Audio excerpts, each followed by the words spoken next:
Leaning on a wooden staff, I looked up at the seemingly endless rock walls surrounding me. My last memory was of being in an airport terminal. I seemed to have heard a thunderous explosion and seen a violent flash of fire. My body felt unbelievably weak. My vision was going dark, and I felt as though I could pass out at any moment. "Oh, someone looks like they're about to die." The voice sounded pleasant, but it was speaking a language I couldn't understand at all. At the far edge of my vision, a woman with long green hair came rushing toward me. Whoosh! My body, which had been weak to the point of collapse, began recovering at a miraculous speed. How could there be a human in a dungeon this dangerous? The green-haired woman's voice was filled with unmistakable concern. Whoosh! Behind her, flames gathered and took on a human shape. It was a man who looked, at first glance, as if he were cosplaying as a mage. Then a hearty voice rang out. "Kumaroni, did you say there's a human here? We should have already cleared every monster out of this dungeon." The person called Kumaroni was clearly the woman healing me. And this miraculous power, could it really be magic? Even if it wasn't magic, it had to be a power far beyond anything humans possessed. Kumaroni said yes. We definitely didn't see him when we came through here. Was he randomly teleported to us by some malfunctioning teleportation array? Or maybe he's just an ordinary lost child. Of course, we can't rule out the possibility that he's a monster disguised as a human, trying to lure us into a trap. As the mage spoke, a dense fireball roared into existence in his hand. I hurriedly blurted out, "And no, I'm human." I had a feeling that if I didn't clear up this misunderstanding immediately, that fireball was going to come crashing down on my head. Whoosh! The mage grinned. "I'm joking. I can tell at a glance whether you're a monster. And even if you were one, it wouldn't matter. We're strong." Kumaroni scolded him. "Is he only just recovered? Don't make jokes like that." The mage called as gave me an apologetic smile. "Sorry. Finding a child in a place like this was so unusual that I couldn't resist teasing you. I don't see any signs of a class on you. You must be a beginner who hasn't completed your first class advancement yet." I had no idea what he was talking about. It made sense that I wouldn't know, so I simply nodded. He scratched his head. "We can't just leave you here. We just finished clearing this dungeon and we're about to head back anyway, so we might as well take you home on the way." "Where is your home?" My parents' faces flashed through my mind. Perhaps this body still hadn't adjusted, because tears suddenly spilled from the corners of my eyes and refused to stop. I wiped them away with my sleeve, but the more I wiped, the harder they fell. Kumaroni shot is a reproachful look. "You made him cry. He's only a little boy." Thinking of my parents was painful, but bursting into tears in front of complete strangers was hardly the behavior of an adult. Besides, I was in an unfamiliar otherworld. I had to keep a clear head. As I wiped my tears, I looked down at myself. It looked like I really had transmigrated into the body of a child. Once my attention shifted, the grief slowly subsided as well. So it was true that children couldn't hold back their tears. The slightest sad thought made my nose sting.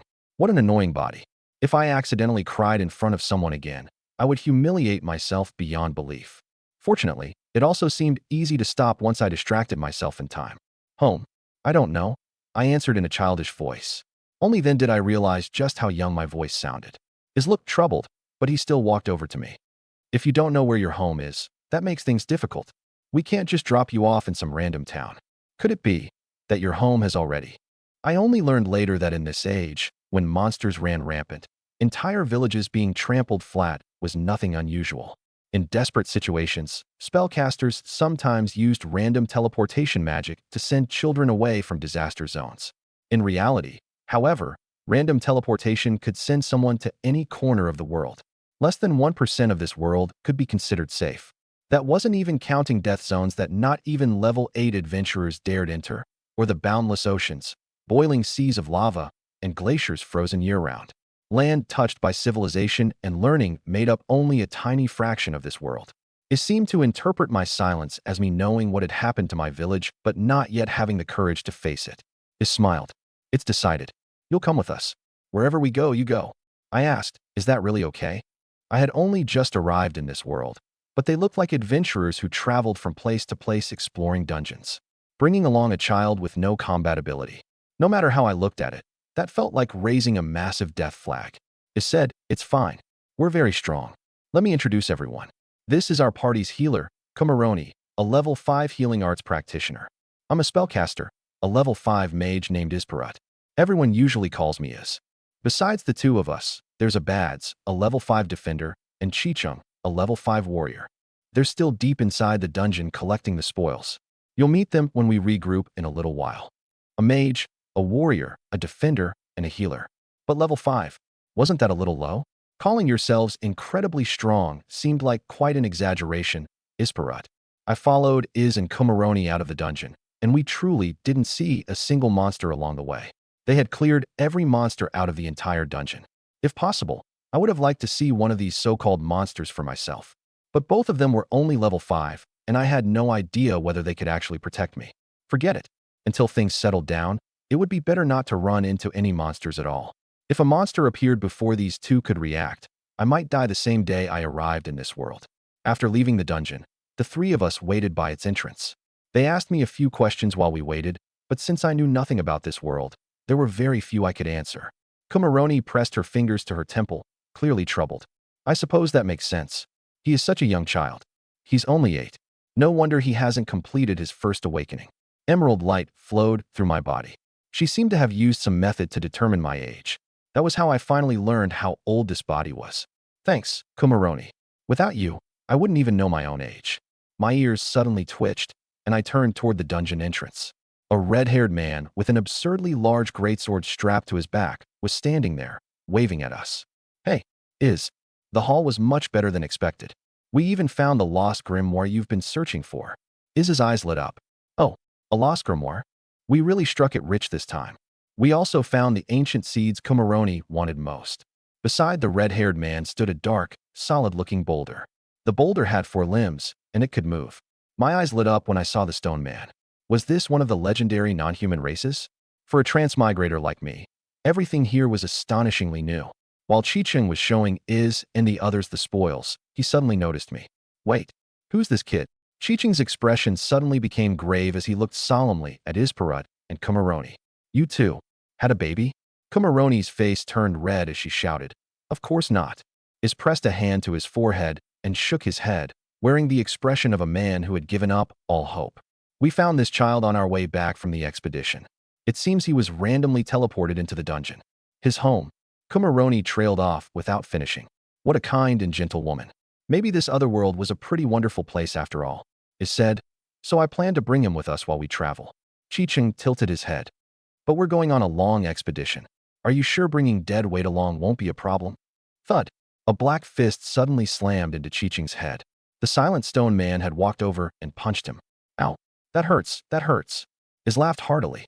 It'll be fine, because we're strong. And I'll teach him how to protect himself. I'll be his magic instructor.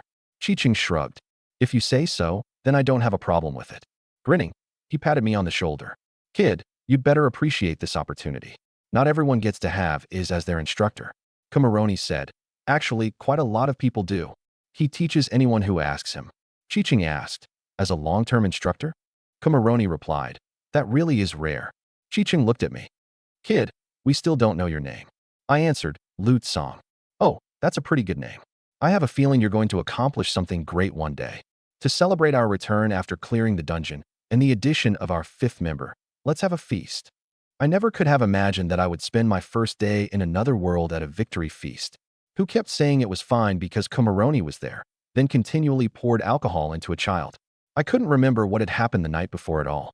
But when I saw the mess strewn across the ground, Chicheng sprawled on the floor, and Isparut snoring away, at least I knew that everything that had happened yesterday wasn't a dream. Oh, you're awake. Unlike those two, she hadn't gotten completely drunk. She came up behind me, and gentle life energy flowed through my body, sweeping away the headache from my hangover. What kind of country is China? Kumaroni sounded slightly apologetic. You mentioned it while you were drunk last night. It's a country I've never heard of. Some catastrophes in this world were large enough to wipe out dozens of nations at once. I answered vaguely, with a trace of sorrow. It was my homeland. I can never go back.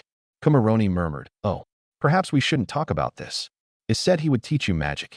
But before that, we have to awaken the power of the mage class within you. Without the mage class, you won't be able to control magic. A portable class advancement scroll. I never thought we'd use it under circumstances like these. Lines of magical patterns began appearing across what had been empty ground.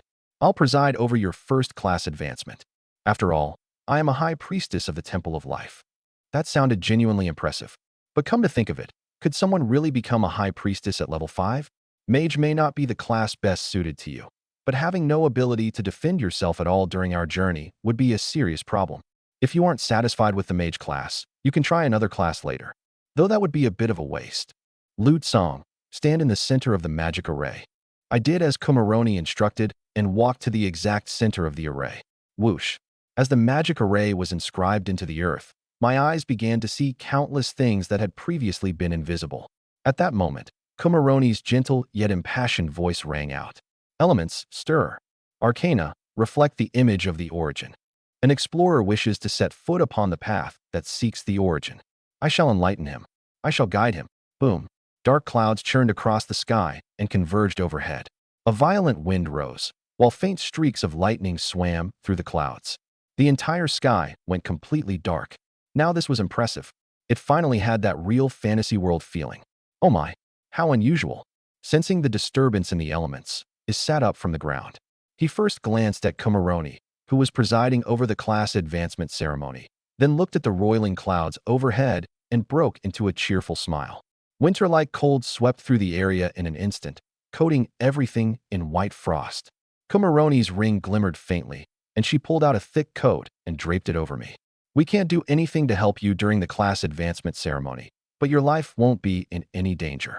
Focus on what you feel and try to control the power of the elements. I just hoped I wasn't the kind of idiot who couldn't sense anything at all, like Looming Fae. Yet when I closed my eyes, the world did not fade into darkness.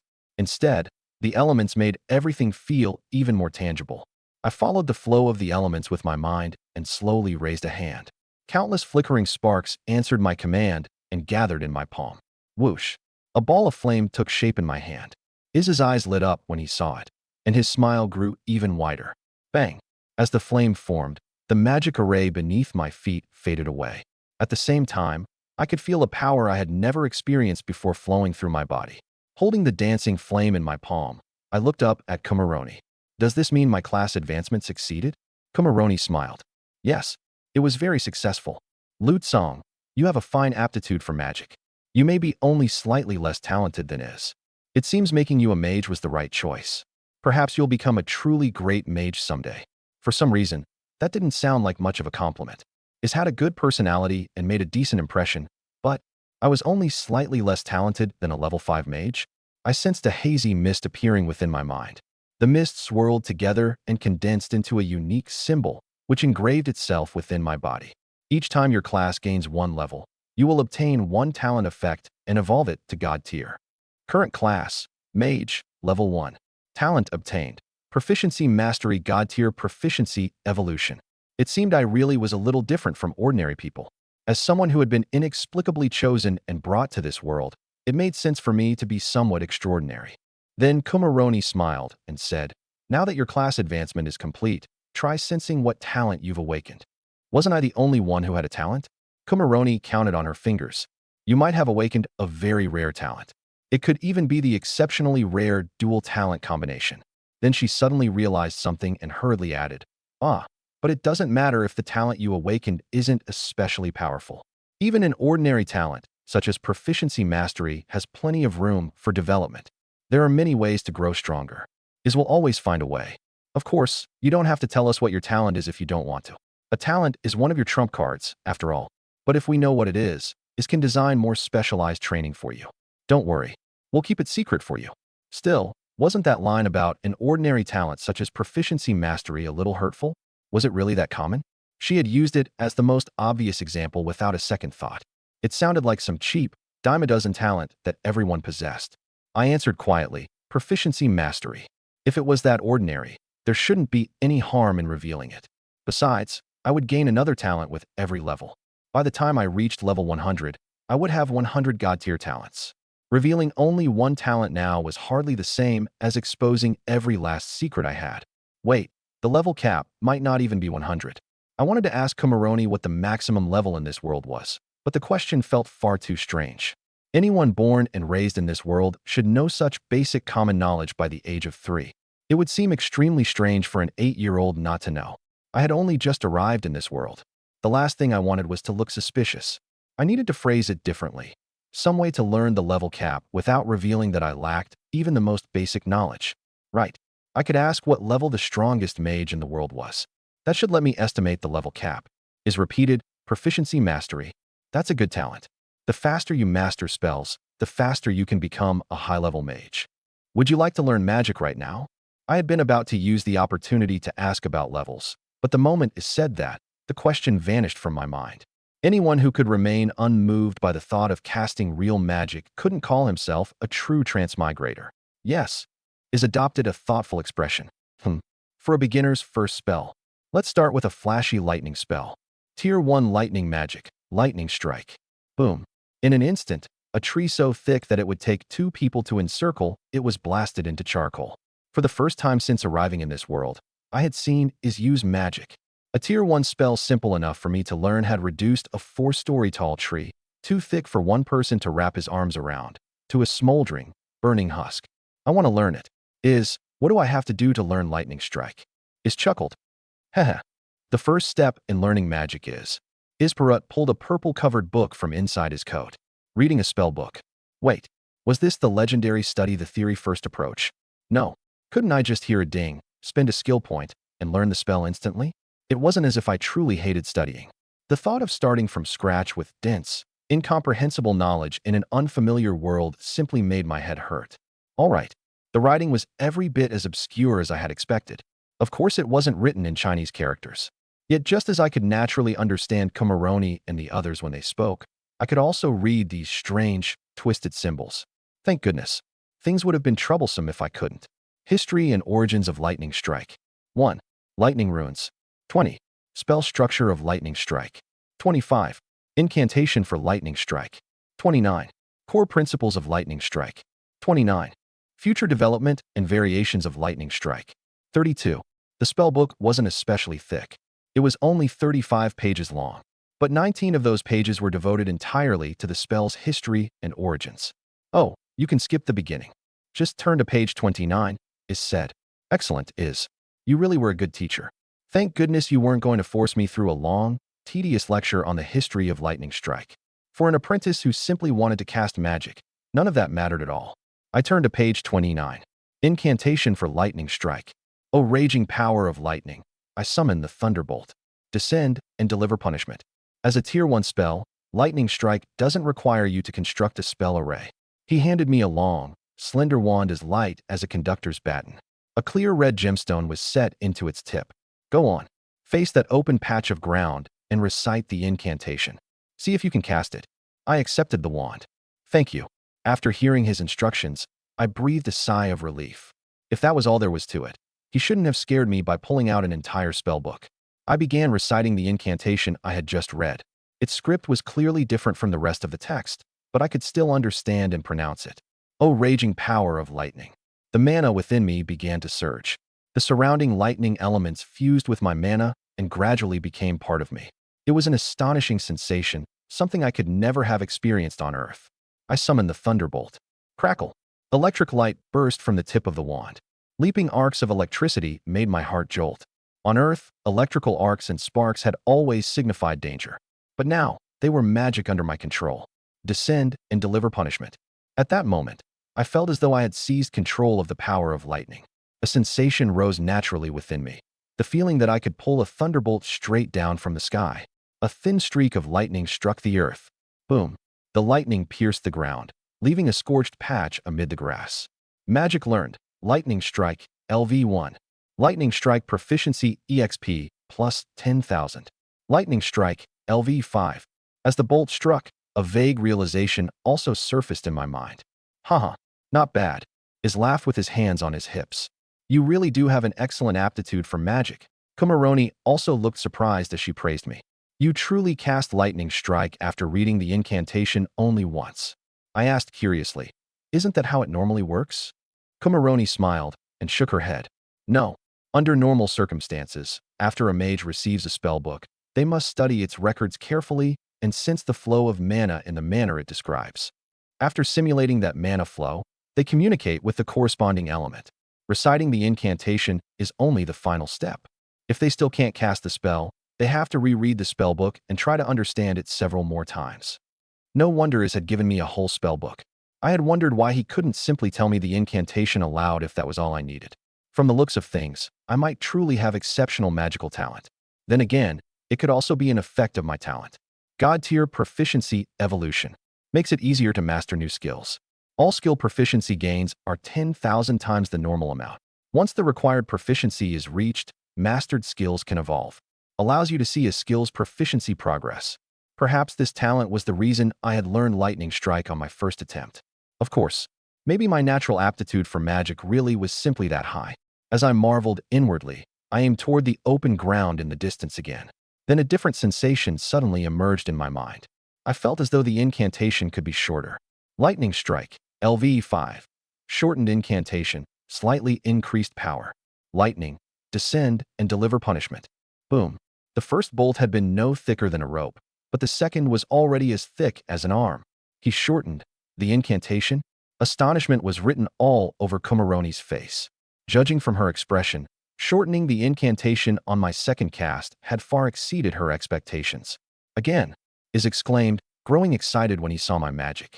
Lightning Strike, LV. 8. Even shorter incantation, moderate increase in power. Lightning. Boom. My third cast required only a single word. The instant the word left my lips, the bolt became even larger and thicker. After it struck the earth, faint arcs of electricity lingered without dispersing. Lightning Strike, LV. 10. Incantation free, significant increase in power. Whoosh. I felt the mana within me surge and connect with the lightning. The open sky and the earth seemed to resonate with my soul. Boom. A purple pillar of lightning descended like a giant python. A second bolt immediately followed, and then a third. Proficiency level increased. Lightning Strike, LV. 12.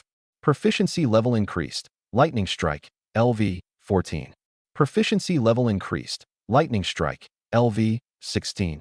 Incantation free, double Lightning Strike, greatly increased power. Boom. From the fourth cast onward, I no longer needed an incantation at all. This child's talent for magic was truly terrifying. Boom, boom, boom. Lightning swept across the earth, blasting one scorched patch after another into the grassy ground. Whenever no one was looking, gentle streams of water dampened the blackened soil. It had no intention of spoiling the enthusiasm of a child who was enjoying his magic. Controlling supernatural power felt incredible. Being able to cast magic was amazing. To command wind and rain. This feeling was wonderful. Feeling a slight jolt beneath me, I abruptly sat up. Only then did I realize I was inside a bright, spacious carriage. Kumaroni, Chichung, and the stone man were all there. When he saw me sit up, he smiled. You overcast and passed out. Your aptitude for magic is excellent, but you only just completed your class advancement. No matter how talented you are, that won't fundamentally increase your total mana. You actually managed to cast 2 more times after your mana was already depleted. It seems your affinity with both the elements and mana is quite good. I recalled the last scene before I lost consciousness. I had kept casting Lightning Strike. Since it no longer required an incantation, I had fired it off without the slightest restraint. Come to think of it, during the final 2 casts, I had felt as though my body were completely empty. But casting had felt so natural that I threw the spells out without thinking, and somehow, I had still been able to cast them. I hadn't realized there was a problem at all. After all, under normal circumstances, running out of mana should make casting impossible. Is continued. Casting without mana causes considerable damage to the body. In serious cases, it can even kill you. Fortunately, we have Kumaroni, so it wasn't a problem. I also replenished your mana in time. You'll be fine. You could have told me that sooner, I complained inwardly. Master, what if I really had died? Hearing my concern, Is burst out laughing. With Kumaroni here, you'd have a hard time dying even if you tried. Besides, experiencing overcasting once isn't necessarily a bad thing. Consider it a required lesson on the path of a mage. Kumaroni still wore her elegant, composed smile. For an instant, the thought of blasting myself with Lightning Strike entered my mind. Naturally, I crushed that idea as soon as it appeared. Kumaroni smiled. How does your body feel now? At her question, I moved my arms and legs around. I felt fine after waking up. There was no sense that my body had been drained hollow. My entire body felt wonderfully comfortable, as though I had simply enjoyed a good night's sleep. I feel great. Kumaroni said, That's good. I looked around. This was a rather luxurious carriage, furnished with fine leather seats and a bright, open interior. I asked, By the way, where are we now? Chichung, who was polishing his sword beside me, answered, We're on the road to Rain Town. It's the nearest town to this area. We're almost there. I looked out the window. The fiery red sun was sinking toward the western mountains, surrounded by open plains. Looking ahead, I could see scattered points of light. The carriage was traveling along a fairly broad road. It wasn't as smooth as a paved concrete road, but it was still remarkably even. Come to think of it, his sword was frighteningly huge. If the carriage hadn't been so spacious, that greatsword would never have fit inside. Sensing my gaze again, Chi-Ching flashed me an enormous grin. "Kid, my sword looks awesome, doesn't it?" I froze, unsure why he had suddenly asked, but nodded anyway. Yes, it looks awesome. The massive, heavy greatsword was covered in red and black patterns and intricate details. A sprawling scene of war had been engraved across its blade in those same colors. The weapon alone conveyed the tremendous strength of the person who wielded it. Knight, I had the greatest blacksmith in the world forge this sword especially for me. Interested in the warrior class now? Want to try taking warrior as your second class? I truly was interested in the warrior class. In fact, logically, the more classes I activated, the more god-tier talents I should obtain. I was very interested in acquiring a second class. Kumaroni interrupted Chi-Chung with a sigh. Chi-Chung, he only just became a mage. Besides, Lu Tsang's aptitude for magic is excellent, and is teaching him. Making him take the warrior class now would waste his talent. Chi-Chung scratched his head. I know. I was only joking. Besides, saying I wanted to become a warrior right in front of Iz, who was so enthusiastic about teaching me magic, would only hurt him. It would be like telling your math teacher to his face that your favorite subject was literature. Logically, I should have been more cautious after arriving in this world. Yet I felt there was no need to remain on guard against the people before me. If they intended to harm me, they wouldn't have rescued me. Admittedly, all they had done was bring me out of the dungeon. But the route out had been full of twists and turns. The place was a complete maze. Without Iz and Kumaroni guiding me, I had no idea how long it would have taken to find the exit. And my condition had been poor when I first arrived. Without Kumaroni's healing, I truly might have died there. So as far as I was concerned, Kumaroni and Iz had already saved my life. The little caution I still felt toward them came only from the instinct to protect myself after suddenly transmigrating. I couldn't completely lower my guard after a single day, could I? Abadz's deep, muffled voice sounded. We're here. He had barely spoken from last night until now. I had begun to think he couldn't talk. Kumaroni and the others climbed out one after another. When I followed, I discovered the carriage was being pulled by four creatures that resembled rhinoceroses. Unlike ordinary rhinos, their heads and bodies were covered in thick, hard scales. Kumaroni placed a hand on one of their heads and introduced it to me. This is a dragon rhino. Dragon rhinos have extraordinary stamina and can run very quickly. They may look cumbersome, but they can actually race up mountainsides that are nearly vertical. When we travel separately, each of us uses one as a mount. Kumaroni smiled at me. But now that we have a new member, we'll need to add another mount. Dragon rhinos must have been rare creatures. Otherwise, Kumaroni wouldn't have introduced them to me so carefully. From the way she spoke, I could tell she truly regarded me as a member of the party, not some stray child they had picked up by the roadside. We had stopped in a brightly lit town, and many people turned to look in our direction. Before I knew it, a crowd had gathered around Isparut. Most of them were young and held spellbooks in their hands. They clustered around him, chattering as they asked questions I couldn't understand. Iz gave us a helpless, wry smile and gestured that he would be back soon. Then he led the crowd into a nearby building.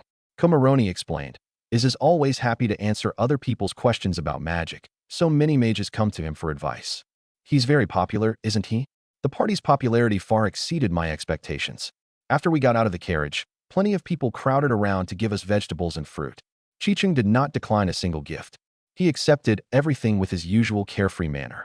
After receiving the townspeople's welcome all the way through town, we finally returned to the inn. According to Kumaroni, they had purchased long-term residence rights at this inn. Because of my arrival, however, they rented an additional private room for me. Phew, another world. After eating a simple meal with Kumaroni and the others, I finally returned to my room, took a bath, and lay down on the bed. This was the first time I had been alone since arriving in this world. Magic, swords, class advancements, adventures, dungeons. A ball of flame appeared and danced above my palm. Magic. The flame dancing in my hand was proof that I had touched the supernatural. I had spent most of the past 2 days unconscious. I drank myself senseless at the feast the first night, then passed out from overcasting not long after waking the next day. I hadn't had time to think carefully about many things. Knock, knock, knock. It's me. Isparut called from outside the door. Oh, come in. I started to get up and open the door, But with a whoosh, Iz's figure passed straight through it and appeared inside. Seeing him materialize, I couldn't help marveling again. Iz let out a long breath. Phew, I finally took care of it. I asked curiously, took care of what? Iz replied, those students. I answered their questions and hurried back here. They were all very basic questions. I remembered at least several dozen people surrounding Isparut. Isparut continued, enough about that. You have far too little mana. The first thing we need to do is increase your total mana. He had opened with magic again. Had he rushed here because he was that concerned about my mana? Somehow you seemed even more anxious than I was to make me stronger. Isparut might not have been a powerful mage, but he was unquestionably a popular teacher. I had witnessed that with my own eyes just now. What should I do, master? I sat upright on the bed and earnestly asked Isparut for guidance. I wanted to increase my total mana too. I had no desire to be a mage who ran dry after casting only a few spells. Heh. The space before is twisted strangely. He reached into the void and pulled out a white-covered book. Seeing another spellbook no longer inspired the same awe it had the first time. After all, I only needed to read a few lines to learn a new spell. This is something I wrote myself. Mana growth. My sense of anticipation instantly fell by quite a bit. Despite that thought, I still accepted the book Isparut handed me. This copy of Mana Growth was astonishingly thick. It was about as thick as a dictionary and nearly half as long and wide as my entire body. The book was twice the size of a brick. Is said proudly, these are the insights I painstakingly compiled. There isn't a single wasted sentence. Every word has meaning. You're the first student to see this volume. The talent I had displayed probably did deserve special attention. Although my expectations had dipped slightly, I still opened the book eagerly. The very first chapter was titled, The Best Mana Growth Art for Level 1 Mages, Mana Tide. Keep your mana circulating through your body. Never allow it to remain still. Send your mana outside to make greater contact with the surrounding elements. Then draw it back into your body. Imagine a sea of mana within you, rising and falling like the tide. It must ebb and flow without pause. At high tide, mana spreads outside the body. At low tide, it flows back within. Every rise and fall of the tide will bring an increase in mana. The words seemed to contain magic. There was a great deal to read, yet after the first glance, I couldn't stop myself from continuing. Just as Isparut had claimed, there was no useless material about history or origins. Every single word contained practical, valuable information. As I read, I began moving my mana. The mana that had previously lain scattered and still throughout my body began gathering together. It converged inside me into an ocean.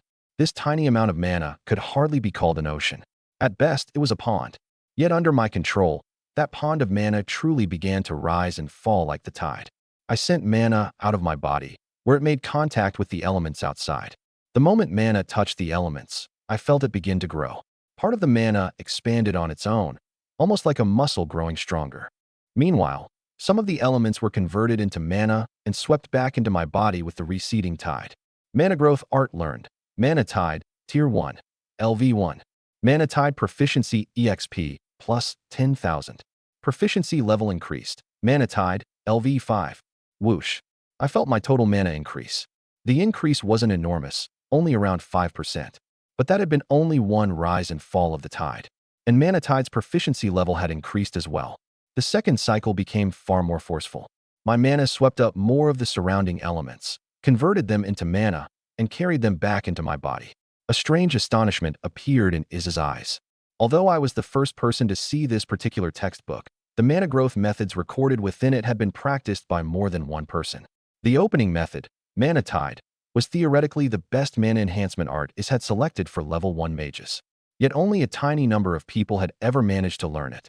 Iz had recorded the failures of different students, compiled a wealth of experience, and summarized many improvements and solutions. In the end, only 2 people had genuinely mastered the Mana Tide growth art.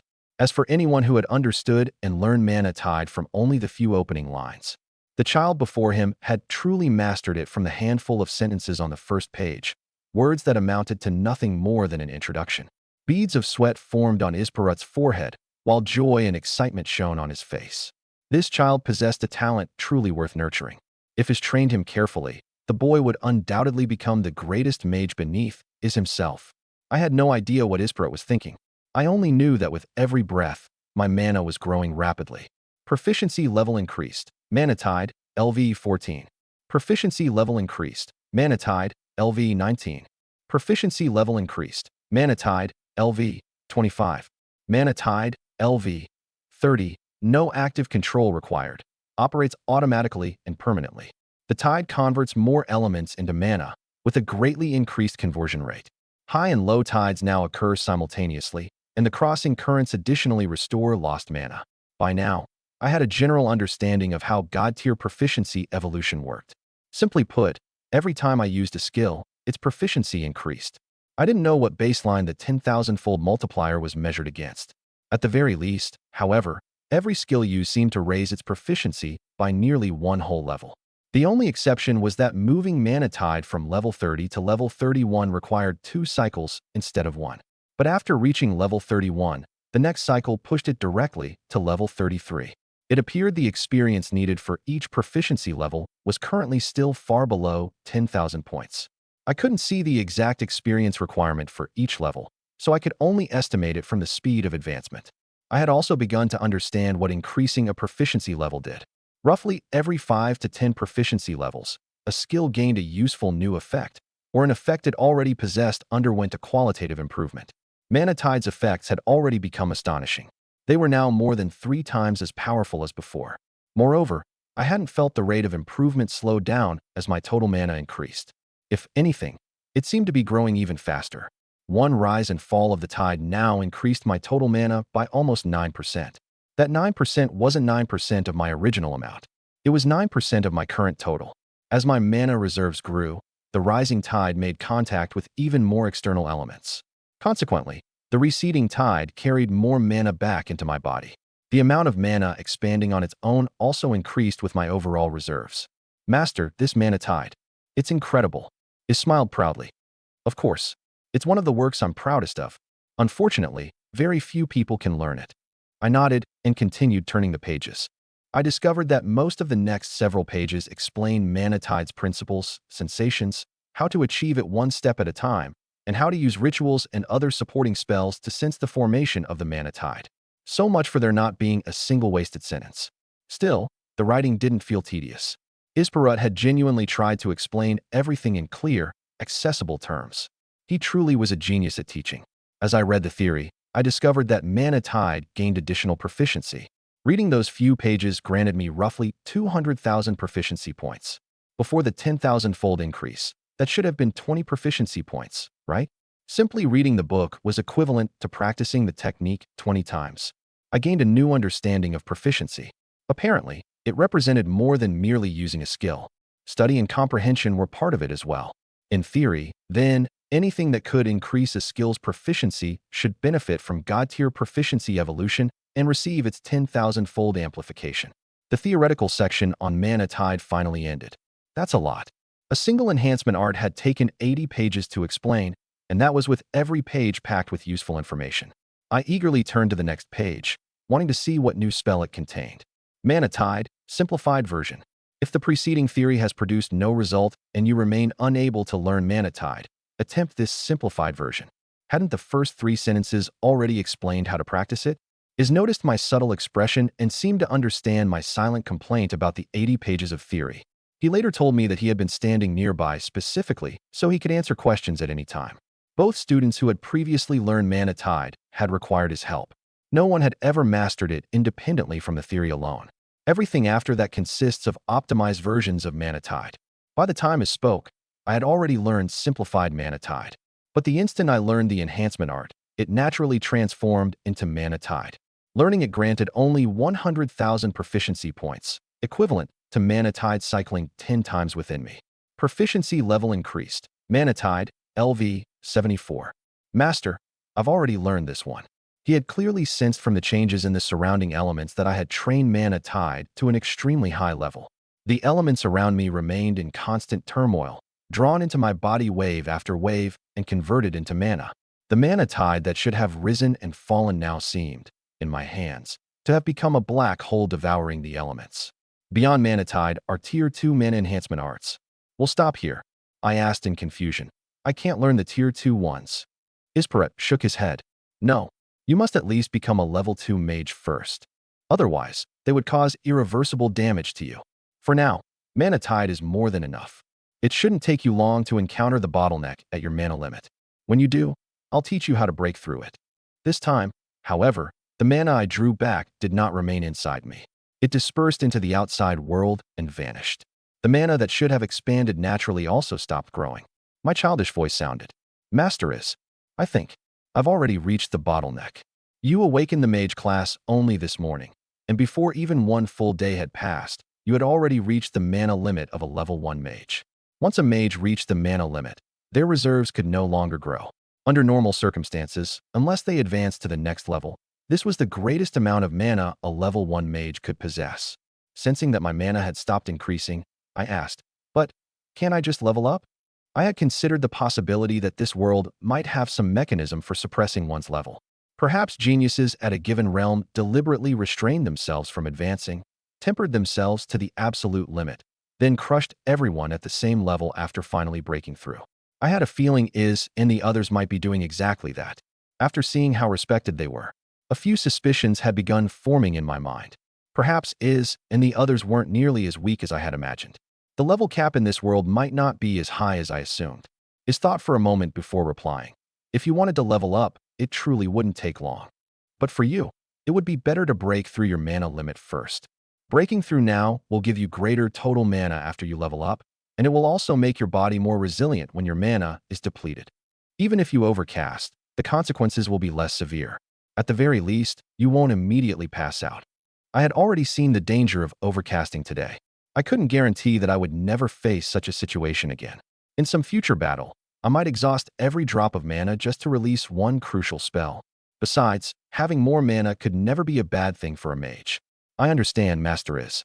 He was the mentor who had led me onto the path of magic, and he had personally created and documented Mana Tide. Is glanced out the window. The sky had gone completely dark. Tomorrow. I'll take you to a dungeon tomorrow. Since coming to this world, I had yet to see a single monster. I had fired lightning strikes several times, but all I had done was blast the ground and empty air. Compared with when I first became a mage, I had probably improved more than 100-fold. My mana reserves might not qualify as an ocean, but they could certainly be called a vast lake. If I cast lightning strike now, I could release it thousands of times without stopping. Mana Tide didn't merely increase my total mana, it could also restore mana I had spent. So the actual number of spells I could cast should be even higher. Great.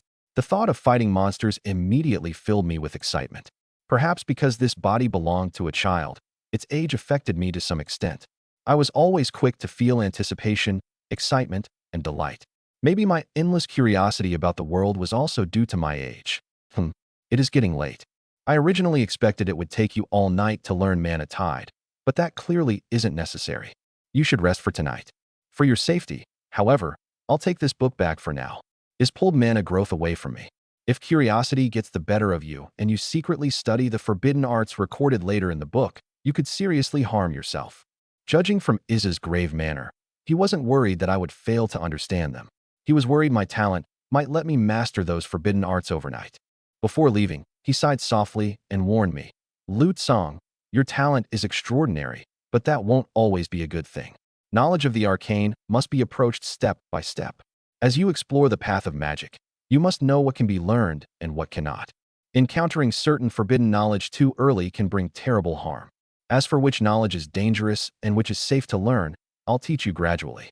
This took special care to warn me, though ordinary people generally didn't need to fear stumbling across forbidden knowledge. Most forbidden knowledge was nearly impossible to comprehend. Even if someone encountered it, they might not understand a word.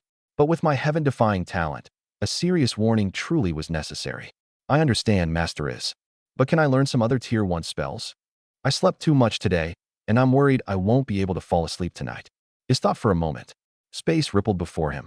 3 different spellbooks appeared in his hands. Ice Spike, Fireball, Windblade. Is asked, these should be enough. Go to sleep when you get tired. You'll need plenty of energy to clear the dungeon tomorrow. I nodded. After he left the 3 spellbooks behind, I rubbed my hands together impatiently. Ice that freezes all things. Gather and form a spike. Pierce through. This time, I didn't use a wand. I simply raised one hand toward the window. Crackle. Cold air condensed into ice, forming a spike the size of my palm. Magic learned. Ice Spike, LV1. Ice Spike Proficiency EXP plus 10,000. Ice Spike, LV5. As expected, It was exactly like learning lightning strike. Cold, gather into a spike and pierce. Whoosh. The ice spike shot into the sky with a sharp sound as it tore through the air. Ice spike, LV. 8. Shorter incantation, greater projectile speed. Ice spike, whoosh. Ice spike, LV. 10. Incantation free, greater projectile speed, larger ice spike. Swish. Whoosh. Whoosh. Whoosh. Whoosh. 3 ice spikes shot into the sky in succession, each one faster, larger, and clearer than the last. Ice spike, LV. 16. Incantation free, extremely high projectile speed, larger ice spike, inflicts severe freezing on the point of impact. I had discovered that spells in this world had no such thing as a cooldown. As long as I had enough mana and met the casting requirements, I could keep casting indefinitely. Without an incantation, the speed of casting depended on how quickly I could mobilize my mana. I could cast only one spell at a time. Until one spell was completed or cancelled, I couldn't begin casting another. In other words, I couldn't cast Ice Spike twice simultaneously to produce a double or triple volley. The inn where I was staying was quite good. Kumaroni had said it was the finest inn in town. The room they gave me was also large. Its window faced the inn's garden, and beyond that lay the forest. I could throw magic in that direction without worrying about hitting anyone. I had eaten at the inn with Kumaroni and the others before settling into my room. At the moment, I actually wanted to go explore alone. I had been fortunate enough to meet good people like Kumaroni and her companions. But what if I went out alone and encountered someone dangerous? I should wait until I became stronger and understood my surroundings before acting independently. Whoosh, whoosh, whoosh, whoosh, whoosh. Casting no longer drained me after only a few lightning strikes as it had during the day. Under Manhwaedit's effects, my mana was almost completely replenished the instant I finished casting Ice Spike. At this rate of recovery, if I cast only Ice Spike, I could probably keep going forever without running out of mana. Manhwaedit, LV 94. Although my total mana no longer increased, every automatic cycle of Manhwaedit still granted the skill 10,000 proficiency points. I barely paid attention to it, yet Manhwaedit had already reached level 94. After level 90, however, it took several thousand cycles to gain a single level. The rate at which its proficiency level increased had slowed considerably. Even so, at this pace, it would probably reach level 100 by morning. As for Ice Spike, my mechanical, non-stop casting quickly raised it to level 71. Ice Spike, LV, 71. Incantation free, 5-shot volley, automatic targeting, extreme speed and maneuverability. Ice explosion on impact, freezes on impact, enormous ice spikes. Although I couldn't begin casting a second spell while another was still being cast, as a spell's proficiency increased, it could gain double shot, triple shot, 5-shot, and other volley effects. Unfortunately, each volley still counted as only one cast. If all 5 shots counted separately, I would gain 5 times the proficiency. Level 80. I'll switch to Fireball. Beyond level 80, advancing further required far too many casts. I intended to gain a basic mastery of all 3 spells as had left me before doing anything else. Blazing, Scorching Flame. Gather and take shape within my palm. Fireball erupt. Boom. Flames condensed into a roaring fireball, completely different from the flame I had previously gathered directly from the elements. This fireball burned at a higher temperature, and it also, boom. The fireball exploded in midair in a burst of flame. A faint explosion sounded in the distance. That seems a little loud. Compared with the near-silent Ice Spike, Fireball's explosion certainly made some noise. Fireball erupt. Whoosh.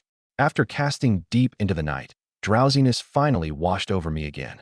Ice Spike, Fireball, and Windblade had all reached level 80. Manhwaedit had also risen to level 99. I finally lay back down and stared up at the unfamiliar ceiling. Ever since arriving here, I had thought constantly about this world. Mom and Dad, are you all right? Was there an explosion at the airport? Have they heard that I died? After I came here, did time stop for them, or is it still moving? Will I ever have a chance to go back? Grief surged up, and tears spilled uncontrollably from my eyes. The novelty of another world could never erase the pain of parting from home. Isperat's guess hadn't really been wrong. I had been randomly transported to this world. Sorrow crashed over me like a tide. I pulled the blanket around myself and curled into a ball on the bed. When I opened my eyes again, sunlight was already shining through the window onto the bed. I lay there dazed for a long time before remembering where I was. Everything that had happened over the past 2 days still felt unreal, like a dream. I could no longer remember how I had fallen asleep the night before. When I thought of home again, The sorrow was no longer quite so overwhelming. Perhaps that was why Isparat hadn't stayed long last night. He really is a kind person. Both Kumaroni and Isparat had left an excellent impression on me. I hadn't spoken much with Chi-chung or Abads, but they seemed like good people too. Chi-chung was no less beloved by the townspeople than Isparat, and from what I could see, he was especially popular with the older men and women. I got up and washed. Kumaroni had brought me a new set of clothes the previous night. Compared with the rough linen clothing I had originally worn, this outfit was much finer. 1000-thread, mage robe. Quality, fine. Defense, weak. Special, slightly increases casting efficiency, activated by level 1 mage. So this is how equipment works. Equipment had no level requirement, but if it possessed a special effect, a certain level was needed to activate it. Once I was dressed and ready, I glanced at the clock on the wall. 10 o'clock. I had slept for quite a while. I patted my cheeks and walked out of the room. Hey, Lute Song. When I came downstairs, it happened to be in the inn's lobby. Kumaroni waved to me as well. How did you sleep last night? I smiled. Very well. Kumaroni said, that's good. We're about to leave on a subjugation mission. We probably won't be back until tonight. Chi-chung grinned. It's a shame you can't come with us. Otherwise, you could witness how magnificent I look in battle. I suddenly realized something. Only the 3 of you are going. Is had said yesterday that he would take me to a dungeon. If that happened, their party would be 1 member short. Kumaroni said, yes. Just me, Chi-chung, and Abads. Is will take you to familiarize yourself with a dungeon today. I asked worriedly, will you be all right without Is? You were a 4-person party. Going without your mage sounded dangerous. I couldn't shake the feeling that they were raising another death flag. They were such kind people. If their party was wiped out because Is had taken me to a dungeon instead, I would never forgive myself. Seeing my concern, Chi-chung laughed. Don't worry. Even without him, we'll still win beautifully. Is, take him to accept a mission first. If you arrive too late and another adventurer takes the request, you'll be in trouble. Is nodded lightly. All right. Then he said to me, let's go. I'll take you to the Adventurers Guild. Since they had already decided, there was little I could say. I couldn't desperately try to stop them over a vague concern that didn't even qualify as a premonition. Is led the way, and before long, we arrived at a grand, spacious building. Wooden tables filled the interior. Adventurers sat with arms around one another's shoulders, drinking and bragging. It matched every stereotype I had ever had about an adventurer's guild. Hey, Is, here to take another major request? Is, want to spar a couple of rounds? Is, I developed a new spell. Want to give it a try? Is was popular in the adventurer's guild as well. I'm only here to look around. We can spar after I return. Oh, a new spell? Then I'll really look forward to seeing it. Is answered every enthusiastic greeting with a bright smile. We don't have any S-rank requests left, but there are some A-rank ones. Is smiled. Today, I'm looking for a request to explore a Tier 2 dungeon. Hearing his request, the young woman behind the counter tilted her head in confusion. Tier 2? That's unusual. Let me look. Is added. By the way, Shirley, please register this little fellow beside me as an adventurer. He's a level 1 mage. Shirley was probably the counter attendant's name. Shirley asked, a child? He completed a class advancement at such a young age? Is said, Kumaroni presided over the ceremony. Shirley replied, if it was her, then I suppose she really could be that reckless. Adventurer registration application. I even had to fill out a form. This was surprisingly official. Is said, you only need to enter your name, age, and class. You can leave everything else blank. The form was packed with fields, address, occupation, a detailed list of assets, learned skills, and even talents. So I really only needed to fill in my name, age, and class. Because I was too short to reach the counter, I had to take the form to a low table nearby. At 8 years old, I barely reached Isparat's waist. I could naturally write this world's language as well. After completing the form, I handed it to Isparat. Shirley, add him to my party. Shirley looked surprised. Him. Is's words drew the attention of many people nearby. Quite a few gazes settled on me. Before long, Shirley returned with a badge and an identity tag. The badge's outer ring was prismatic and gleaming, while its inner ring was made of plain black iron. Mr. Lute Song, you are now registered as a novice adventurer. You have joined Mr. Is's party. We look forward to seeing what you accomplish. The black iron tag bore my name. This must have been my adventurer identification tag. There are 3 requests involving Tier 2 dungeons. Would you like to look? I wasn't tall enough to see over the counter, so I couldn't read any of them. Besides the dark jungle, there's now a request for the Shadow Cavern. I was worried someone might take the only Tier 2 dungeon request, but even more dungeons have appeared nearby. Shirley said, Yes, dungeons have been appearing much more frequently lately, and the adventurers are more motivated as well. Is considered something, then nodded slightly. I'll take this one. Shirley accepted the request form he selected. The Shadow Cavern? Is replied, yes. Shirley said, your request has been confirmed. You have accepted the request to clear the Shadow Cavern. May your adventure go smoothly, and may you return in triumph. Shirley stamped the request form, rolled it up again, and returned it to Isparut. Is said, of course. Then he patted me on the back. Let's go. I answered, oh, all right. After leaving the Adventurers Guild, Is lifted me onto the Dragon Rhino mount. As we left town, I saw Chi-Chung helping an elderly woman carry something heavy into her house. When Is saw him, he casually called out a greeting. Chi-Chung had a one-story tall object balanced on one shoulder, yet he could still free one hand to wave at us. Is said, before setting out on an adventure, you can first check the Adventurers Guild for related requests. That way, you can accomplish your own goal while completing a request along the way and earning a considerable amount of money. I said, I understand, Master Is. Casting spells inside town could accidentally injure ordinary people. Once we're outside, you can practice freely.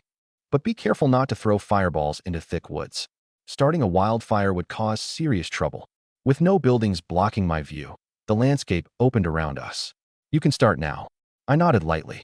Sitting in front of Isparut, I gathered ice in my right hand. Almost the instant the ice spikes formed around me, a chain of explosions rang out. Bang, bang, bang, bang, bang. 5 ice spikes fired in a concentrated volley and exploded against the trunk of a large tree. The projectiles moved so quickly that the naked eye could barely follow them. As the ice spikes burst, the trunk snapped apart. At the same time, Is instructed, while the ice spike is forming, try to resonate with the rhythm of your mana. A spinning ice spike will have greater penetrating power than one fired directly forward. Ice isn't only about condensing water into a solid. Its nature also lies in the transfer of temperature. Even after your ice spikes explode, you can still control them. Try spreading the cold farther outward. After watching me cast only once, Is had already identified my problems. Ice Spike Proficiency EXP plus 1 million. Ice Spike LV 82. A few brief pointers from him had granted me an additional 1,000,000 proficiency points. I followed his instructions. The night before, I had only cast spells repeatedly without attempting any precise control. But after that single reminder, I felt as though I had suddenly grasped the method of controlling a spell. Swish. This time, the ice spike resonated with my mana as it formed. I felt it grow harder and clearer, imbued with a deeper cold than before. Ice Spike Proficiency EXP plus 100,000. Additional Ice Spike Effect, Hardened Ice. So practicing in a special way could grant additional improvements? Apparently, new effects didn't come only from increasing proficiency levels. I could develop effects through my own experimentation as well. I controlled the ice spike, gradually making it spin. Its rotation tore through the air and spread a chill into its surroundings. Under this form of control, the spell consumed more mana than an ordinary ice spike. But my mana tide had already reached level 100. Even this increased expenditure couldn't match the speed at which my mana recovered. Ice Spike Proficiency EXP plus 200,000. 200,000? I hadn't even fired it, yet I had already gained the equivalent of 20 casts. Ice Spike LV 85. Additional effect, high-speed rotation. Then, I aimed the 5 ice spikes at the distant trees. Whoosh. Almost instantly, one spike pierced straight through a large tree. Without losing momentum, it continued on and struck the next tree. I maintained control. The countless ice fragments created by the explosion sprayed farther outward. The instant those fragments touched the trees and grass, they coated everything in thick frost. Ice Spike Proficiency EXP plus 50,000. So powerful. I could feel that this ice spike had more than twice the penetrating force of the previous one. Whoosh. Bang. Bang. Bang. Bang. Ice Spike Proficiency EXP plus 50,000. Ice Spike Proficiency EXP plus 50,000. Ice Spike Proficiency EXP plus 50,000. Ice Spike Proficiency EXP plus 50,000. Additional Ice Spike Effect, Ice Shrapnel. Each spike granted 50,000 proficiency points. This single cast of Ice Spike had given me a full 550,000 proficiency points. Is smiled. Not bad. You succeeded on your first try. You learn quickly. I imitated the sensation and cast it again. This time, however, I received no additional proficiency increase. Whoosh. After the hardened, spinning ice spikes flew out and blasted a sheet of ice across the forest. I gained only 10,000 proficiency points. Proficiency must have represented familiarity and mastery. It was the process of becoming more skilled with an ability. 7 ice spikes formed ahead of me, but this time, I didn't fire them. If they could split into a 7-shot volley, then I should also be able to combine them into one. Ice Spike Proficiency EXP plus 100,000. As expected, proficiency came from exploring and experimenting with a skill. Additional Special Ice Spike Effect, Giant Ice Spike. Chime. An enormous ice spike, larger than my entire body, took shape. Whoosh. Boom. Crack, crack, crack, crack. It smashed through a chain of trees, finally stopping after shattering 7 or 8 of them.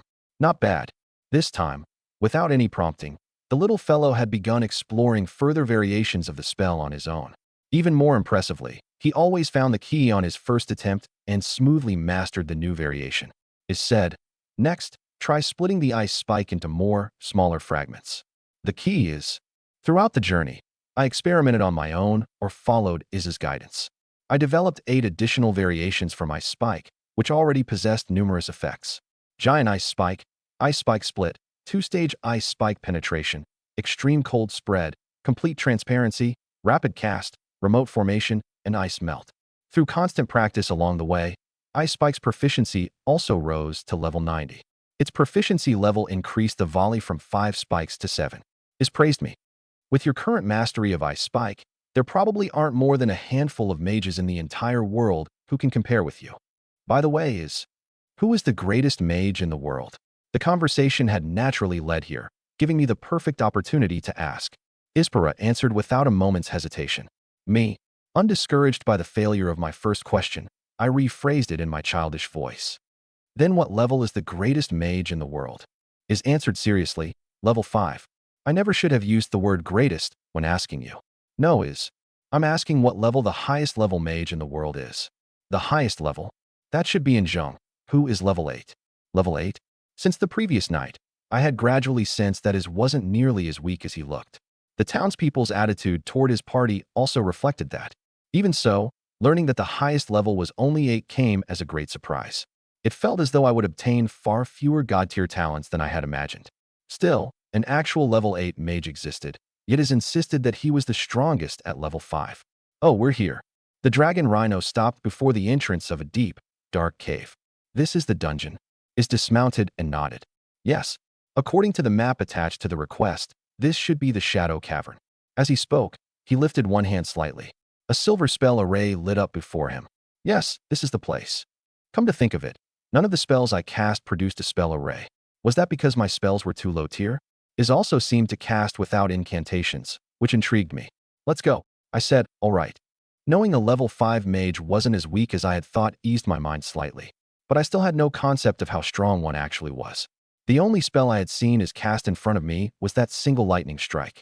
Besides that, there was the spell before me that generated a magic array. I had no idea what that spell actually did. Whoosh. A fireball formed above my palm, and I threw it into the cavern. Iz said, a source of illumination is essential when exploring a dungeon. Repeat after me. Light that illuminates the world. Grant every object its color. Iz had filled in a great deal of my magical knowledge along the way. That was how I learned spells were chanted in an entirely separate, specialized language. Language of the origin. Only an incantation spoken in this language could connect mana with the elements, bring them into resonance, and complete a spell. Only a tiny number of people could cast without incantations. Those people either possessed an exceptional talent for a particular category of magic, or had practiced a specific spell tens of thousands of times and studied it to the ultimate degree. I repeated, light that illuminates the world. Grant every object its color. Is continued. I asked Jia for a spark of light to illuminate the road before me. I said, I asked Jia for a spark of light to illuminate the road before me. This incantation somehow felt different from those of other spells. Illumination. Chime. A bright point of light floated above my head. Illumination, LV5. Shortened incantation. Is, in this spell's incantation. Bang. Before I could finish my question, a burst of flame exploded beside my ear. The scorching heat made me instinctively gather ice elements around myself for protection. Then I saw a bat, burned to charcoal, fall to the ground. Iz's expression was grave. Lute song. We've already entered the dungeon. A dungeon is a place where monsters gather. Letting your guard down in a dangerous place can cost you your life. I swallowed and nodded. I'll remember that, Master Is. This world had no status panel, nor any specific figures such as health or constitution for me to check. I didn't know how durable my body was, but aside from the enormous increase in mana, my physique seemed little different from when I had first arrived. An ordinary human body would truly die if a blade pierced it. This was no longer a peaceful area without monsters. If I was killed here, I would genuinely die. I suddenly realized that the countless black shapes reflected across the rock ceiling weren't shadows cast by the light. Sensing my gaze, they spread their wings one by one and revealed blood-red eyes. Shadow bats live in dark caves. When they remain still, they blend completely into the shadows. They're among the weakest Tier 1 monsters and can be found in almost every cave-type dungeon. They attack by biting with their sharp teeth and sucking blood. They carry mild pathogens, but priests of the Church of Life can cure such illnesses easily, so their ability to spread disease is rarely considered in combat. Elite shadow bats can attack with sound waves. A king-class shadow bat king often serves as a dungeon lord. While explaining, Is tossed me a wand. It was the same slender wand I had used for lightning strike the day before. Fireball, LV80. Whoosh. I flicked the wand, and 5 scorching fireballs formed around me. Boom, boom, boom, boom, boom, boom. Almost instantly, the fireballs slammed into the rock walls. The bats were reduced to charcoal and fell before they could even take flight. Fireball Proficiency EXP plus 12,000. Fireball Proficiency EXP plus 12,000. Fireball Proficiency EXP plus 15,000. Explosions of flame rippled through the cavern. The shadow bats along the entire passage were swept away before they could attack. Not one bat could endure a single fireball explosion. Killing monsters with spells granted proficiency too, and apparently the proficiency reward wasn't limited to once per cast.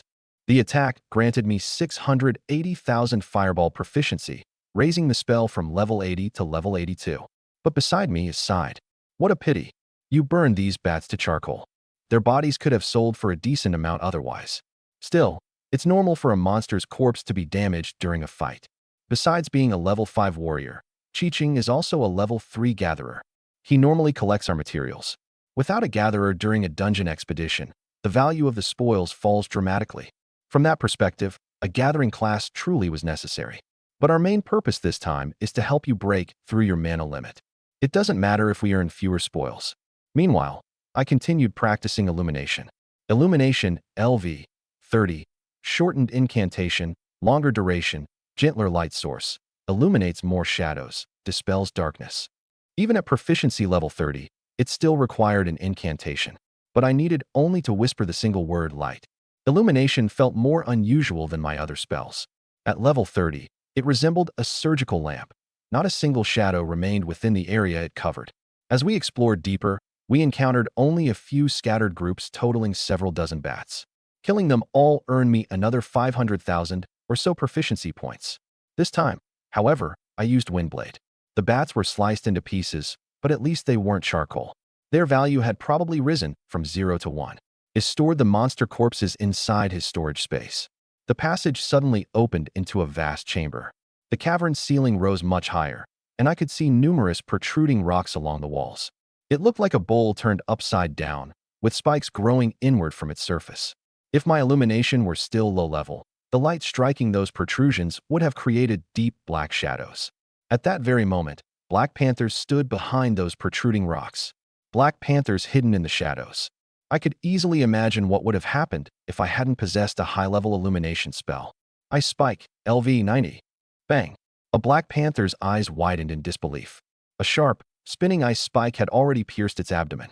After passing through its body, the spike struck the rock wall, carrying blood and frost with it. 7 ice spikes pierced 7 different panthers. Swish! Almost the next instant, the panthers hidden on the walls launched themselves downward. But their numbers had already been severely reduced.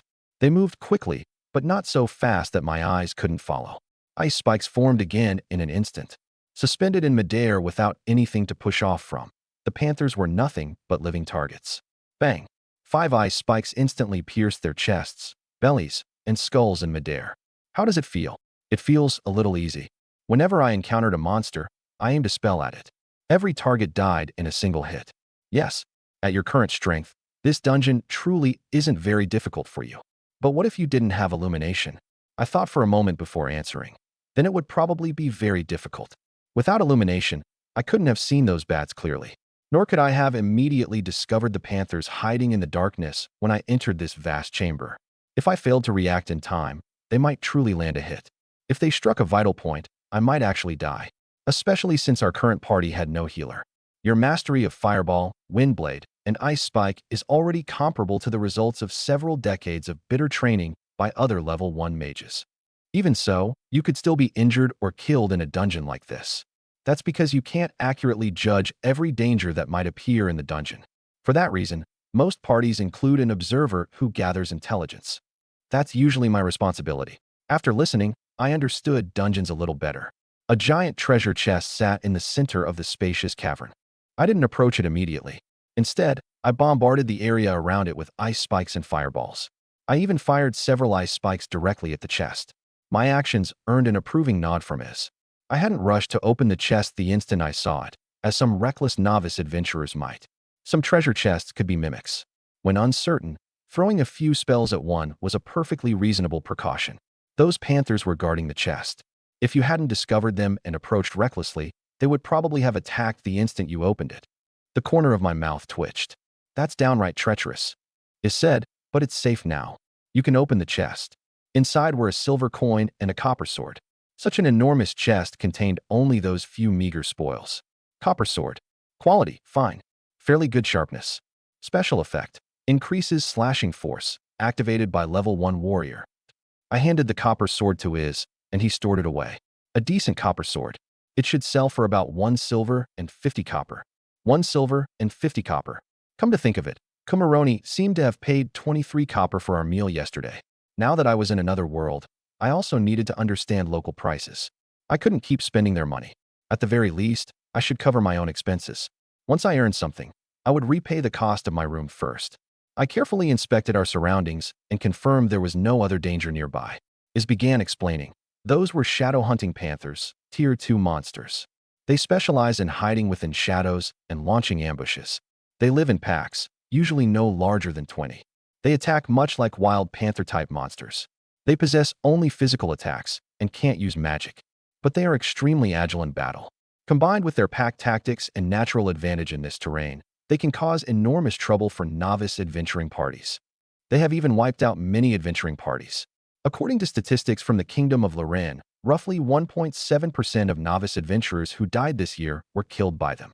That's already a very high proportion. Dungeons contained countless strange monsters and all kinds of dangers. 4 shadow-hunting panthers alone to account for 1.7% of destroyed parties truly was a high proportion, especially when powerful beings such as dungeon lords also existed. I sighed inwardly. They really are dangerous monsters. Iz said, their pelts fetch a good price though. Their meat is also delicious, and their teeth and bones can be fashioned into bone equipment. An intact shadow-hunting panther sells for around 2 silver. But after paying someone to skin it, butcher the meat, and remove the bones, you would receive only 1 silver and 20 copper.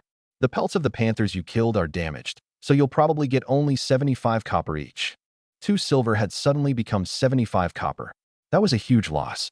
With a gatherer in the party, we could process them into complete materials ourselves. We wouldn't need to hire anyone, and even damaged pelts could be repaired to some extent. We might not get the full 2 silver, but we would receive at least 1 silver and 90 copper. Their value had suddenly more than doubled. It was asking too much to fight monsters while keeping their corpses perfectly intact. Iz was teaching me basic dungeon knowledge, not merely sending me around to kill monsters. He touched one panther's corpse and spoke with mild surprise. Oh, it actually has one. Iz pressed his palm against its skull, and a faint spell array lit up. Swish! A dark crystal emerged into his hand. A dark crystal. It's a crystallization of the dark element. A monster may evolve to a higher tier because of one. It can be used to make dark element wands or weapons with an added dark element corrosion effect. Using a dark crystal to sense the dark element also makes that element much clearer, which is very useful when studying magic.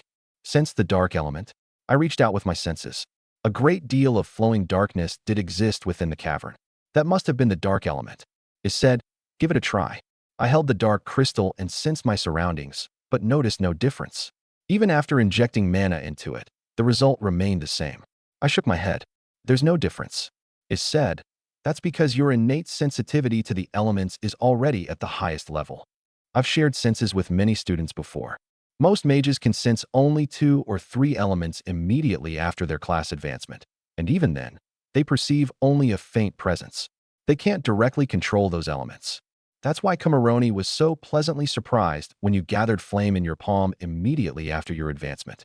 Most people need dark crystals, light crystals, fire crystals, or other external objects to strengthen their link with an element before they can gradually sense more of them. So, my talent truly was extraordinary. I really was a magical genius. Iz's explanation gave me an entirely new understanding of my own aptitude. This dark crystal can sell for 20 silver. It can probably establish a faint connection to the dark element for a mage who couldn't sense it at all. But for a dark crystal to drop here, perhaps it's an omen that harvest month will arrive early. Harvest month? I asked in confusion. Iz looked at me with some surprise.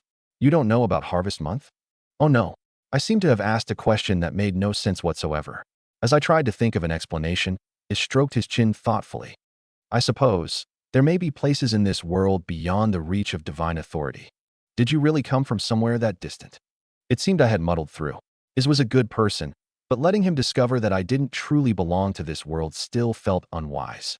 At least until I thoroughly understood this world, I should conceal my identity as a transmigrator.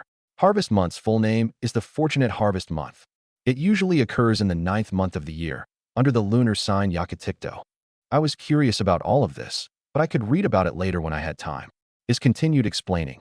During that month, resources from every source become more abundant. Higher value treasures are easier to obtain, and ordinary monsters may yield rarer drops that shouldn't normally appear. For that reason, large numbers of adventurers usually pour into dungeons during that season. It sounded like a limited-time bonus that increased drop rates. It would certainly stimulate adventurers' desire to explore dungeons. Their greed might even get them killed. If Harvest Month comes early, we'll need to prepare to explore a large dungeon. Not right now, of course. Iz stored all the shadow-hunting panther corpses in his storage space. Then we continued deeper into the cavern together. This dungeon was different from the one where I had first arrived. That dungeon had passages extending in every direction, with branching paths everywhere. Merely looking at it had made me dizzy. This one consisted of an almost perfectly straight passage. Under illumination, every trap was clearly visible. Iz and I explored farther inside and encountered other monsters. 8 shadow-hunting panthers. 2 shadow spiders. Spiders. The instant I saw one several times larger than I was, I nearly jumped out of my skin. But in the next second, I raised a hand and blasted it with 7 fireballs at once. My fireball was far more powerful than that of an ordinary mage. So far, I hadn't encountered a monster in this dungeon that could survive one of my spells. The increase in proficiency levels had also improved my spell's power considerably. According to Iz, an ordinary level 1 mage facing this shadow spider would need at least 30 to 40 fireballs to kill it. My 7-shot fireball volley killed it instantly. When I encountered the second shadow spider, I deliberately controlled how many fireballs struck it.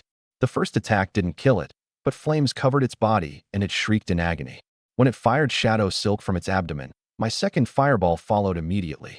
The instant the silk touched the fireball, it burned away completely. The fireball continued without losing momentum and struck the shadow spider. Boom. The spider, engulfed in flame, toppled onto its back and stopped moving. Other level 1 mages needed around 30 to 40 shots. That meant one of my fireballs averaged the power of 15 to 20 ordinary ones. A 7-shot volley. After calculating inwardly, I estimated it was equivalent to 95 to 140 ordinary fireballs. And the first shot had nearly killed it. The second merely dealt the final bit of damage, so the real estimate should be even higher. In other words, a single cast from me dealt more than 100 times the damage of another mage at my level. Come to think of it, I still didn't understand talents very deeply. From what Kumaroni had said during my class advancement, the talent system seemed to have more complicated mechanisms. If I couldn't find the relevant books, I could ask Kumaroni and the others later. I still didn't want to expose my lack of basic common knowledge casually, and constantly asking them everything would become annoying. I wanted to minimize the trouble I caused Iz and his companions. Shadow spiders, shadow-hunting panthers, and besides them, a mass of pure shadow remained visible on the wall even under illumination. Rather, it was fortunate that I had illumination. Without it, the creature would have blended completely into the darkness and become impossible to detect. A shadow demon. It's a tier 2 monster. While in its shadow state, physical attacks have no effect on it. Magic that targets physical bodies also deals no damage. Only light element attacks work. But while it remains a shadow, it can't threaten physical beings like us either. Only when we stop looking at it will it leave the shadow and attack. It repeatedly tried to circle behind me, but my gaze always followed and caught it. It didn't move very quickly, so it was easy to notice. It said, in other words, as long as you keep watching it, you're safe even if you can't harm it. But in a real battle, an enemy like this remains a threat. Come, repeat after me. Lord of Dawn's light, I pray for a ray of radiance to pierce the darkness for me. I repeated Isparut's words. A cross-shaped sword of light formed in my hand. Cross of light, LV5. I sensed that I could hold the cross-shaped light sword briefly and use it as a weapon. Chime. Ah. The cross of light stabbed into the shadow demon, and an agonized howl came from the darkness. Immediately afterward, two shadowy hands reached out from the darkness and shot toward me. I pray for light to pierce the darkness. Chime. The sword of light pierced one of its arms. Once struck, the arm could no longer move. Light. Another cross formed in my hand, brighter and larger than before. This time, the shadow suddenly expanded and arrived beneath my feet in an instant. Countless small black hands erupted from the ground. I leaped backward and thrust the light downward. Cross of light, LV, 10. Incantation-free, larger cross. Unlike illumination, cross of light could be cast without an incantation. Whoosh. Bang. Bang. Bang. Bang. The shadow began chasing me at high speed.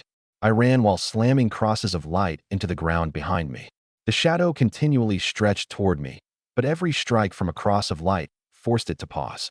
And each cross of light I cast was far more powerful than the one before. Before long, 13 crosses of light pinned the shadow demon to the ground, and it stopped moving completely. The shadow shrank steadily until it became a pitch-black skin lying on the cavern floor. The shadow demon was worth 3 silver. With a gatherer, we could have collected 5 silver worth of materials. The 2 shadow spiders were each worth a little over 2 silver. Including the extra drops and the dark crystal, by a rough estimate, I had earned around 50 silver so far. Is would charge a fixed protection fee of 1 silver. I had no objection whatsoever. That also meant every other gain from this dungeon belonged to me. But surely his services as a protector were worth more than 1 silver? The price of 1 shadow hunting panther seemed far too cheap. Is said, the Lord's chamber is just ahead. I asked, do I have to defeat the Lord to break through my mana limit? Is answered, yes, but not entirely. Breaking through the mana limit isn't something everyone can accomplish. According to my current theory, a level 1 mage can break through that limit only after learning Mana Tide. And the key to the breakthrough is left the sentence unfinished and gave me a mysterious, chilling smile. There was even a trace of cold cruelty in that smile. He looked at me as though I were a lamb waiting for slaughter. Malice, so dense it was almost impossible to breathe, crashed over me. It had nearly taken physical form. I could see it with absolute clarity. Damn it. I knew I shouldn't trust people so easily after transmigrating into another world. Damn it all. He had treated me kindly, so I had believed him without question. An invisible force instantly restrained me. I spun around at once, forming ice spikes at different positions around us. Ice spike, remote casting.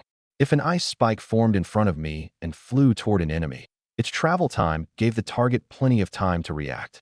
Remote casting shortened that reaction time and left less room to dodge. I used it directly against Isparut. Bang! The countless ice spikes shattered the instant they formed. I saw the condensed ice elements scatter into fragments. I had no idea what kind of countermeasure Isparut had used. Was the gap between a level 1 mage and a level 5 mage truly that enormous? Bang! Bang! Bang! Bang! Bang! Fireballs formed one after another around us. Yet each fireball exploded the moment it appeared. Is remained completely unharmed, without even a strand of hair out of place. With both hands tucked into the pockets of his robe, he watched me with a cold, vicious smile. Swish! I felt an invisible hand seize me. Bang!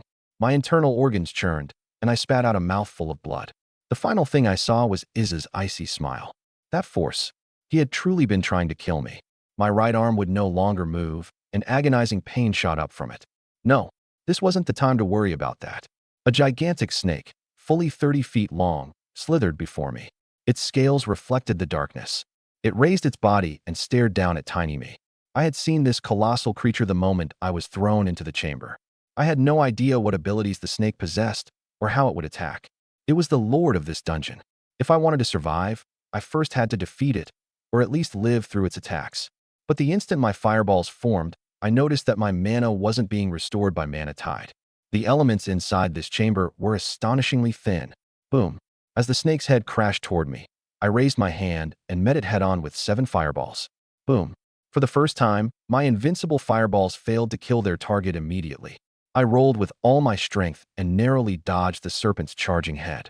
My spells dealt more than 100 times the damage of an ordinary level 1 mage.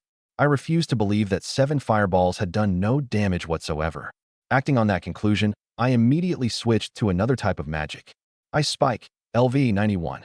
The forming ice spikes consumed roughly 3% of my mana, about 3 times the entire mana reserve I had possessed immediately after becoming a mage. Boom. The ice spike struck the giant serpent's soft belly directly, knocking its body backward. But its skin remained intact. The spike hadn't pierced it. Bang. Almost in the next instant, another giant ice spike descended from the exact opposite direction. Boom. The 2 sharp ice spikes pierced the python's body simultaneously from either side. Dust billowed in the distance. Its tail swept horizontally toward me. That enormous tail was taller than my entire body. If it struck me, I would probably die instantly. At my current speed, there was no way to dodge such a wide sweep. The attack cut off every possible escape route along the ground. I looked sharply upward. The cavern ceiling was high, but even if I jumped, I couldn't possibly clear the tail. My left hand had already begun gathering ice. Boom. The strike showed no mercy whatsoever. The tail didn't slow in the slightest. Instead, it accelerated at the final moment.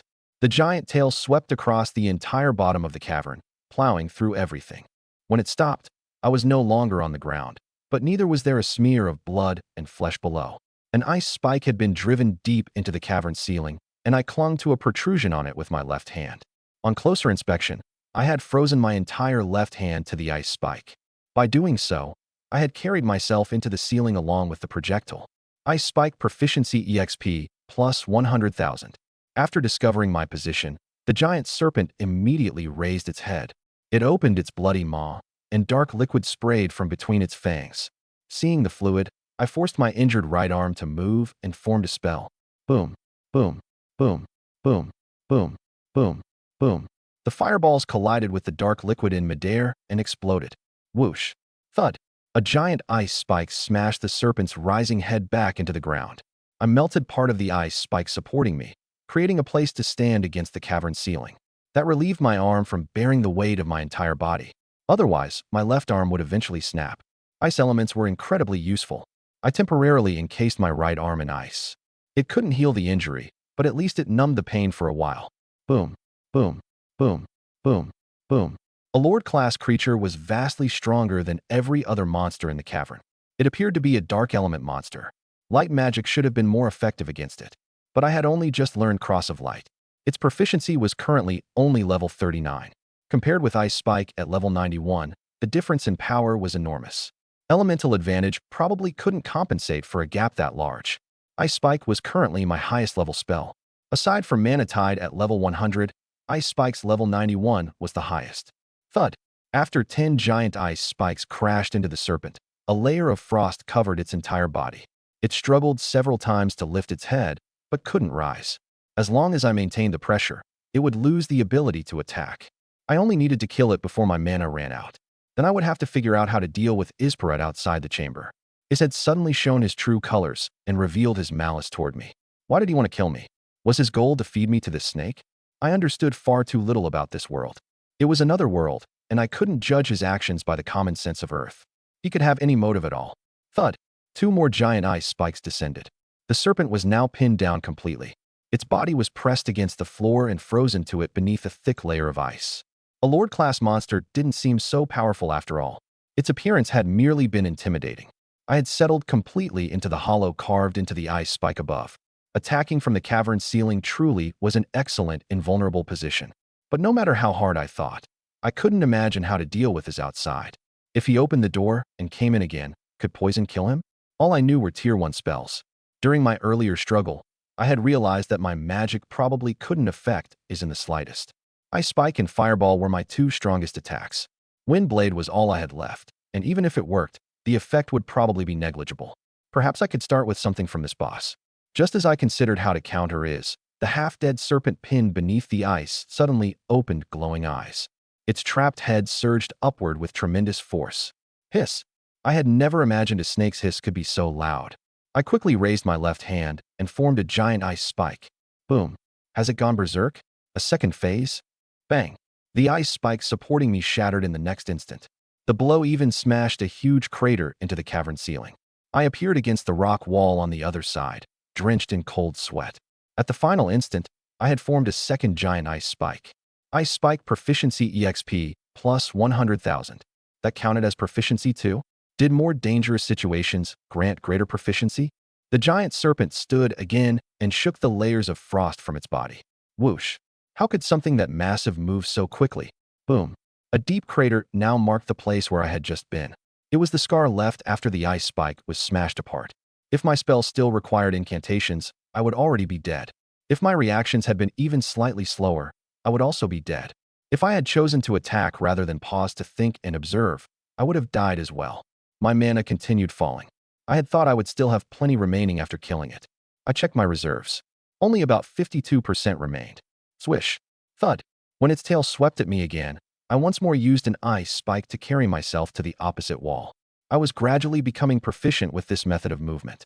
And during this journey to the wall, thud, the spike slammed directly into the serpent's head, striking the place that had already suffered an ice spike puncture. As the rear half shattered and drove the front half forward, the tip plunged much deeper. A wave of cold erupted from the point of the spike. Two-stage ice spike penetration, extreme cold spread.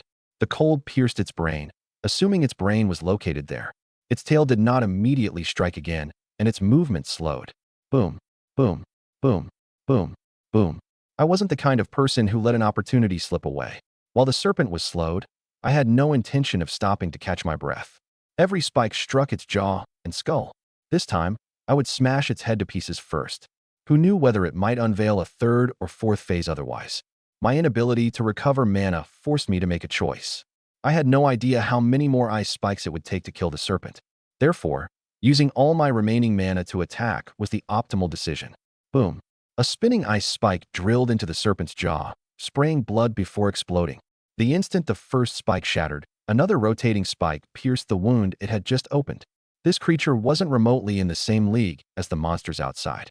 Among the lesser monsters, only 2 shots from a 7 fireball volley were enough to kill one. How many complete spells had this boss already endured? If I considered only its vitality, it might possess more than 10,000 times that of the lesser monsters outside. Its entire head was frozen, yet it still wasn't dead. Since it entered the second phase, I had already struck it with 30 consecutive ice spikes. With every cast, I calculated my mana consumption carefully. I tried to produce the greatest possible force from each spike while spending the least mana. Every ice spike granted me 150,000 proficiency points. Without forcing myself, I never would have discovered where my limits truly lay. No matter how much I reduced the cost, each ice spike still required 2% of my mana. Yet the ice spike I now cast with 2% was already more destructive than the one that had originally cost 3%. I possessed God-tier proficiency evolution. Was I really going to die here just after taking my first step? Inside the first dungeon I ever explored? Boom, boom, boom, boom, bang. Then another completely unexpected change occurred. The nearly frozen solid serpent shattered countless chunks of ice once again. Die. Just die. Why won't you die? My unwillingness turned to rage. I didn't understand why things had become this way or why I was suddenly going to die. Ice Spike Proficiency EXP plus 100,000. Ice Spike Proficiency EXP plus 100,000. Ice Spike Proficiency EXP plus 100,000. Ice Spike Proficiency EXP plus 100,000. I compressed the ice spike to make it even harder and drove it into faster and faster rotation. I didn't need an enormous spike. I needed one that was longer and thinner. Notifications of increasing proficiency sounded endlessly within my mind. The proficiency gains this time were ferocious. An ice spike shaped like a long needle formed beside me. Its high-speed rotation filled the entire cavern with freezing air. I could still overcast. I would squeeze out every last bit of strength. If I couldn't kill it, I would die anyway. In place of my mana reserves, emptiness opened inside me. Bang! Splurt! A long stream of blood and ice fragments sprayed upward, forming a crimson pillar that reached toward the ceiling. The serpent's head had been pierced completely through. The needle had not merely penetrated its skull, it entered through the hole and plunged deep into its body. The entire length of the enormous serpent froze into an ice sculpture within moments. My vision went dark. Before losing consciousness, I vaguely heard several voices within my mind. Mana Enhancement Art. Mana Tide has evolved. You have learned Mana Void, Tier 2. Forbidden Art. Mana Void Proficiency EXP, plus 100,000. Mana Enhancement Art. Mana Void, LV, 10. Operates automatically, draws more mana from the void. I could still feel my body. I hadn't died again and reincarnated in yet another world, had I? When my vision cleared, I saw smooth, emerald hair. Kumaroni was watching me with a gentle smile. You're awake. I may need to clear up a misunderstanding between you and Iz. I pointed my right hand toward Kumaroni, my vigilance undiminished. Lowering my voice, I asked, a misunderstanding? Kumaroni twirled a lock of hair, looking helpless as she sighed. Little lewd song. When Iz threw you in there, he wasn't trying to kill you. He did it to help you break through your mana limit. At the same time, I examined my physical condition. The mana within me no longer rose and fell like a tide. In its place was a tiny hollow, a cavity like a black hole. My mana existed inside that hollow. I couldn't sense the hollow's limit. I only knew I could draw mana from it at any time. It contained more than 5,000 times the mana I had possessed immediately after awakening. See? If Iz hadn't displayed malice toward you, you wouldn't have believed you were in mortal danger, would you? Only when you felt despair would you exhaust every ounce of strength and unleash all your potential. My body gradually relaxed. Besides, if he truly wanted to kill you, he wouldn't have brought you back for me to heal. Who would bring back someone who hated them to the bone? Only then did I notice that my right arm had completely recovered. Every trace of discomfort was gone. My constitution even felt stronger. My formerly thin body had begun developing some muscle. I was in far better condition than before entering the dungeon. Mana Void, LV 92. Ice Spike, LV 100. Evolution available. Fireball, LV 91. Windblade, LV 86. Illumination, LV 55. Lightning Strike, LV 43. Cross of Light, LV 39. Mana Void had replaced Mana Tide. Ice Spike had reached level 100, and a new evolution available notice had appeared. Knock, knock, knock. When I saw Iz again, he no longer radiated that dense, nearly visible malice. Kumaroni immediately explained gently. Iz must have used Malice Aura on you. That spell radiates intense malice and instantly provokes vigilance, hatred, and even fear in every nearby target. Malice can drive away timid monsters. It can also be used in trials for people. Many academies and training grounds use Malice Aura to give their trials a greater sense of danger. But if the subject knows beforehand, the effect is much weaker. After all, knowing the other person doesn't truly intend to harm you naturally reduces the impact. Seeing Izparut now, I truly didn't hate him as much as I had in the cavern. Guilt still showed on Iz's face. I'm sorry. Because of the unique circumstances, I couldn't explain too much at the time. Otherwise, the trial wouldn't have worked. One condition for learning Mana Void is exhausting all your mana while under a mortal threat. I also had to personally arrange a corresponding ritual. My vigilance hadn't disappeared completely, but judging from the current situation, there was a good chance they were telling the truth. Iz had already possessed many opportunities to kill me, and after what had happened, he wouldn't have brought me back if that had been his goal. On the other hand, pretending nothing had happened after nearly dying would be far too forgiving. But I could feel Mana Void operating within me. Iz's arrangement truly had helped me break through my mana limit, and I had genuinely learned Mana Void. If he was telling the truth, then giving Iz the cold shoulder and walking away. But if I trusted him easily again, would I be far too gullible in this other world? Could I trust someone who had placed me on the verge of death? I remembered the adventurer's enthusiasm toward Iz, the sincerity and joy of the apprentices who sought his answers, and Kumaroni's urgency when she appeared in the dungeon to save me. I had not died. They had saved me. That was also true. Though the shadow of death still flashed through my memory, I made my decision. I said softly, Iz, I trust you. At my answer, Iz seemed to release the breath he had been holding and smiled again. Iz said, thank you. He had no idea how difficult that decision had been for me. I had never heard Izparut's name or reputation in this world, nor had I heard any legendary stories about him known to every household. I was simply someone who had arrived here less than 3 days ago and knew almost nothing about this world. All I knew was that someone I had trusted had placed me in a hopeless, deadly situation. Now I had to rebuild trust in someone I had known for less than 3 days, someone who had nearly gotten me killed. That was far harder for me than for anyone who knew Isperut's legends. I calmed down and listened carefully as Isperut explained the entire sequence of events. It said he had begun designing today's trial the previous night, intending to place me under genuine life or death pressure.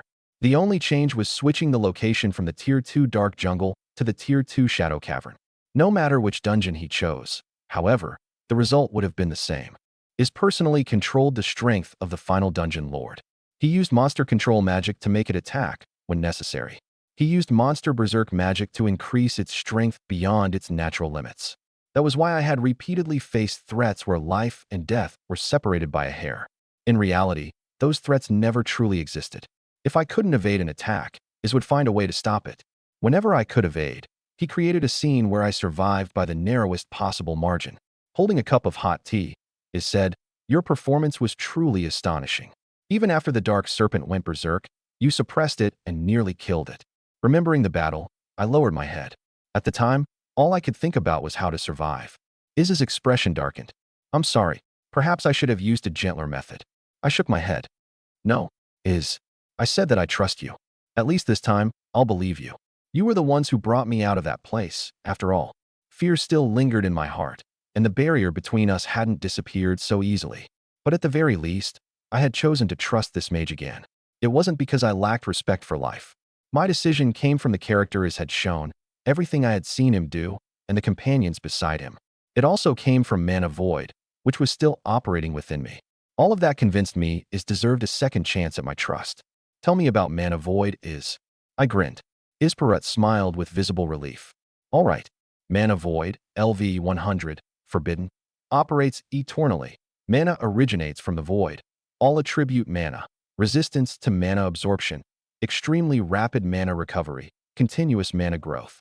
Is said, "Only 2 people in the world have mastered manhwaedit. One is me," I said, "and the other is me." Then I asked, "So the method of breaking through?" Is said, "It exists only in theory, but I was 99% certain of that theory." I had only just decided to trust you again. Despite that thought, I tilted my head and asked, "Then why has no one besides you mastered it? Didn't you say 2 other people besides me had learned Mana Tide?" My voice was full of curiosity. Is replied, "Because of their levels. Both of them had already advanced beyond level 1 mage. To break through the mana limit and master manhwaedit, you must still be a level 1 mage. There is one other condition. Mana Tide must reach the absolute limit of proficiency." Did he mean level 100? One effect of God-tier proficiency evolution was allowing me to see my proficiency progress. That meant ordinary people normally couldn't see how far their proficiency had advanced.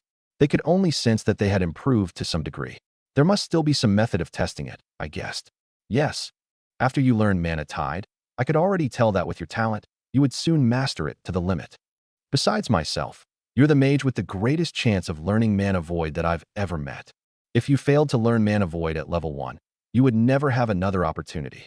Now that I understood the full story, I could accept the trial as had arranged. Manhwaedit doesn't merely increase your maximum mana capacity.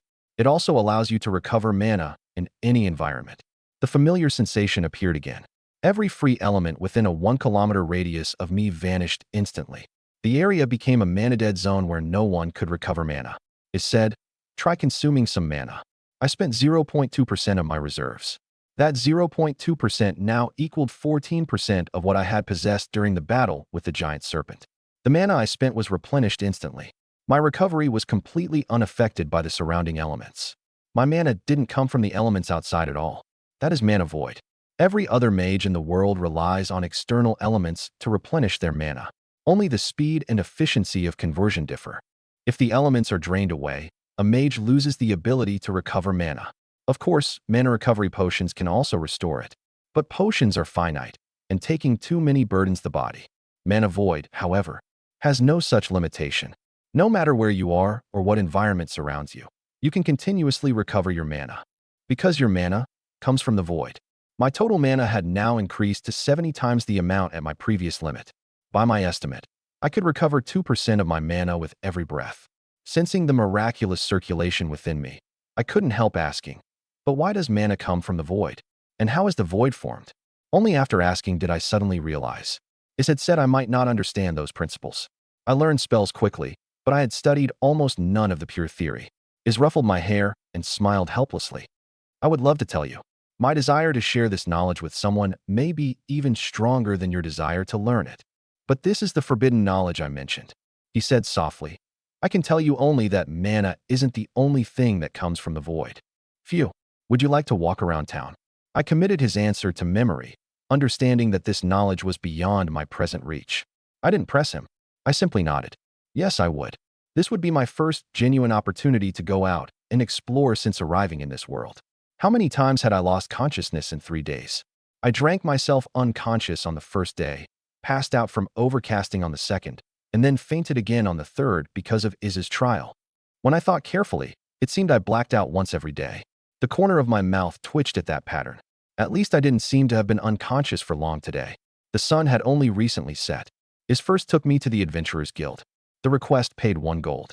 Iz then handed the collected spoils to Shirley, who immediately calculated their value. In the end, my earnings totaled 2 gold and 26 silver. After its materials were extracted, the giant serpent was worth only 70 silver. Iz didn't take the 1 silver that should have belonged to him. He had failed to fulfill his duty to protect me, so he refused the protection fee. I sat at a wooden table inside the Adventurers Guild. This wasn't merely a place to accept requests. It was also a tavern. The adventurers gathered here to drink and brag, and a large portion of the guild's revenue naturally came from the tavern business. I held up the money pouch. So this is what I earned from clearing a Tier 2 dungeon. 2 gold. Is reminded me, most adventuring parties have at least 4 members, a physical attacker, a spellcaster, a healer, and a defender.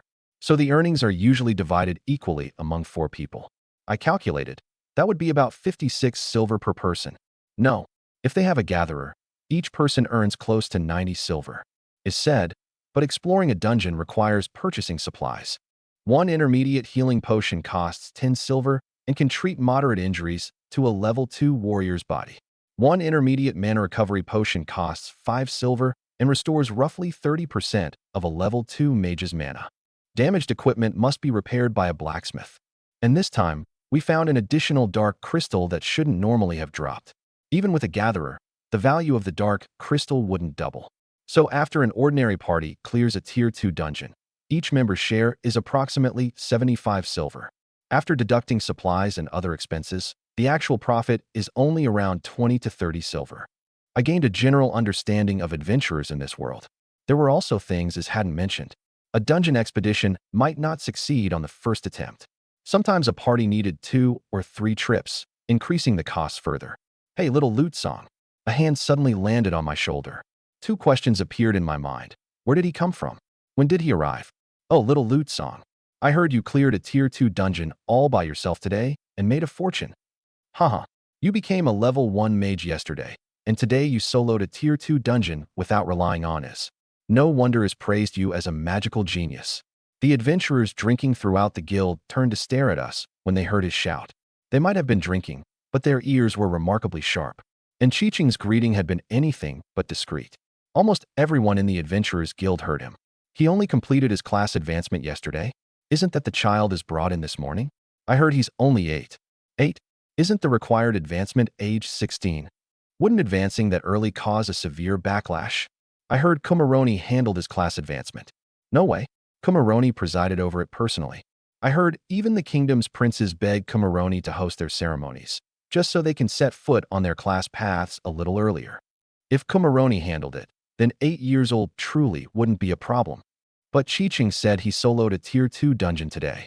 A magical genius acknowledged, even by Iz. It felt as though every gaze around me had gathered on my body. I only wanted to escape quickly. I had no desire to attract this much attention. But Chi-Ching wrapped an arm around my shoulders, making it impossible to move. What do you say? How about a victory feast? Before I could answer, Chi-Ching raised my hand. Great. It's decided.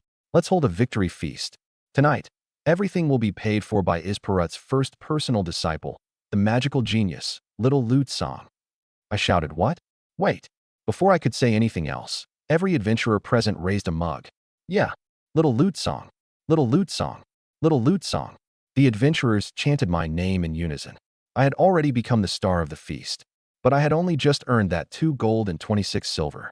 Chi-Ching leaned over my shoulder and whispered, Don't worry. If you don't have enough, your big brother will lend you the rest. You're the one who decided I was treating everyone without asking me. But he gave me no chance to complain. Chi-Chung had already raised his mug. A toast to tonight's hero, the conqueror of the Shadow Cavern, our magical genius, Little Lute Song, and his triumphant first battle. Cheers. Clang. Hey, stop giving alcohol to a child. When I woke again, it was morning, just as expected. Holding my aching head, I pushed myself up from the wooden table.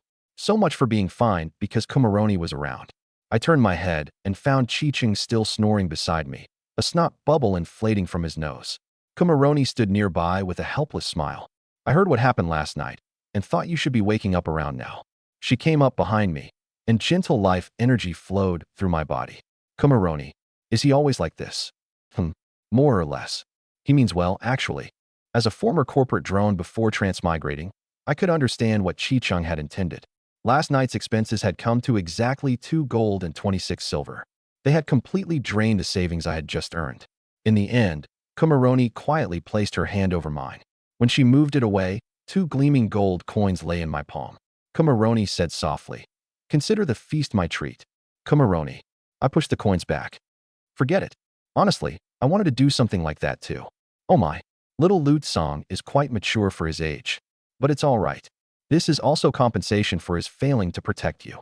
He was hired as your bodyguard, yet allowed his employer to return on the verge of death. That's a failure of duty. Under those circumstances, not only should he refuse payment, he should compensate his employer. Let these 2 gold coins serve as proof that you and his have reconciled. I put the 2 gold coins into my pocket. After a night of drunken sleep, yesterday's suspicion, distrust, and unhappiness had gradually faded. Perhaps that had been Chi-Chung's way of handling the situation. Kumaroni smiled. Iz and the others are still asleep. Let me show you around. You haven't seen Raintown in the morning yet, have you? I nodded. All right. That had actually been my plan the night before, until Chi-Chung suddenly appeared and forcibly turned everything into a victory party. I had thought losing consciousness again would turn my sleep schedule upside down. But getting drunk had somehow canceled it out and restored my schedule. Let me introduce each place. This is Raintown's Adventurers Guild. Adventurers accept requests here, and it's also their usual gathering place. Over there is Raintown's library. I followed Kumaroni as we strolled slowly through Raintown's morning streets. This was the first time I had been free to appreciate this world. Most buildings were wooden houses, though occasionally I saw unusually shaped structures made from materials I couldn't identify. The library, for example, was more distinctive. Besides the library, Raintown also had a dedicated training ground. Adventurers normally practiced combat techniques and magic there. As for my behavior of throwing spells from my room, only after Kumaroni explained did I learn that it had placed an absorption barrier over the area on the night I practiced. No one else had seen my magic, and naturally, it hadn't affected anyone. There was also the Hall of Life. Most illnesses could be treated there for free, along with low-level curses and wounds that weren't too serious. More severe injuries, however, required payment. Blank altars stood in several corners of town. Kumaroni emphasized that Raintown had no churches and no shrines dedicated to particular gods. Anyone who wished to worship had to do so at a blank altar. Even with freedom of faith, certain gods were forbidden from being worshipped at those altars. One was Bai, the white of death and destruction.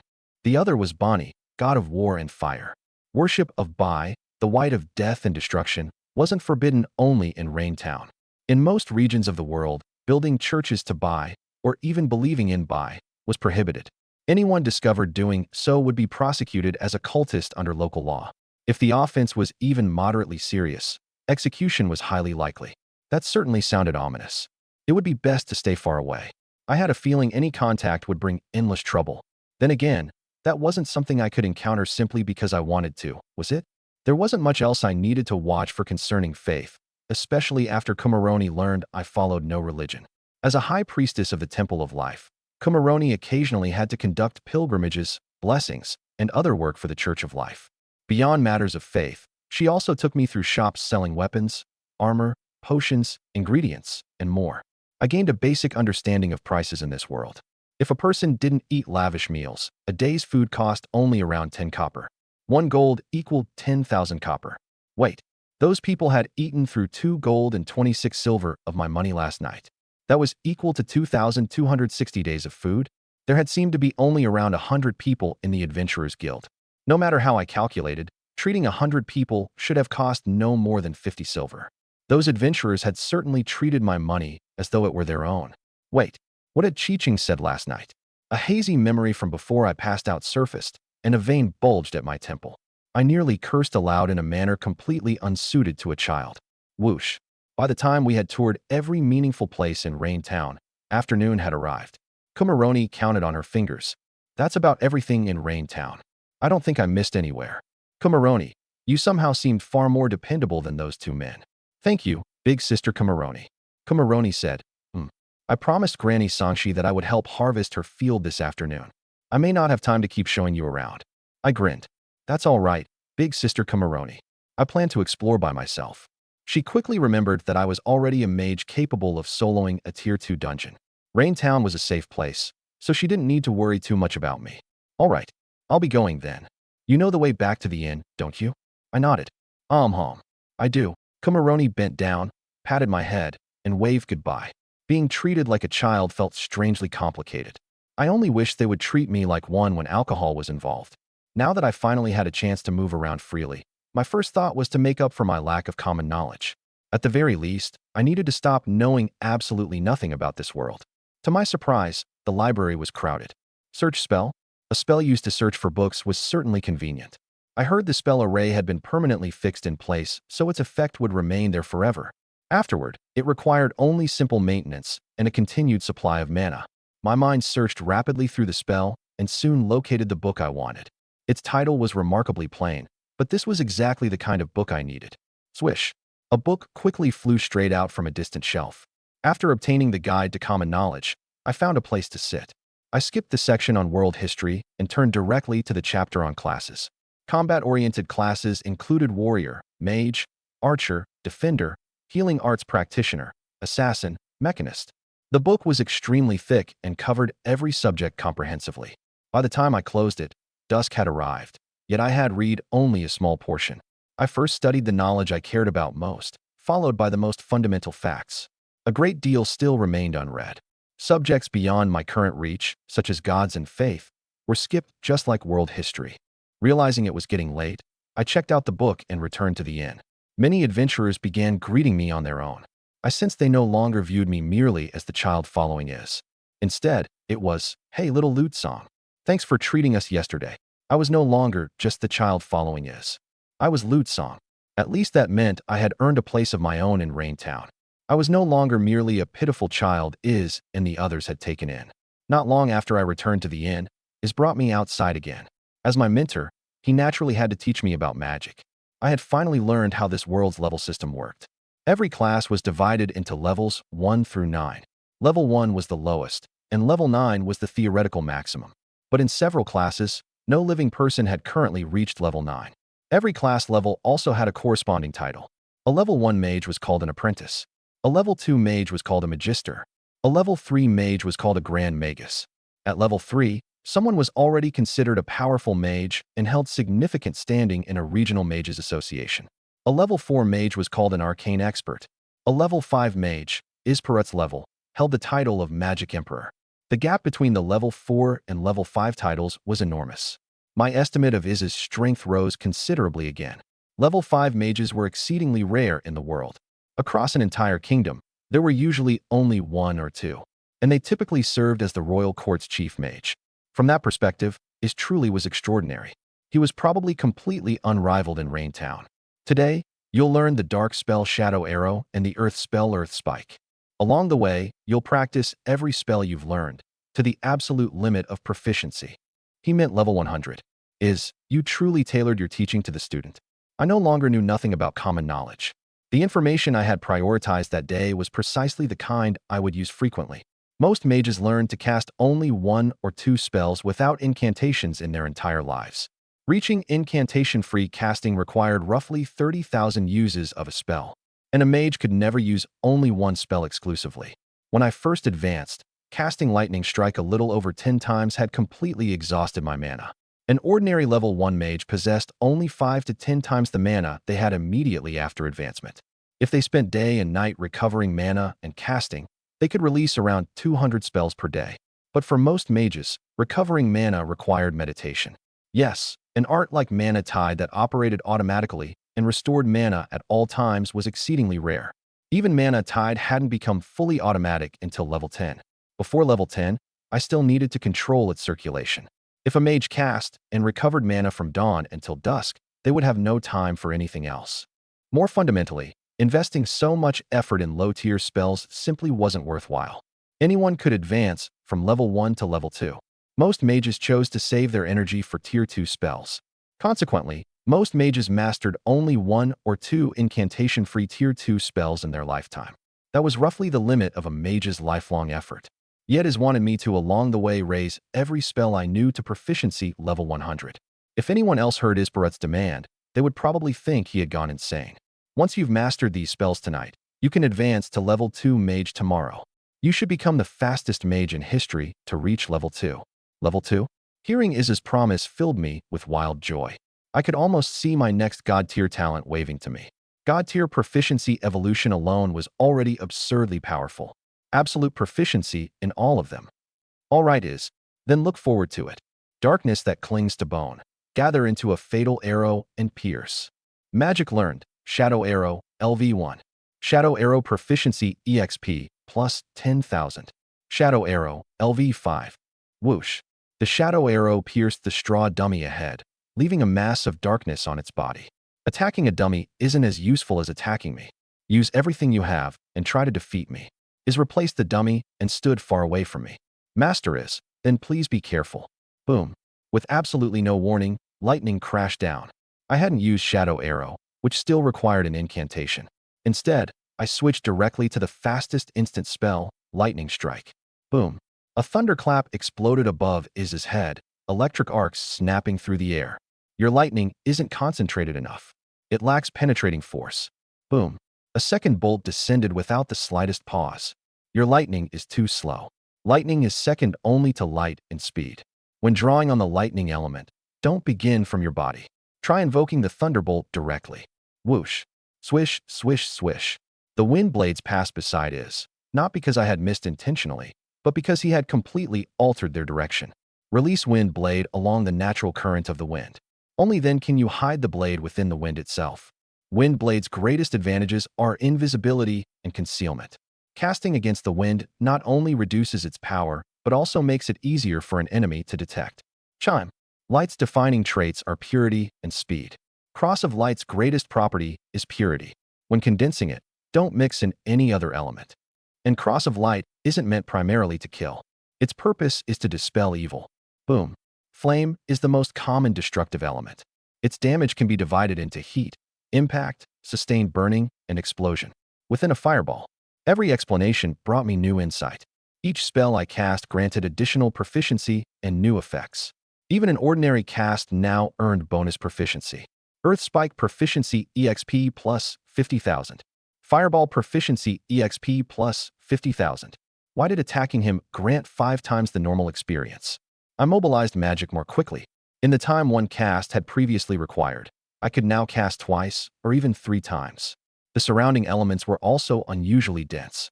My mana now recovered from the void, but when using certain spells, drawing directly on available external elements made casting faster. Just as Iz had said, Lightning Strike needed only to call down lightning directly. There was no need to use my own mana to release it. Cast that way, the enemy would have almost no time to react. Perhaps the gap between a level 5 mage and a level 1 mage was simply too great. Even though my casting already felt incredibly fast, Iz blocked everything with ease. Thanks to the bonus experience and Isparut's guidance, the speed at which my spells leveled up soared continuously. With mana that was nearly inexhaustible, I bombarded Iz with spells from 7 in the evening until 4 in the morning. When the final giant earth spike erupted from the ground and Iz crushed it beneath 1 foot, my last remaining spell, Earth Spike, also reached level 100. I had spent an entire night. At last, Lightning Strike, Ice Spike, Fireball, Wind Blade, Illumination, Cross of Light, Shadow Arrow, and Earth Spike. All 8 spells had reached proficiency level 100, including the perpetually operating, already maxed out Mana Void. I now possessed 9 level 100 spells, and every spell displayed an evolution notice. Ice Spike, evolution available. Available evolution paths, control, speed, freezing, power. When Iz saw that I had finished training the last spell, He dusted off his clothes and prepared to stop for the night. Whoosh! 3 crystal-clear shards of ice, trailing long streams of frost, arrived before is in an instant. Casting spells at high intensity also consumed mental energy. I had started around 6 that morning and toured nearly all of Raintown. Then I spent the afternoon reading intensively to make up for my lack of common knowledge. Yet in reality, even now, I still felt all right. I didn't feel mentally exhausted to the breaking point. It was only natural that my mental strength had improved as well. But I truly was sleepy, the kind of sleepy that made me want a long, comfortable rest. The advancement hall wasn't open at night. Kumaroni could preside over an advancement, but knocking on someone's door in the middle of the night would have been terribly rude. Even though I was eager to become a level 2 mage, I breathed a little easier when I woke and discovered nothing unexpected had happened. Whenever unfinished business remained, I always felt that some inexplicable complication might arise. This was my 5th day in the world. Climbing out of bed today, I finally felt as though I had begun to belong here. I gave myself a confident smile in the mirror and silently encouraged myself. A level 2 mage, huh? Excellent. It seemed that whenever I came downstairs, Is would spawn in the lobby. Hey Is, good morning. Everyone in another world had different eating habits, and I respected that. I chose soy milk and biscuits for myself, so I used biscuits as a substitute. Are you going to the advancement hall today? Kumaroni spawned from who knew where and joined the breakfast table as naturally as could be. A level 5 healing arts practitioner, life recreator. After cramming common knowledge, I understood the different classes much better. Haha, kid, you're already going to reach level 2. That's even faster than Is. And Chi-Chung was sitting right beside me, behaving as if we had been close friends forever. You drank alcohol bought with someone else's money, then waited until the next morning to greet him? Kumaroni said. If Lute Song is advancing, I should go too. Chi-Chung reacted enthusiastically. Oh, Kumaroni, will you preside over the ceremony yourself? Kumaroni spread her hands slightly. After all, it can only be me. Kid, you're incredibly lucky, Chi-Chung said, slapping my back. The force made me spit out the biscuit I had just swallowed. Wait, if both of you accompany him to his advancement today, who's going to fight the Dark Wyvern? Kumaroni and Isparut looked toward Chi-Chung in perfect agreement. Fine, fine.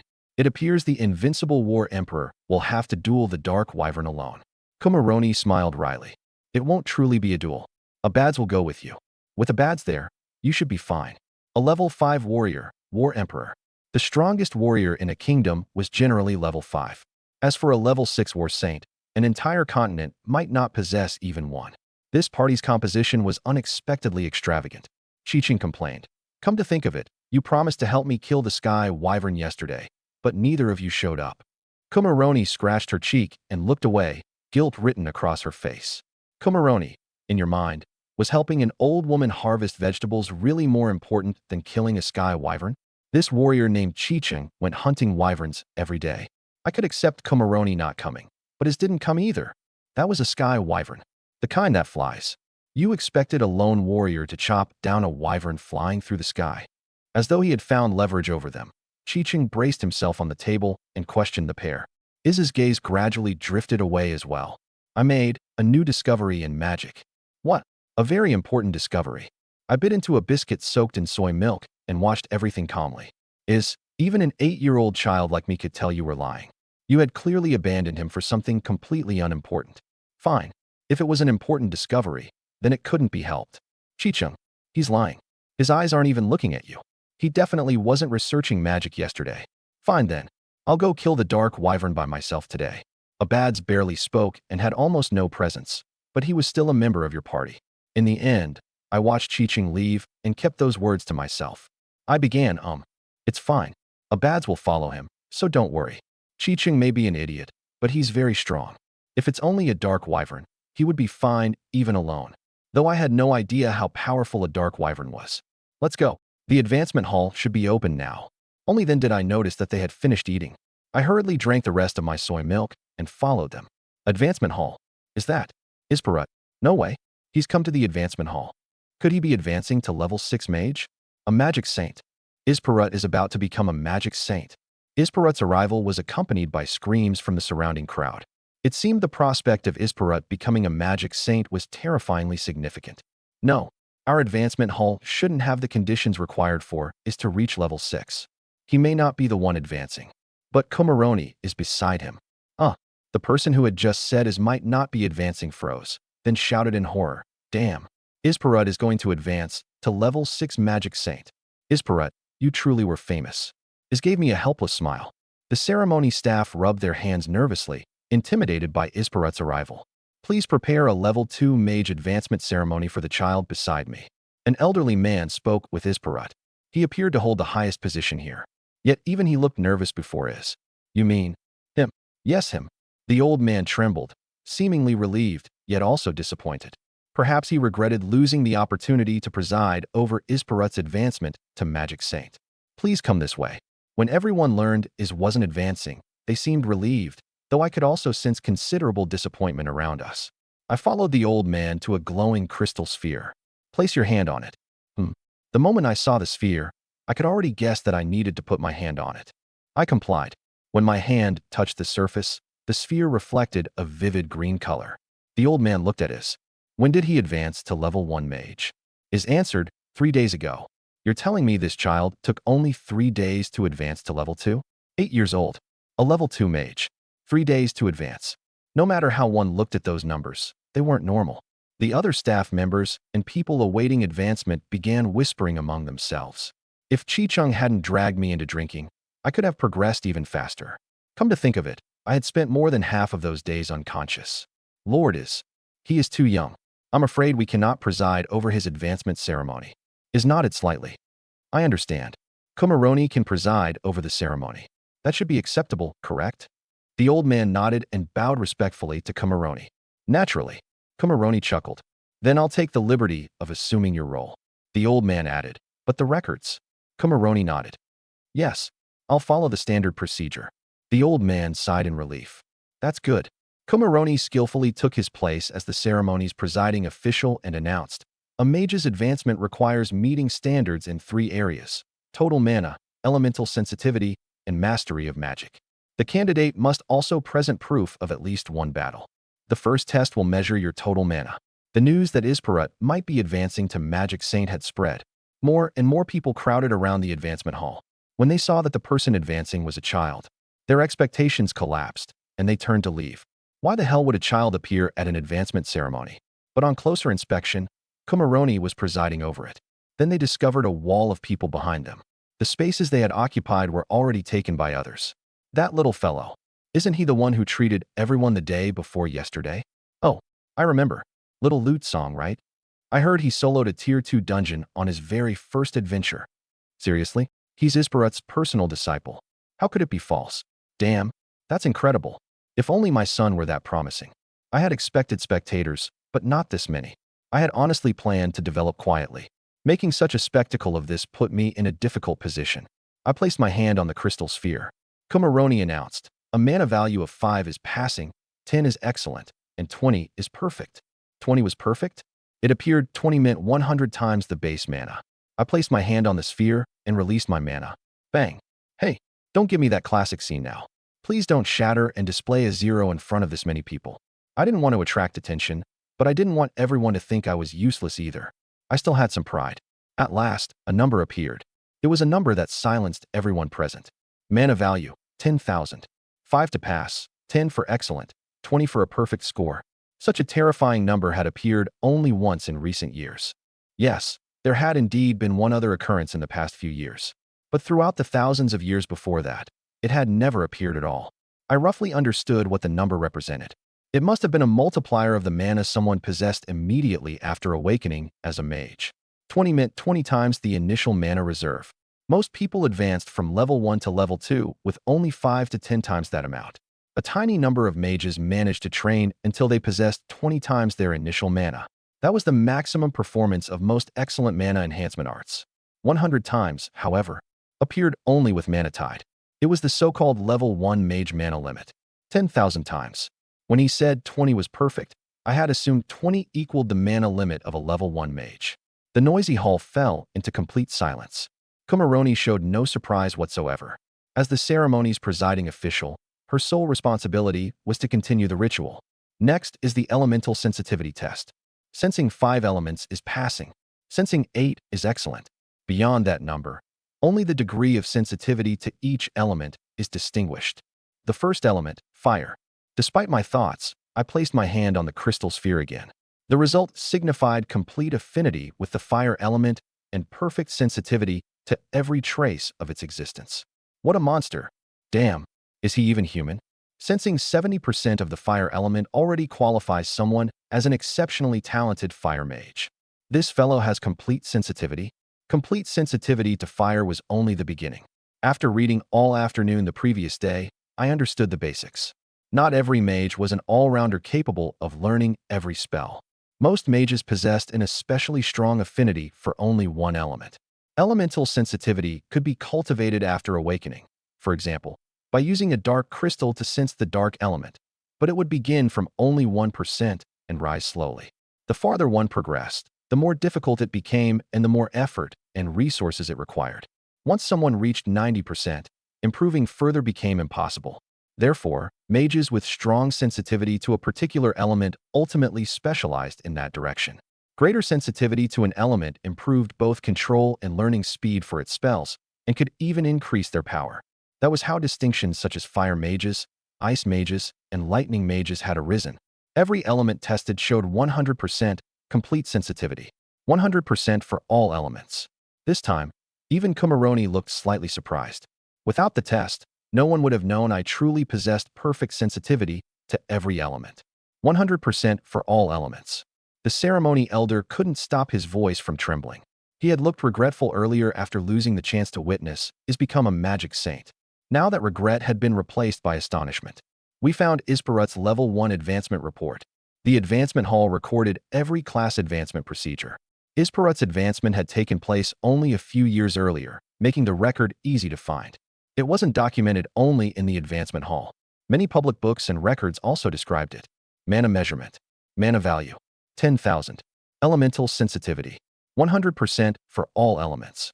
As everyone compared Iz's past results with me on the advancement platform, their discussion quickly formed a clear picture.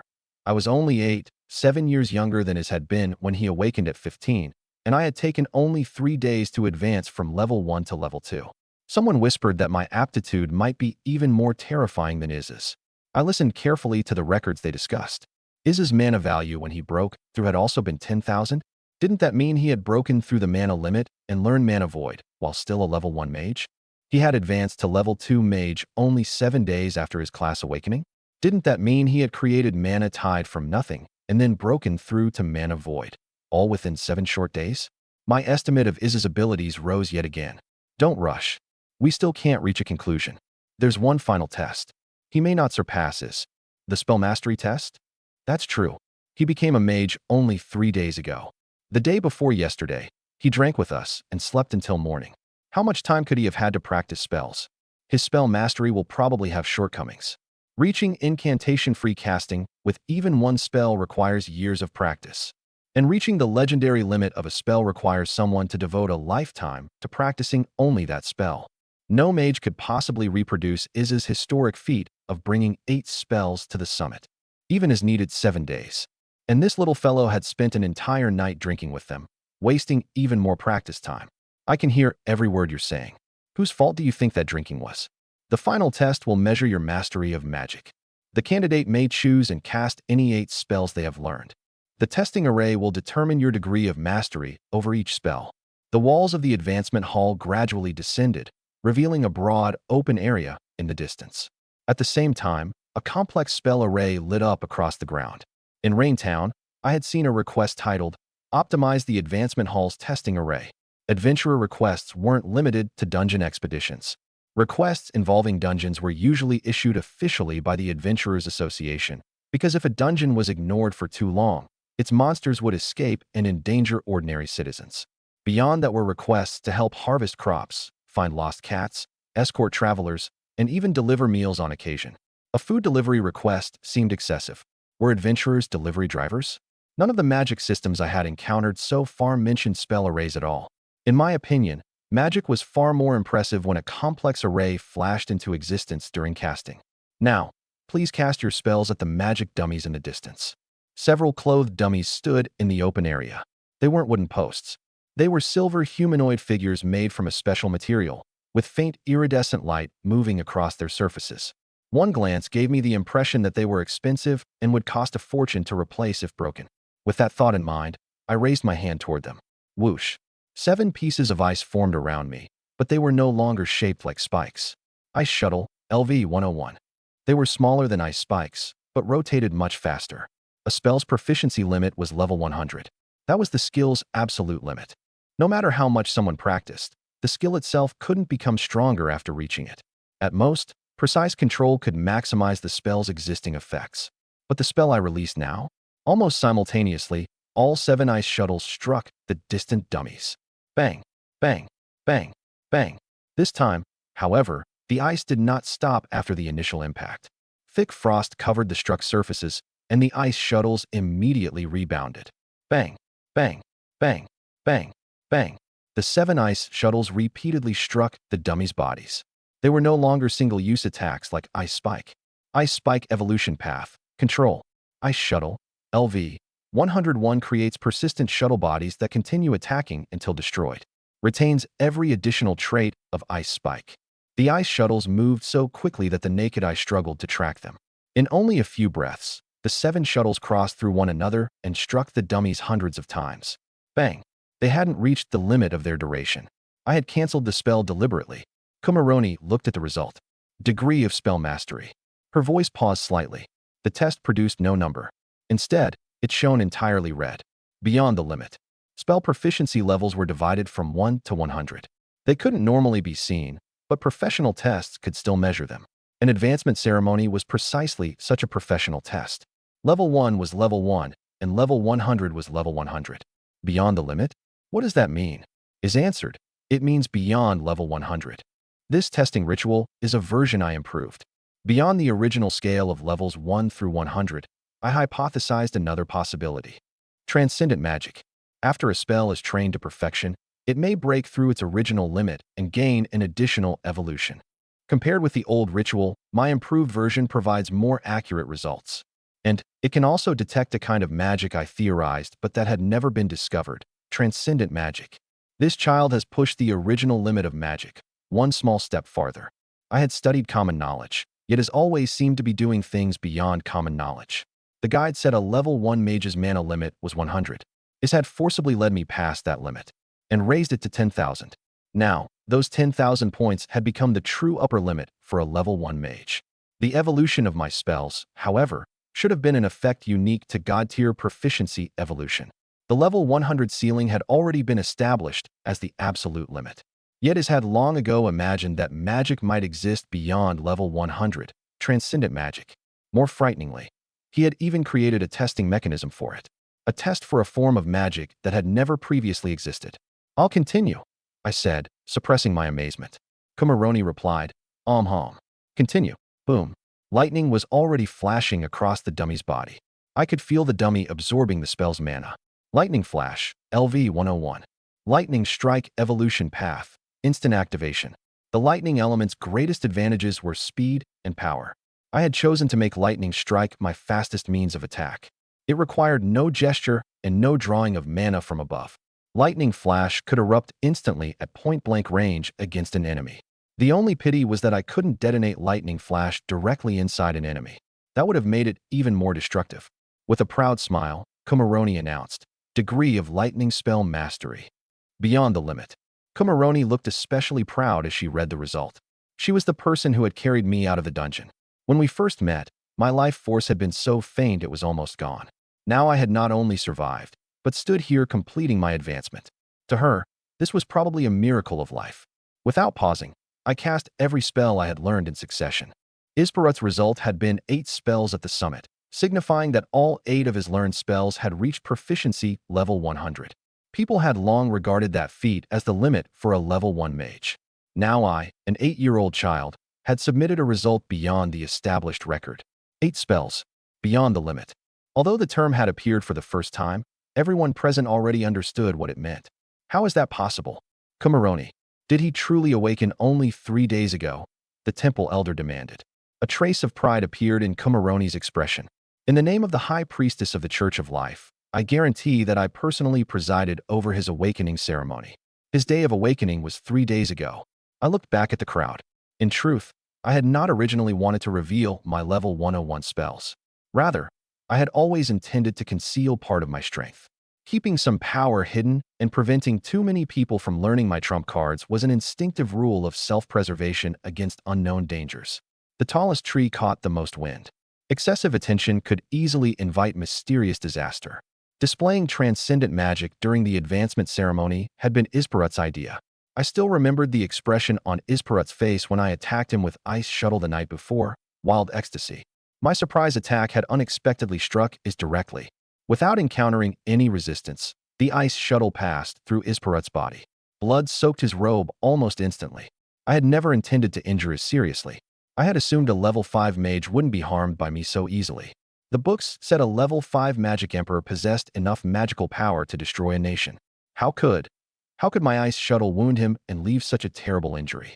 The shuttle passed completely through Isparut, leaving a frost-rimmed cavity in his body. Because I believed Is was far stronger than I was, I hadn't held back at all. When I saw the gaping cavity stained with blood and frost, my mind rang as though it had exploded. But Is showed no shock or anger whatsoever. The expression on his face was excitement. Ecstasy. Transcendent magic. You actually cast transcendent magic. I was frantic. Is, you're wound. Even if the attack had missed his heart, it had pierced his chest and lung and likely severed his spine. The injury was extremely serious. Can you hold on? Is, I'm going to find Kumaroni right now. Is ignored his injury completely. He suddenly teleported beside me, grabbed my shoulders, and stared with wild excitement. Tell me how you comprehended it. This wound doesn't matter. Compared with your transcendent magic, it's insignificant. With Is holding me in place, I had no opportunity to call for help. Is truly didn't behave like someone seriously injured. He remained excited until Kumaroni arrived. When she came, Kumaroni merely smiled helplessly. Green energy flowed, and the missing section of Is's body regenerated in moments. I watched his organs reconstruct themselves, his skeleton reform from nothing, and flesh and skin grow over it, until he looked completely unharmed. Only afterward did I learn that Is had sensed the ice shuttle the instant I released it. But his first reaction had been to lower every defense he normally maintained. He deliberately abandoned all protection and took the strike head-on. He wanted to experience transcendent magic personally and learn exactly what being struck by it felt like. Afterward, he proposed that I use transcendent magic during the advancement ceremony. His reason was one I couldn't refuse. Is explained the true nature of advancement ceremonies. Every advancement ceremony possessed a corresponding core principle. Mage Advancement Ceremony. Its core principle was the process of seeking the origin of the arcane. The advancement ceremony displayed the efforts a mage had made while seeking that origin. The ritual acted like a witness. Based on the achievements the mage displayed in pursuing the origin of the arcane, it granted a corresponding reward. That was the true meaning of an advancement ceremony. Therefore, you should display your magical achievements as fully as possible during the ceremony. You must reveal your transcendent magic. Is's explanation convinced me completely. Compared with hiding my ability, gaining greater power was more important. If displaying transcendent magic earned a greater reward, then I could conceal the additional strength I received instead. The final test was proof of battle. That test was the simplest. I presented a serpent's eye. It was proof that I had killed the giant shadow serpent. Proof of battle merely demonstrated that a person had experienced combat. For a mage, the requirement wasn't strict. They needed only to have fought a monster once. Even a battle against a weak slime would qualify. My proof of killing a Tier 2 dungeon lord carried considerable weight. The serpent's eye turned into illusory light in her hand and vanished. It disappeared? That material could have sold for 3 silver. Is had deliberately saved the eye and told me I would need it later. The light rose into the air and slowly descended over my body, as though affirming the battle I had endured. So the ritual even had an anti-counterfeiting mechanism? That made sense. Otherwise, people could simply buy dragon scales or similar materials and use them to pass the test. Kumaroni closed her eyes as though entranced and intoned. I have witnessed an apprentice's journey in pursuit of the origin. This is a path of tireless seeking. You have lifted one corner of the veil over the arcane and stepped forward as a pioneer of transcendence. This is not the destination. It is the beginning. The sky was neither overcast nor clear. A brilliant aurora rippled across it. An 8-year-old child completed his mage advancement ceremony. I completed my advancement and became a level 2 mage. The advancement process hadn't been especially complicated for me. In the end, all I did was place my hand on a crystal sphere and make it light up. During the spell mastery test, I cast several spells. Finally, I produced the serpent's eye I had prepared, and the ceremony ended just like that. The whole advancement ritual felt no more demanding than taking a walk after breakfast. For Raintown, however, it was a sensational event. The news that a magical genius who had surpassed Isparut had been born.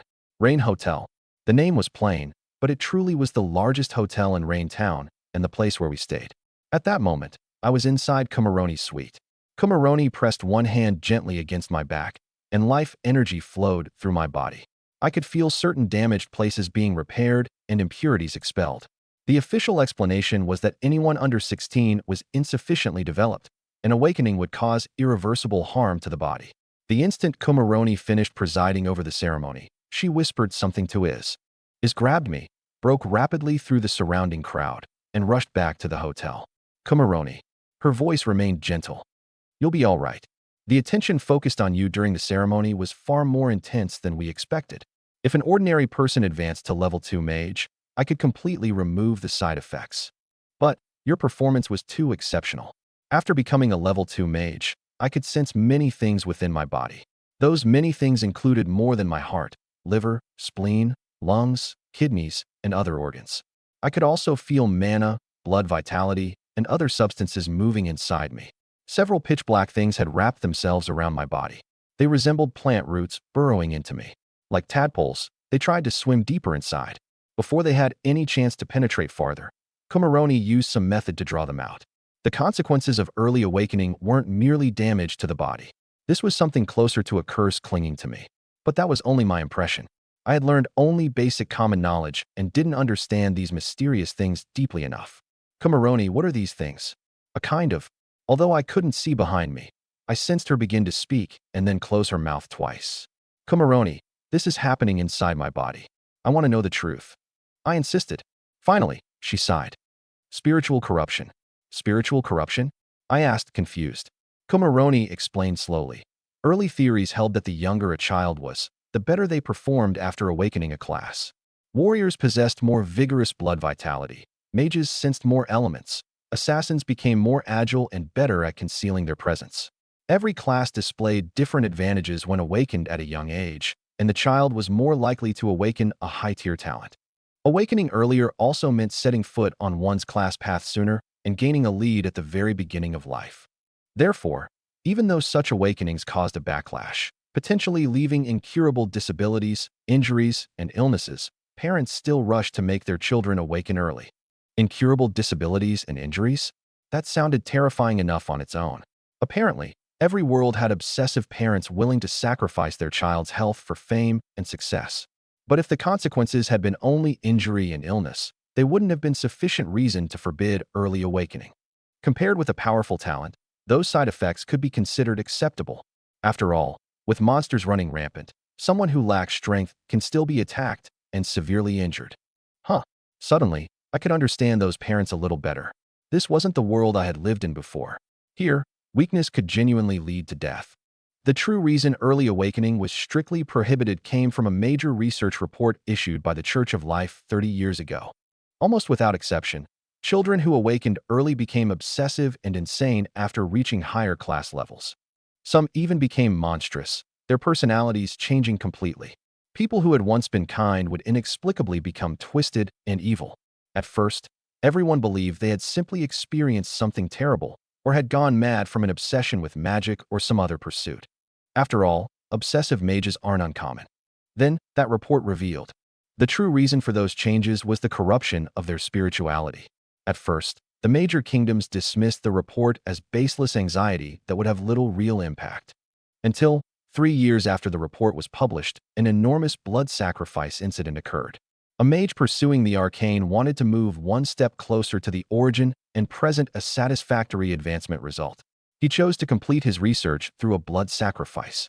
That sacrifice killed 3 billion people and caused 2 kingdoms to collapse completely. It was classified as the largest evil sacrificial incident of the century. The subsequent investigation revealed that the mage had been a genius who awakened the mage class at age 9. Before the sacrifice, he had always been the benevolent lord of the Mess territory. The incident sounded an alarm and shocked several surrounding continents and hundreds of kingdoms. Related conferences were held constantly during that period. One major resolution prohibited all class awakenings before the age of 16. Afterward, class holders who had awakened before 16 and already reached level 4 or higher were placed under close observation by the major kingdoms. The Church of Life conducted deeper research and made considerable progress. We now know that spirituality is more powerful before age 16. During an advancement ceremony, that stronger spirituality attracts more attention, and the gaze silently erodes the soul. As their class level rises, they grow increasingly obsessive along their chosen path. Eventually, that obsession turns them into seekers who will sacrifice anything. To climb to a higher step, they become capable of every inhuman act. They become evil in its purest form. So something like that had happened in this world. The ban on awakening before 16 had not appeared without reason. It was founded on a lesson written in blood.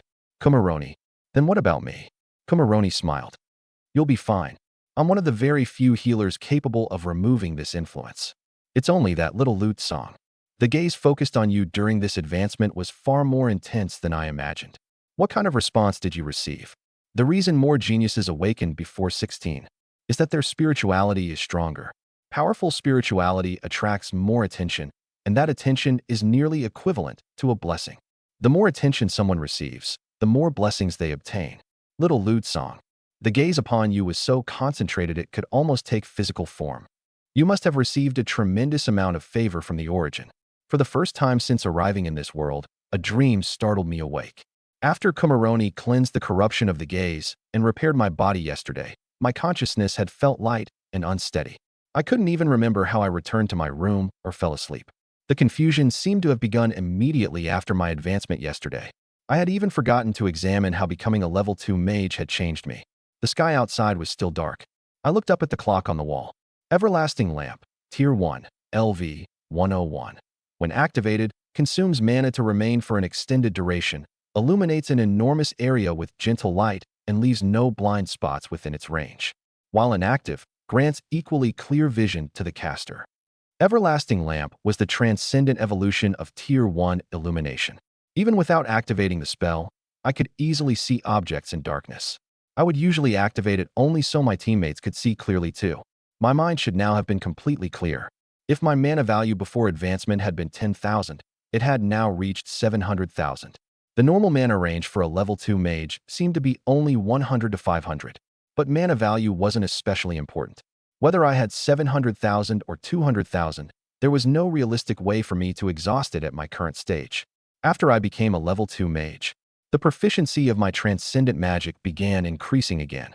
After reaching level 101, using those spells had stopped increasing their proficiency. I had assumed that was the true limit. Now it appeared my class level had simply been too low. Besides being able to advance my spell proficiency again, I seem to have received a unique blessing. Mage Mastery, Transcender, exclusive casting any spell above proficiency level 100 grants additional proficiency. Every spell above proficiency level 100 receives a major increase to its magical effects. Transcender. I raised a hand slightly, and ice shuttles formed around me. The mana cost was almost non-existent, even lower than before my advancement, and I could now form 14 ice shuttles. They were almost 50% faster than before.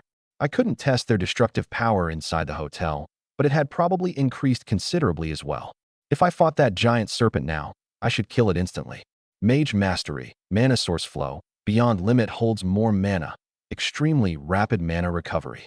I had received 2 Mage Masteries after leveling up, one corresponding to Transcendent Magic and another to Mana. Transcender was marked exclusive, which likely meant I alone possessed it. Did the first pioneer to demonstrate an achievement receive an exclusive mastery? If so, Is must also have received an exclusive mana-related mastery when he advanced to level 2 mage. A second strange symbol lit up inside my body, one I didn't recognize. Current class, Mage, Level 2. Talent obtained, Dual Hand Casting God Tier Multicast. God Tier Multicast allows any number of different spells to be cast simultaneously. Every spell cast is released a number of times equal to the caster's current mage level +1. Additional releases consume no mana. 3 enormous, solid fire spheres formed on my right, while 3 ice shuttles circled on my left. I had cast each spell only once, yet 2 additional copies appeared. Simultaneous casting. A mage could normally cast only 1 spell at a time, at least for now. The gap between releasing one spell and switching to the next was a mage's vulnerable period, when an enemy could exploit an opening. This is incredibly useful. There was no need for more testing. I could already feel that as long as I possessed enough mana, I could cast every spell simultaneously. Since I couldn't fall asleep again, I might as well get up early and go downstairs. This had not spawned in the hotel lobby today. The hotel's meals were available around the clock, though, as expected of a luxury hotel. After breakfast, I went to the library, which stayed open 24 hours a day. My mental strength had indeed increased greatly after becoming a level 2 mage. I crammed common knowledge until noon before returning to the hotel. On the way back, I saw an extraordinarily imposing luxury carriage. Its elegant black and noble gold coloring intertwined to create a single impression. Expensive. A carriage reflected its owner. Someone of exceptional status had arrived. The moment I saw it, I became more cautious. There was no telling whether its owner's arrival had anything to do with me. Why had I subconsciously begun assuming is would always spawn in the lobby? Yes, this world had elevators. The principle behind an elevator wasn't complicated. A box and a force that pulled the box upward. The simplest version could even hire someone strong enough to haul it from above. But in a world with magic, there were naturally safer methods. And this elevator wasn't truly crude enough to be pulled by a person. Knock, knock, knock. After someone called for me to enter, the door opened automatically. Won't you reconsider? If they hear Isparut's name, they may surrender without fighting. That would minimize the casualties. Is shook his head and answered firmly. There's no need to persuade me further. I won't change my mind. I saw an unfamiliar person speaking with Is. After receiving Is's answer, the black-haired man in the gentleman's top hat stood up. Then I'll take my leave for now. And this is said, my personal disciple. So this is the child. I heard another legendary mage had appeared in Raintown. The younger generation is truly formidable. It seems the future of our Mages Association will be brilliant indeed. The man bent down and crouched before me, lowering himself until he was even shorter than I was. Little fellow, would you consider joining the Mages Association? Is answered for me. Pfizer. The minimum age for admission to the Mages Association is 16, isn't it? The man called Pfizer turned and answered Is with a brilliant smile. Our association values geniuses more than rules, doesn't it? For a genius, rules can always be relaxed. Is tapped the table and refused seriously. He's still a child. Let him take his time deciding whether he wants to join. All right. If that's what you say. Pfizer pulled a blue business card from inside his coat. Little fellow, you're welcome to join the Mages Association whenever you wish. Present this card at any regional branch, and someone will receive you. He waved to Is once more before truly leaving. I asked, Is who was he? The president of the Mages Association on this continent. A level 6 mage. Level 6? I had crammed more of this world's common knowledge that morning. A level 6 magic saint was already a terrifying existence on this continent. Why did he come to see you? I asked without restraint, taking advantage of being a child. Normally, prying into something so private might annoy a person. It isn't anything that needs to be hidden. He came to discuss a war. I tilted my head. A war? That was an extremely sensitive subject. I could already imagine lives being devastated. Yes. After harvest month comes the 10th month. I remembered what I had read about lunar cycles that morning. The month of war and fire, under the lunar sign Bonnie. Is scratched his head and sighed. That month grants blessings to warfare. Braver morale, greater power for army-scale spells, faster marches, and commands that reach soldiers' minds more quickly. It truly was cruel. Wars large and small generally broke out during that month. The victor in a war fought during that month received richer rewards. The defeated side also suffered fewer losses. Although it seemed illogical, the Guide to Common Knowledge recorded it as fact. He wanted me to participate in an upcoming war. I asked, what do you plan to do? I refused. I don't intend to interfere in any war in this world. He tried to persuade me because it is his duty as association president. He knew he couldn't change my mind and also provided some other useful intelligence while he was here. I asked curiously, what kind of intelligence? Is glanced at the transparent sheet in his hand and shook his head. That information isn't relevant to you right now. Go practice your new magic. I answered, all right. I had come to Is specifically to learn Tier 2 spells. And now that I was a level 2 mage, I should also be able to study the later sections of mana growth that Is had mentioned. Once someone had experienced the feeling of practicing magic with Is, it was impossible to forget. Every cast granted 5 times the normal proficiency. Without Is, even my interest in practicing magic diminished considerably. This time, Is rented a larger training ground. The facility offered both free and paid training areas. In the free area, everyone practiced together. It was smaller, offered no target dummies, and people simply threw skills into the open space. A designated protector, generally a level 2 defender, watched the free area to prevent accidental injuries. The paid areas were also protected and could even hire a level 3 defender. With his present, however, that service was unnecessary. Compared with the single-purpose effects of Tier 1 spells, Tier 2 magic involves somewhat more complex changes. Repeat after me. Is and I chanted one after the other. O heavy earth, surge. Form a thick and solid barrier, and rise into a broad wall. Rumble. The earth surged, and the ground rose. A stone wall formed before me. You have learned, stone wall. Stone wall proficiency EXP plus 10,000. Stone wall, Tier 2, LV3. Level 3? It appeared Tier 2 spells required more experience to level than Tier 1 magic. No wonder most mages mastered only 1 or 2 incantation-free Tier 2 spells in their lifetime. Haha, it appears I don't need to teach you the principles. I was worried Tier 2 magic would be too complicated for you to cast from the incantation alone. I felt slightly underestimated. Rumble. As expected, Tier 2 magic differed from Tier 1.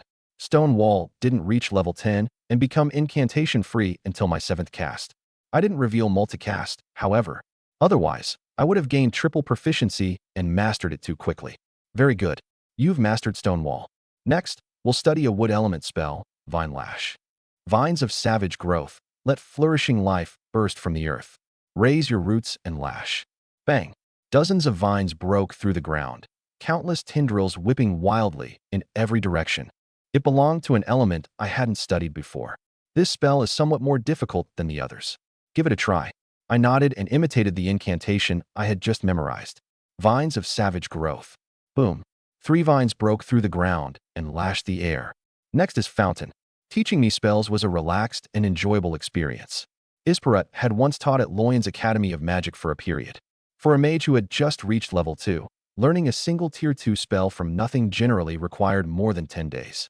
Even so-called magical geniuses needed at least the time required to drink a cup of coffee, or perhaps an entire lunch break, to understand one.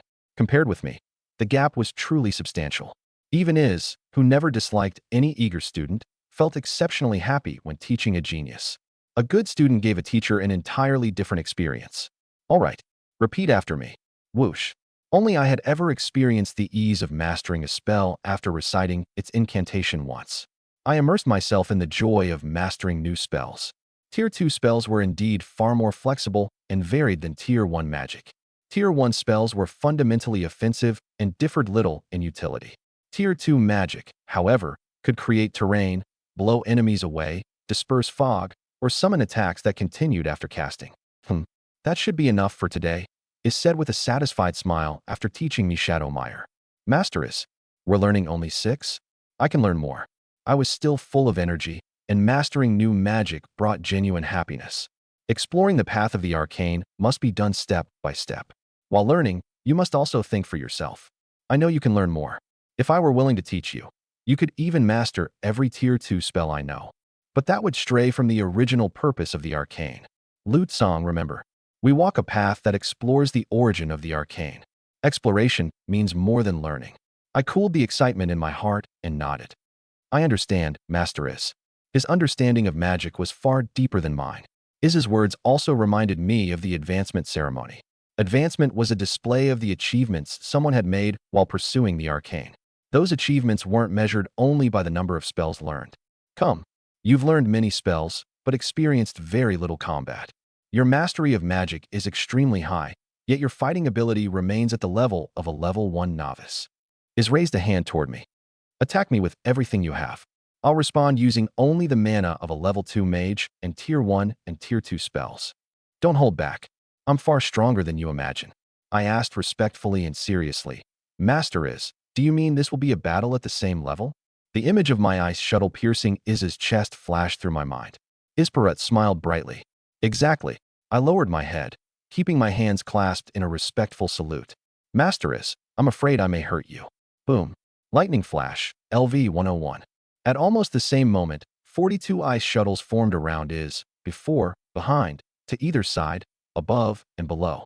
Ice shuttle, LV 101. Swish.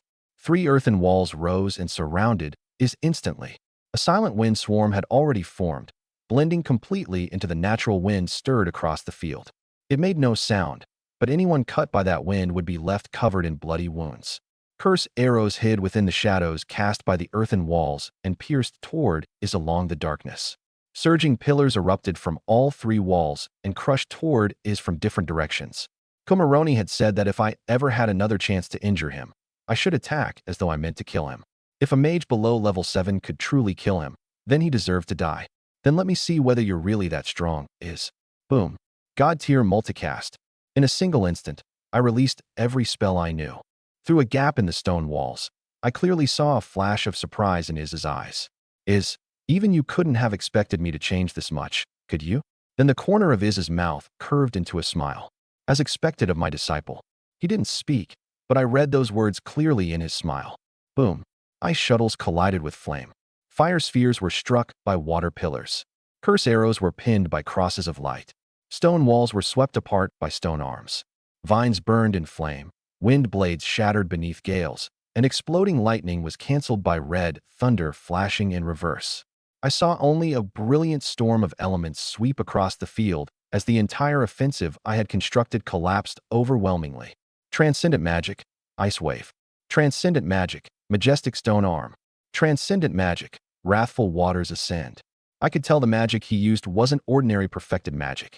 He was also casting simultaneously, releasing multiple spells in the same instant and completely ignoring the normal rules of casting. Our first exchange lasted only the span of a thought. The moment my spells formed, Is swept every one of them away. He had even countered Lightning Flash, my fastest spell. There was no such thing as him failing to react.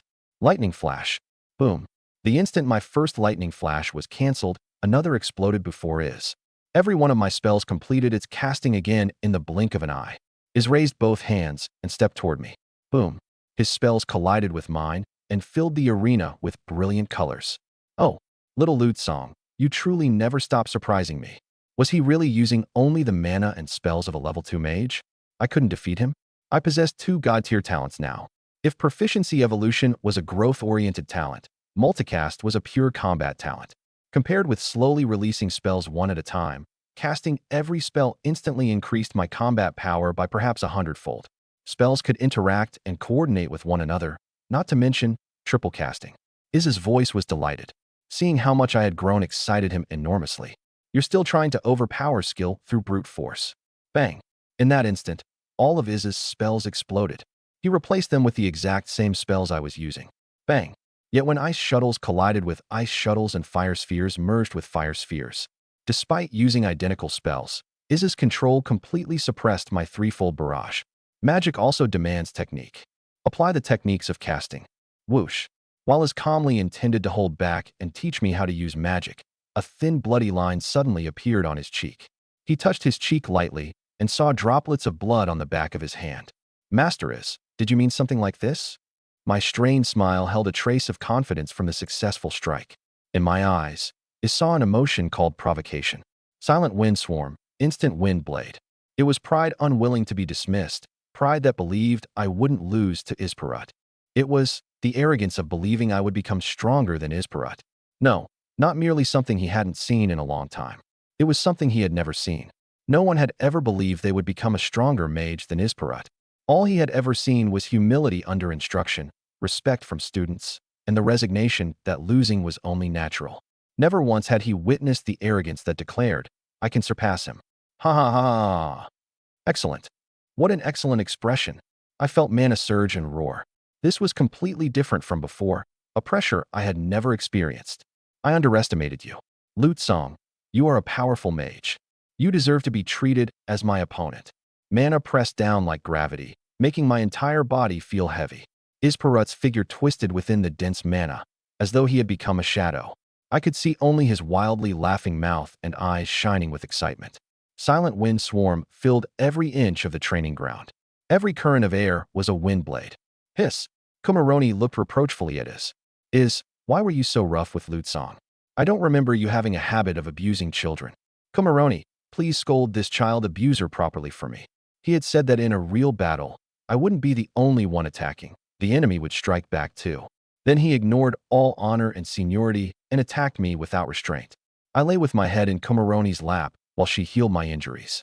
This healing wasn't as fast as when she repaired the fatal cavity in Isparut's chest.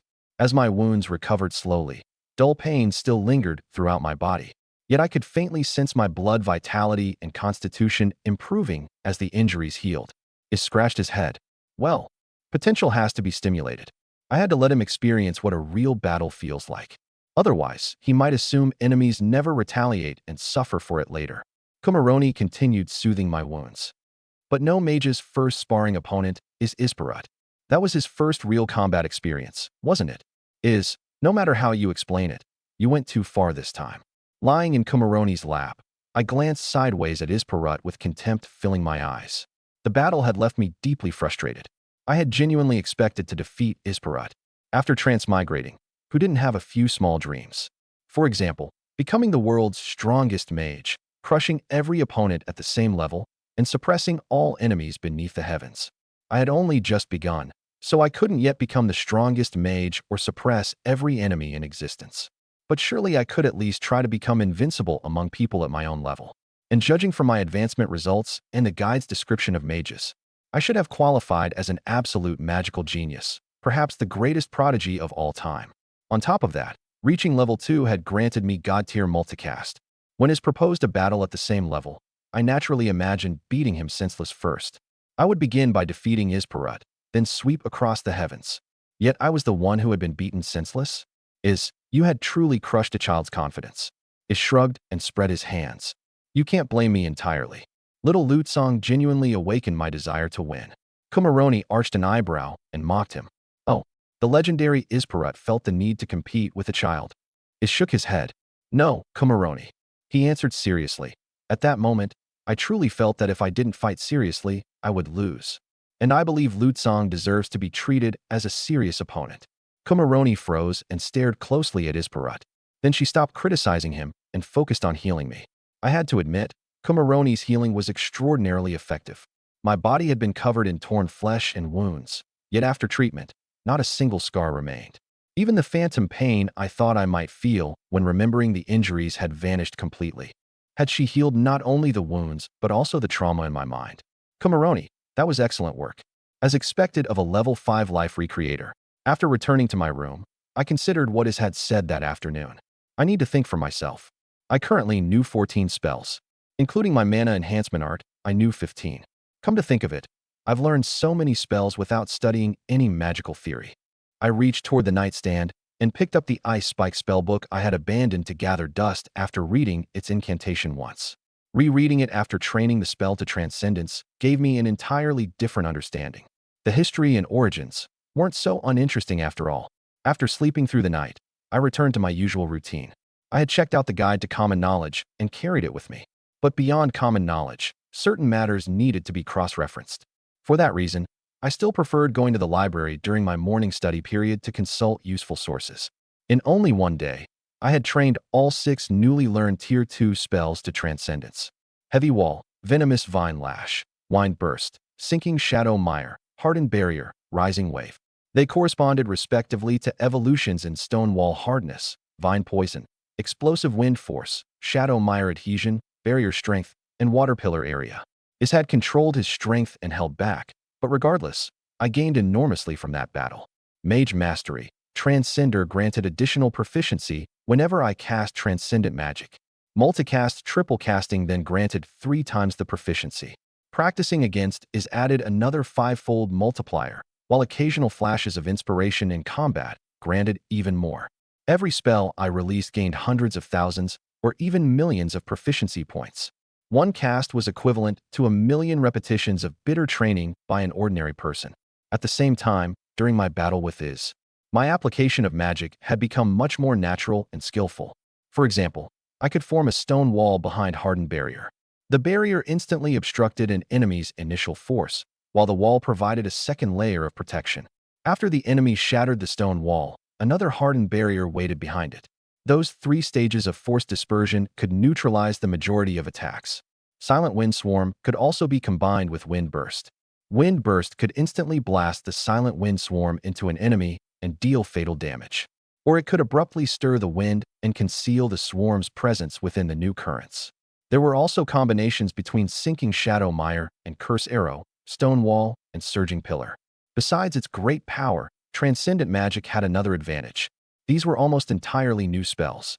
No third person besides Isparut and me had mastered them. What confused me, however, was this. Why could Is use transcendent magic too? In the blink of an eye, 10 days had passed since I arrived in this world. Every day afterward followed the same schedule. Study the world's common knowledge in the morning, then train with Is in the afternoon. Chi-Ching occasionally came to ask whether we wanted to subjugate a frost wyvern, a destruction wyvern, a flame wyvern. But Is seemed extremely responsible toward me. At least go with him once. I would be fine missing a day of training. Then again, I also wanted to continue practicing. Every day, I could feel my strength advancing by leaps and bounds. The exhilaration of that progress was impossible to stop. Mana Void had also completed its transformation successfully. Under Iz's guidance, Mana Void broke through into Empty Realm, which is called the strongest mana enhancement art available to a level 2 mage. Only Iz and I had learned Empty Realm.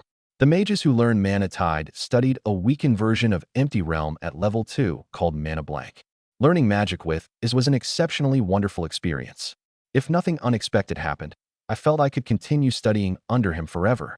On the second day after learning Empty Realm, I went downstairs as usual, planning to eat breakfast before reading. I was still wondering what new thing I might learn from Iz today. But the moment I entered the lobby, I discovered Iz and the others waiting for me. Isparut's expression was very serious today. Lute song. Starting today, we're going on a long journey. I froze. A long journey? Kumaroni answered. That's right. Harvest month has arrived. We're going to clear an extremely dangerous dungeon. I said, wait, are you going by yourselves? Can't you take me with you? Leaning against the wall, Chi-Ching nodded seriously. Kid, this is different from before. We're challenging a tier 7 dungeon. We may not have enough strength left to protect you. A tier 7 dungeon? Wait, you're only level 5, aren't you? I was no longer the clueless newcomer I had been. Over the past several days, I had crammed a great deal of this world's common knowledge. A tier 7 dungeon could almost be called one of the most vicious places in the world. A dungeon's tier corresponded to an adventurer's level. A party of level 2 adventurers could challenge a tier 2 dungeon.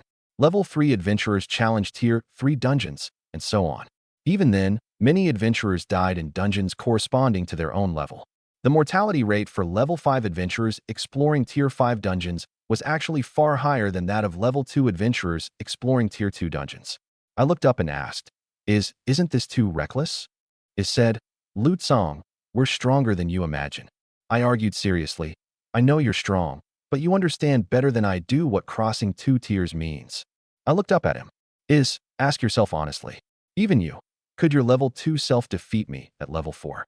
Is answered without hesitation. I would win. I didn't believe for a moment that Is could defeat my level 4 self. At level 4, I would possess at least 4 god tier talents. Forget fighting a level 2 Isparut. Even against a level 4 Isparut, I didn't believe I would lose again. Isparut could defeat me now only because he possessed vast combat experience, understood magic more deeply, knew more spells, and kept countless hidden techniques. As I grew, I would gradually close all those gaps. You were the one who taught me not to act blindly. Their previous actions had been one thing, but this time, I couldn't simply watch them undertake something so dangerous. But Is was no longer the one who tried to explain. Kumaroni crouched until we were face to face and spoke softly. Lute Song. Our party isn't the only one participating in this subjugation. This is a large-scale joint expedition. Powerful adventuring parties from the Kingdom of Loren and neighboring kingdoms will all take part. That's also why we stopped in Raintown to rest. The arrival of Harvest Month is the day we agreed to assemble. And we aren't going only for the reward. We have a reason we must participate. You know that if a dungeon is neglected for too long, its monsters leave and enter the outside world, bringing disaster. The monsters of a tier 7 dungeon would bring devastation to the world. The following month of war and fire, month of storage and cold, and month of death and destruction would undoubtedly magnify that disaster beyond imagination. We must clear this dungeon during the month of fortune and harvest, when conditions favor an expedition. This is our responsibility. Kumaroni made everything perfectly clear. They truly had a reason they couldn't refuse. Chi-Ching crouched beside me as well. Kid, don't worry. We'll definitely come back.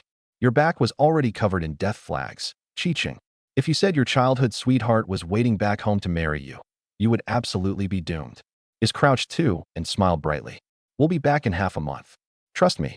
Besides, you need Kumaroni to preside over your ceremonies.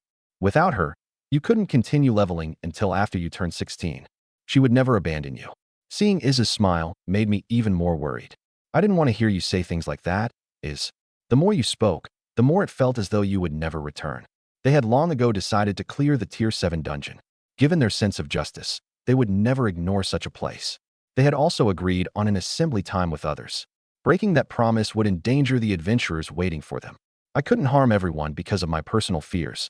After thinking, Iz said, Loot Song, Harvest Month is the best time to explore dungeons. While we're gone, you can explore some dungeons as well. With your talent, you'll need to explore dungeons sooner or later. We can't follow you every moment. Iz patted my shoulder. I haven't left you any spell books. Because I will return and personally teach you how to walk the path of magic from here. Iz smiled confidently. I'm also a mage with great dreams. Before I reach the origin of magic, I won't fall easily. I absolutely will not. And I'm strong.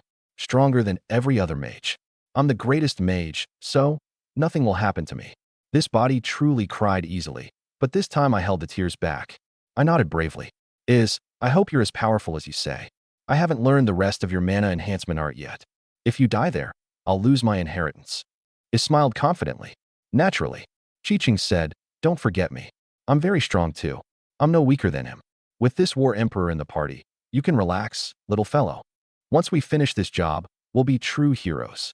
Haha. Though naturally, we're already heroes now. Iz might be fine, but you seem the most likely to die there. Every word from your mouth raised another flag.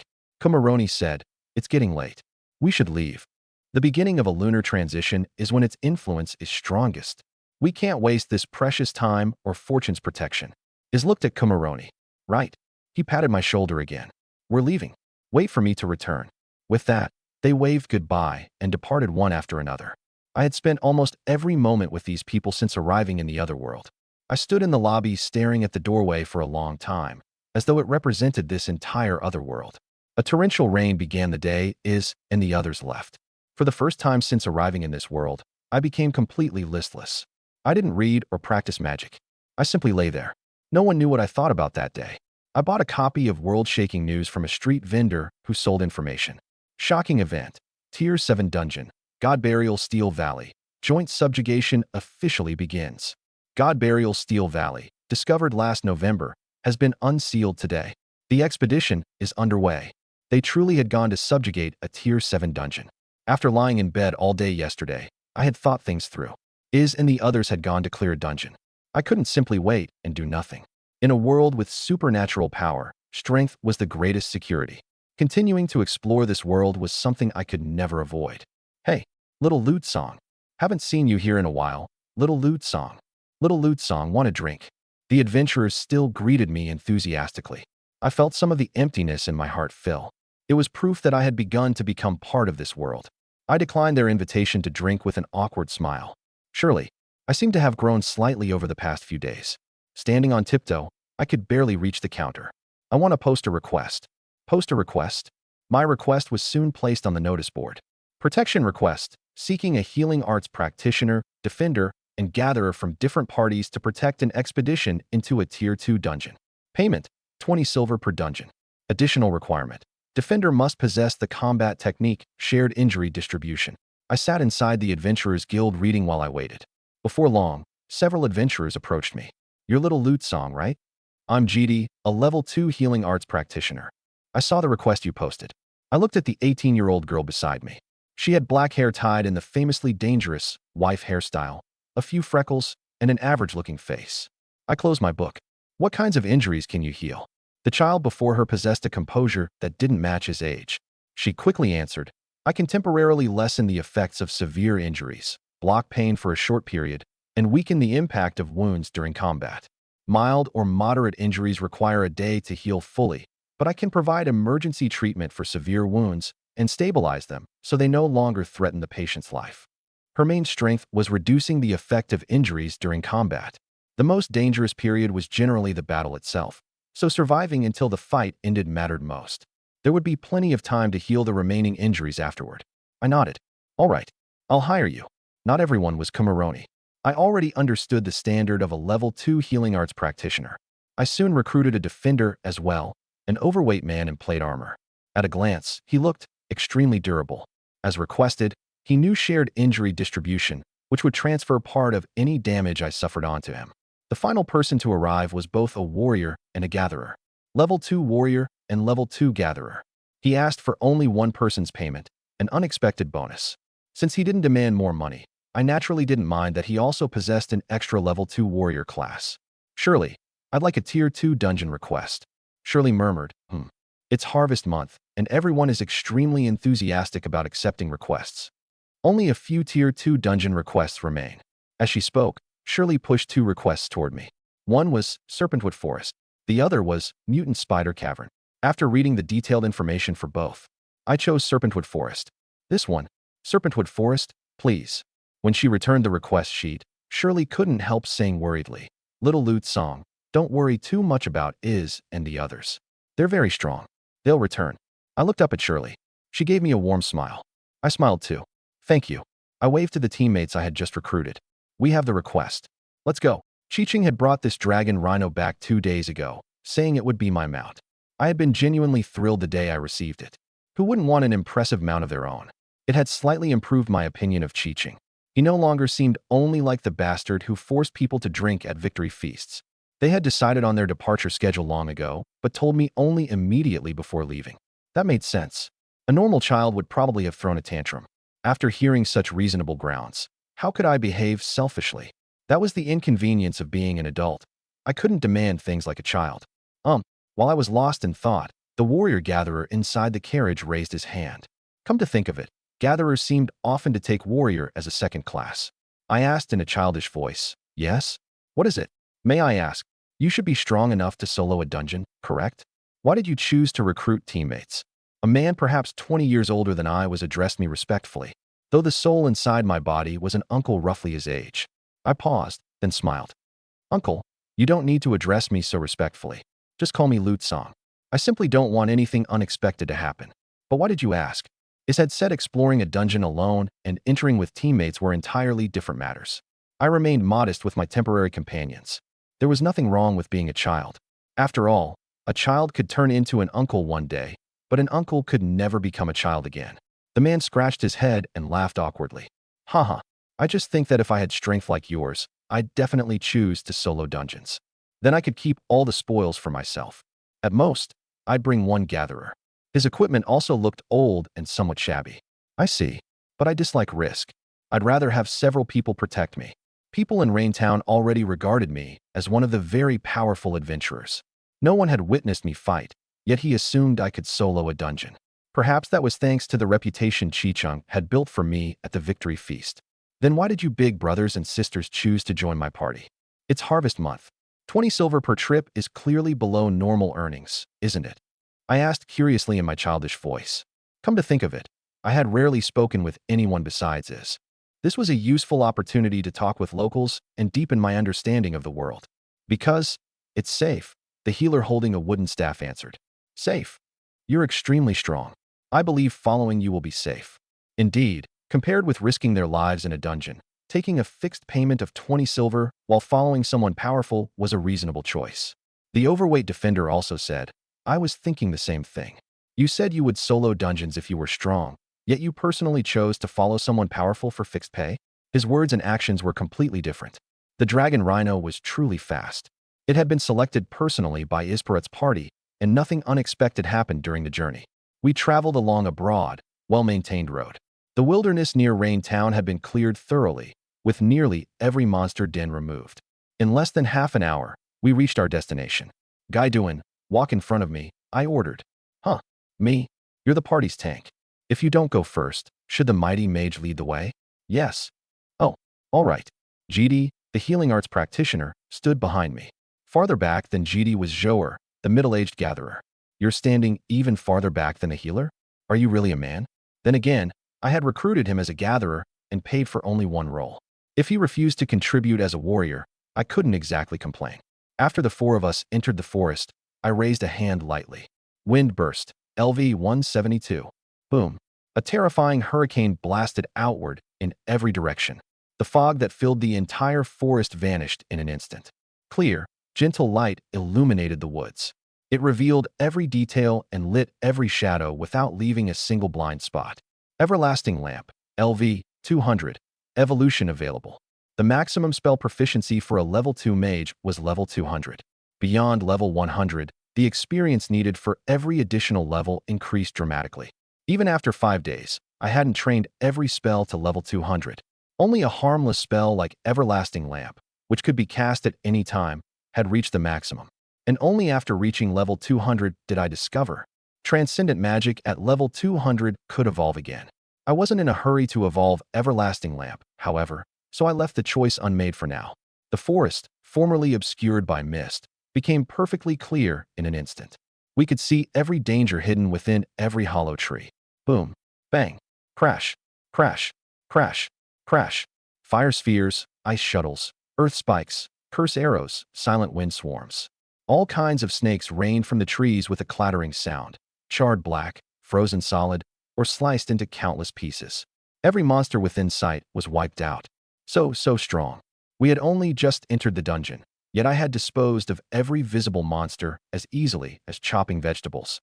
Go gather the materials. The man froze for a moment before reacting and beginning to collect the monsters I had killed. Mend, he whispered. When he touched the dead monsters, part of the damage to their bodies repaired itself. Since Gatherer was a class, it naturally had corresponding skills. The corpses weren't restored perfectly. Snakes burned to charcoal could recover only slightly. Those with less visible damage, such as snakes killed directly by the electric arcs from lightning flash, fared much better. But those struck directly by lightning flash and blasted into paste. While gathering the snake corpses, Joer also discovered and harvested 2 unusual mushrooms. After finishing, he reported 72 gray snakes, worth around 10 to 20 copper each. 15 gray vipers, all with intact venom sacs, worth 12 silver each. Adding the 2 serpent mushrooms, we've earned approximately 2 gold and 15 silver. When I cleared the Shadow Cavern, the total value including the request reward had been only 2 gold and 26 silver. Now, even without counting the request reward, we had already earned 2 gold and 15 silver. Bringing a gatherer truly did increase our earnings enormously. Of course, Harvest Month might also be responsible. All right, let's continue exploring. Perhaps I had already wiped out most of the monsters the moment I stepped into the dungeon's territory. Normally, we would have needed to grope our way through the mist for quite a distance before gradually encountering snakes hidden in the trees. Instead, I began killing immediately and gave the monsters no opportunity to ambush us. As we continued forward, we met only a few scattered monsters. I used Wind Burst to clear away fallen leaves and ensure that nothing obscured our path. At the same time, I spread sinking shadow mire ahead of us. That ensured no concealed pits or traps would suddenly collapse beneath our feet. As for monsters entering my line of sight, the moment I saw one, I greeted it with lightning flash and wind blade. The monsters were blasted apart by violent magic before I ever entered their attack range. This little prodigy didn't look remotely capable of being injured. My 3 companions had previously partied with level 2 mages. The strength those mages displayed probably amounted to less than 1% of mine. When their help was needed, the party first had to listen to a long string of mumbled incantations, only for the mage to throw an unimpressive fireball at the end. If magic weren't flexible and useful in varied situations, adventurers would generally prefer archers over mages. Both attacked at range, but at least an archer didn't need to chant or recover mana. Watching my back, GD couldn't help developing a trace of admiration for the child before her. We traveled roughly 1 kilometer. The greatest delay along the way was Joer recovering materials. He couldn't pick them up as quickly as I killed them. Joer, come back. But Captain, there are still. When he saw my calm gaze, Joer immediately stopped and returned to the party. The dark elements ahead were in turmoil, gathering densely in one direction. I looked toward the flow of the elements. Swish! At last, beyond the dense trees blocking our view, I saw an enormous snake's head. Its body also became visible as its camouflage, nearly identical to the trees, faded away. The giant serpent coiled among the trees and flicked a scarlet tongue. What a coincidence! Was the dungeon lord going to be you again? Giant Shadow Serpent King. Encountering a familiar monster in a different dungeon wasn't unusual. Their appearances still followed the nature of each dungeon. The Shadow Cavern easily produced shadow element monsters. Serpentwood Forest naturally contained mostly, perhaps entirely, serpent-type monsters. Its lord would unquestionably be a snake as well, a Tier 2 serpent monster. Still, fate certainly keeps bringing us together. Bang! The instant our gazes met, the giant serpent launched itself toward me like a released spring. Headbutt. Because a serpent of this kind had nearly killed me, I had deliberately looked it up in the monster encyclopedia at the library. I knew its habits, possible habitats, and attack methods thoroughly. Captain, be careful. It has a dark crystal on its head. It's an evolved variant. GD called an urgent warning from behind me. Before I could react, Gaiduan's face turned deathly pale. But as the party's defender, he still raised his shield and stepped forward. My body is iron. Tier 2 combat technique. Harden. Take root. Tier 2 combat technique. Immovable. This was my first time seeing abilities other than magic. I had heard that warriors, defenders, archers, and assassins used combat techniques rather than spells. Boom. Splurt. Before the serpent even reached the first wall, hundreds of enormous wounds opened across its body, tearing through flesh and deep into its spine. Severing Vortex. Tier 2. LV 121. The sudden wind magic caused the serpent to writhe in pain while still airborne. During my days studying with Isparut, I had mastered more than 6 Tier 2 spells. At the same time, an enormous pointed pillar erupted from the earth. Boom. Surging Pillar, Tier 1, LV 175. The pillar's tip was black and hard, exploding upward at extreme speed. Splurt. Blood sprayed as the pillar pierced the serpent completely, skewering it in midair like meat on a spit. A second and third pillar appeared immediately afterward.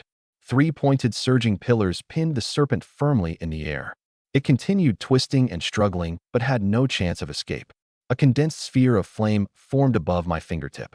Condensed Fire Sphere, Tier 1, LV 167.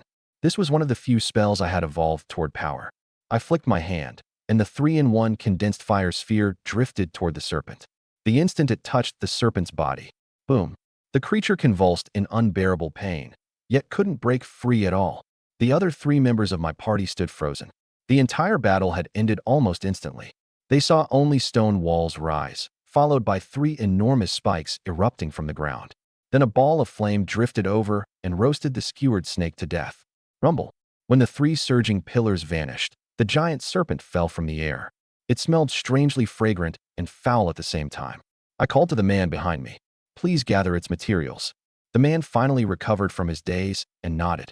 Ah yes, I'll do it now. Cooking the Lord with fire magic might reduce the value of its spoils. But I bore a grudge against that kind of snake. Even if it wasn't the same individual, the sight of it annoyed me. Few parts of the creature were useful. Otherwise, the previous one wouldn't have sold for only 70 silver. Its meat was bitter and mildly poisonous, making it inedible. No one had discovered any medicinal use for it either. Only its hide and venom sac could be sold. Together, they were worth 70 silver. There was indeed an additional gain, however. GD had shouted that it was an evolved variant, and a protruding dark crystal truly did grow from its head. Joer harvested the dark crystal and brought it back.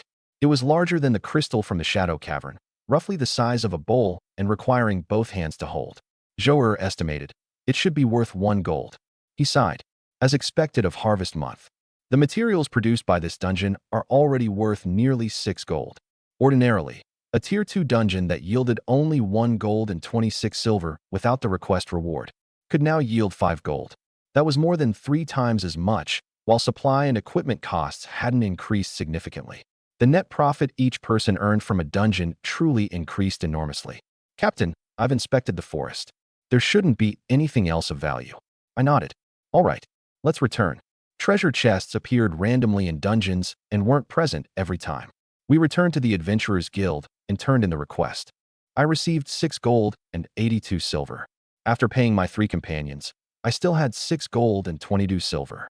Holding up a gold coin, I couldn't help sighing inwardly. In any world, powerful people could earn money easily. Heh, what kind of reflection was that for the soul of an uncle? GD also held up the silver coin she had earned.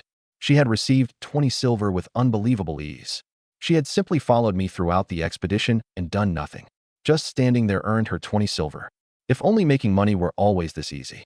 The mage Desha, whom GD had previously accompanied, flashed through her mind. Desha's stone wall required 1 or 2 seconds of chanting to rise. Her earth spikes weren't very destructive and often missed. Comparing her with me was like comparing earth and heaven. It wasn't that anything was wrong with Desha. Ordinary level 2 mages were simply like that. Mage appeared to be an all-purpose class with both utility and varied combat methods, seemingly capable of anything. Mages could attack with every element, cast defensive spells such as stone wall and barriers, disperse fog, and illuminate darkness. Compared with mage, every other class seemed somewhat inferior. But when someone actually partied with a mage and had to listen to a long, shrill incantation at the crucial moment before the mage finally cast one spell, only then did they understand how exhausting it was. It was precisely because most mages performed so slowly that the seemingly absurdly versatile mage class wasn't chosen by as many people as one might expect. I was still standing at the counter on my toes, speaking with Shirley. Shirley says the final Tier 2 dungeon request was accepted a moment ago. Otherwise, the reward could become disputed when it was time to settle the request. Suppose one party explored a dungeon first, but withdrew halfway to resupply. If another party entered at that moment and killed the final boss, it would become impossible to determine who deserved the reward. Therefore, a request was issued to only one party. Whoever accepted it received the reward. Even if someone else cleared the dungeon, the reward still belonged to the party holding the request. Most adventurers were delighted when that happened. It was equivalent to receiving payment for doing nothing. What? GD, Zhou'er, and Gaiduan were sitting together, waiting for my next job. We had agreed on the way back that they would earn another payment with me. Without another Tier 2 dungeon request, that plan became troublesome. After all, the three of them were in the lower middle range among level 2 adventurers. A job that paid so easily was impossible to abandon. I said. Shirley asked whether I wanted to accept a Tier 3 dungeon request, or I could try hunting several wanted monsters in the wilderness.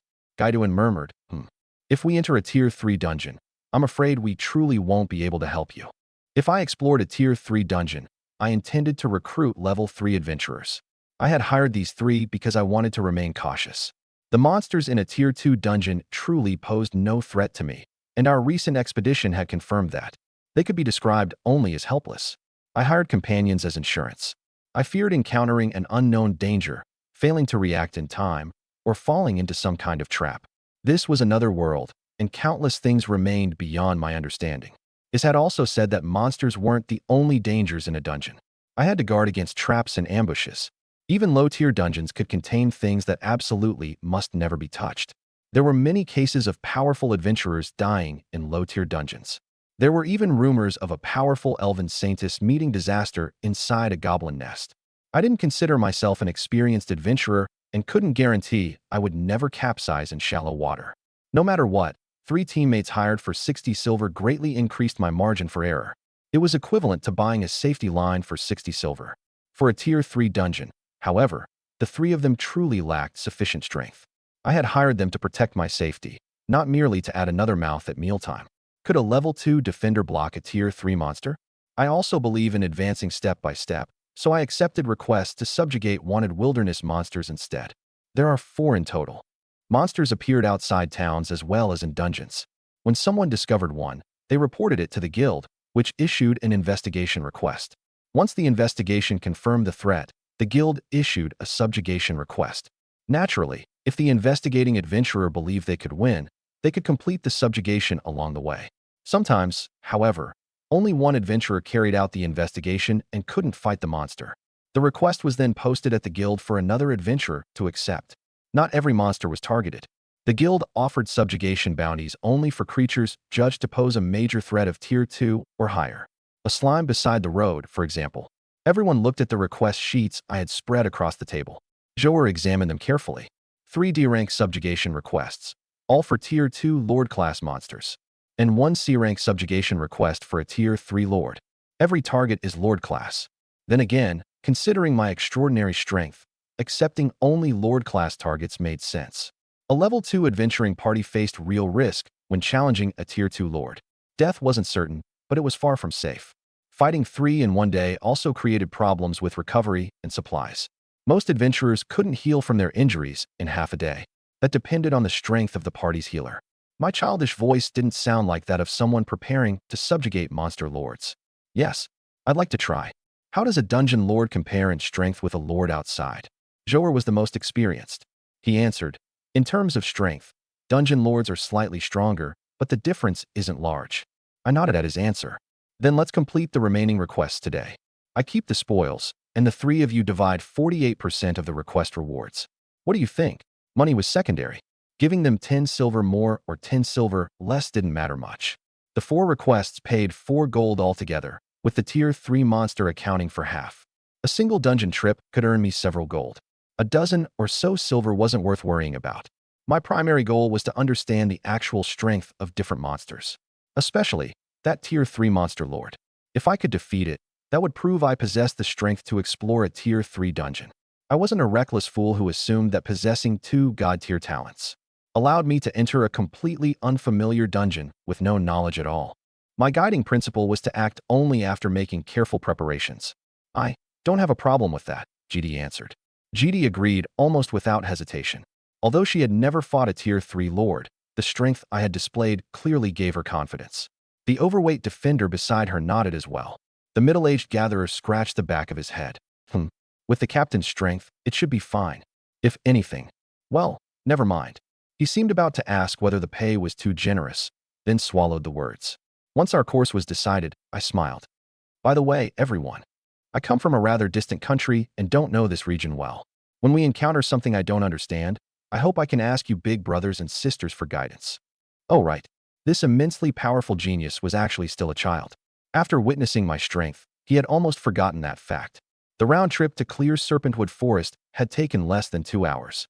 We departed at 8 in the morning, and when we set out again, it was only around 10:30. None of them had ever encountered such efficient dungeon clearing. Inside the carriage, I indirectly asked about things I had read in the guide but didn't understand in detail. As expected, knowledge from a book differed considerably from reality. That guide to common knowledge was already 20 years old. Over the past 2 decades, dungeons had become much more dangerous. The mortality rate for adventurers in same-tier dungeons had already reached 1%. 1% didn't sound like much, but most adventurers earned only 20 to 30 silver from a tier 2 dungeon. Converting that to prices on Earth, it was roughly equivalent to risking a 1% chance of death for 6,000 yuan. A broad plain stretched west of Rain Town, dotted with caves leading into underground mines and a wide lake. An ironback giant lizard stood there, countless sharp scales rising along its back. Prepare for battle. I called to everyone. The other 3 remained inside the dragon rhino carriage. Dragon rhinos truly were powerful creatures. An ordinary mount would have gone weak in the knees and refused to move after sensing the aura of a tier 2 lord-class monster. Kumaroni had said a dragon rhino's hide was tough enough to withstand attacks from tier 4 monsters. When necessary, a dragon rhino could become a major combat asset. An Adventurer's Guild request sheet listed not only its requirements and reward. A wilderness monster subjugation request also included detailed information about the creature's traits. So despite seeing this lizard for the first time, I understood its combat methods fairly well. My attack range was greater than its own. My current maximum casting range was 500 meters in a straight line. Wind burst and illumination reached farther, but neither spell dealt damage. Boom. Spikes rose from the earth and pierced the giant lizard's belly from below. Its back was covered in hard iron plates. A blade striking them might be deflected outright. But the ironback giant lizard's belly was extremely soft. Because it normally crawled close to the ground, attacking its underside directly was difficult. Therefore, earth-based attacks such as Earth Spike were the most effective option. The second best method was to find a way to turn it over. Surging Pillar produced an exceptionally effective result. 3 pillars pierced directly into its body. One entered through its lower jaw and penetrated its head. We saw surging pillars split the earth and enormous columns erupt upward. A single spell killed the creature on the spot. The 3 people watching from the carriage swallowed when they saw it. The distant lizard had stopped moving after 1 spell, but in my caution, I added 3 more surging pillars. 1 spell is enough if I attack the weakness. Even now, I had little real combat experience against monsters. Most of my experience came from fighting that absurdly powerful Isparut. Because my opponent was always Isparut, the confidence that should have inflated within me was repeatedly crushed. In Serpentwood Forest, I hadn't known what kind of boss I would encounter and hadn't thought through a detailed strategy. Against this ironback giant lizard, however, I possessed extensive intelligence and ample preparation time. I had even created 2 strategies in my mind, along with responses for unexpected circumstances. I would open with Surging Pillar and attack its weakness. If it charged, I would block the road with Heavy Wall, slow and trap it with Shadow Mire, then restrain it with Venomous Vines. If it attacked from range, my barrier would immediately appear before me. Heavy wall would block its ranged iron scales, and then I would use curse arrows and ice shuttles. If it mutated or something strange occurred, I would turn and run straight into the forest. Yet unexpectedly, one surging pillar through the belly had killed it instantly. Sending the gatherer to recover the corpse had another advantage. I didn't have to touch it myself. If the monster played dead and suddenly attacked, Joer would be the first victim. That sounded disloyal, but I had hired them precisely to guard against unexpected events. Besides, I had added several finishing blows to ensure it was dead. If it still wasn't dead, then its tolerance for pain was remarkable. This world required us to recover corpses as spoils. I couldn't beat every monster until not even ash remained, and no intelligence suggested this common monster could feign death. If I was unlucky enough to encounter that exact situation, I would be ambushed no matter what. Surely, I couldn't be that unlucky during the month of fortune and harvest? If the three people beside me knew what I was thinking, they would probably believe I had gone insane. Was I truly considering even the possibility of a monster corpse rising again? And did I genuinely have no understanding of how powerful my nearly level 200 triple cast transcendent magic was? If triple surging pillar at level 177 couldn't kill a boss, what was an ordinary mage's single level 2 earth spike supposed to accomplish? Joer's gatherer exclusive skill, rapid dismantling, quickly extracted the useful spoils. An earth crystal had dropped inside the monster's body, while its back produced an earth gold scale, excellent material for forging a shield. This one ironback giant lizard produced 2 gold and 32 silver in materials. Of the 75 silver request reward, nearly 37 silver would go to my companions. Even so, I still earned a net profit of 2 gold and 70 silver. It appeared Harvest Month affected more than the interiors of dungeons. Harvest Month truly was a wonderful month. Compared with entering a complicated dungeon, hunting lords in the wilderness seemed an even better option. One dungeon yielded roughly the same profit as killing 2 lords. Hunting lords was indeed more worthwhile. There were fewer traps to worry about, and escape was easier. Dragon rhinos usually couldn't enter dungeons. I could even cast from a dragon rhino's back and kite an enemy indefinitely. Let's go. On to the next one. After collecting the spoils, I had no intention of lingering and set out directly for the next target. Besides Lord-class monsters, the plane also contained many Tier 1 creatures. Slimes, green caterpillars, flower-tailed butterflies, and similar monsters. Killing them yielded little, while leaving them alive posed no threat. I casually threw several spells at them to practice my transcendent magic and earn a little extra proficiency. In fact, I used spells constantly throughout the journey. Ice shuttles, for example, kept spinning above the roof of the dragon rhino carriage. After only another 10 minutes or so, we saw a monster with the front half of a scorpion and a rear half resembling peacock feathers. Plumetail, venom scorpion. Prepare an antidote for me. I gave the order, and GD tightened her grip on her wooden staff behind me. Although we hadn't encountered danger even once, my companions still adopted a serious attitude every time. Inside the carriage, GD had already prepared the incantation for slow poison. As the defender, Gaiduin stood at the carriage entrance, ready to jump down and absorb damage at any moment. I cast 1 surging pillar and 1 ice shuttle. The scorpion was pierced through, frozen into an ice sculpture, and killed beyond any possibility of survival. To prevent it from rising again, I added a silent wind swarm. In the end, Joer still approached it alone. As expected of Harvest Month, we earned 2 gold and 12 silver. Every lord we had killed so far yielded an extra gain. Were elemental magic crystals guaranteed to drop during Harvest Month? The scorpion was an earth and poison monster found in burrows and poison-themed dungeons. Naturally, scorpion-themed dungeons also had a high probability of producing one. Besides the earth crystal, it yielded the poison-related spoils common to poisonous lords. Venom sacks, poisonous tails, anything containing poison sold for a good price. After all, coating a weapon with poison was the simplest way to add extra damage, and such materials always had buyers. Archers benefited especially. Poisoning their arrows increased their damage significantly, and firing poisoned arrows from hiding was outrageously underhanded. After killing the scorpion, the final Tier 2 lord was located nearby. Everyone prepared according to my instructions. Once again, I threw 2 spells and finished it completely. All 3 lords had died almost the instant they saw me. Such results inevitably made me reflect. It appeared Isparut was the only opponent truly difficult to fight. I actually did possess the power to sweep aside every enemy at my level. And if Isparut were genuinely restricted to level 2, That thought completely restored the confidence Isperut had brutally beaten out of me earlier. With every Tier 2 Lord on the request list dead, only one Tier 3 Lord remained. All 4 bosses occupied different locations on the same plane, so traveling between them was quick. From far away, I studied the creature's tail, shaped like a giant flail. Its body was roughly the size of 2 trucks driving side by side. Bang! Bang! Its thick, long tail, tipped with a huge spiked ball, continually whipped back and forth. Every swing created a tremendous sonic boom. The tail was heavy yet remarkably agile, carrying enormous strength.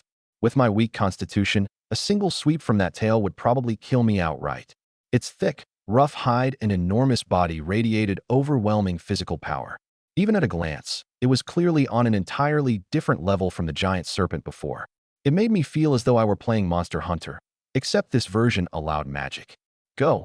The dragon rhino began running, charging toward the target as before.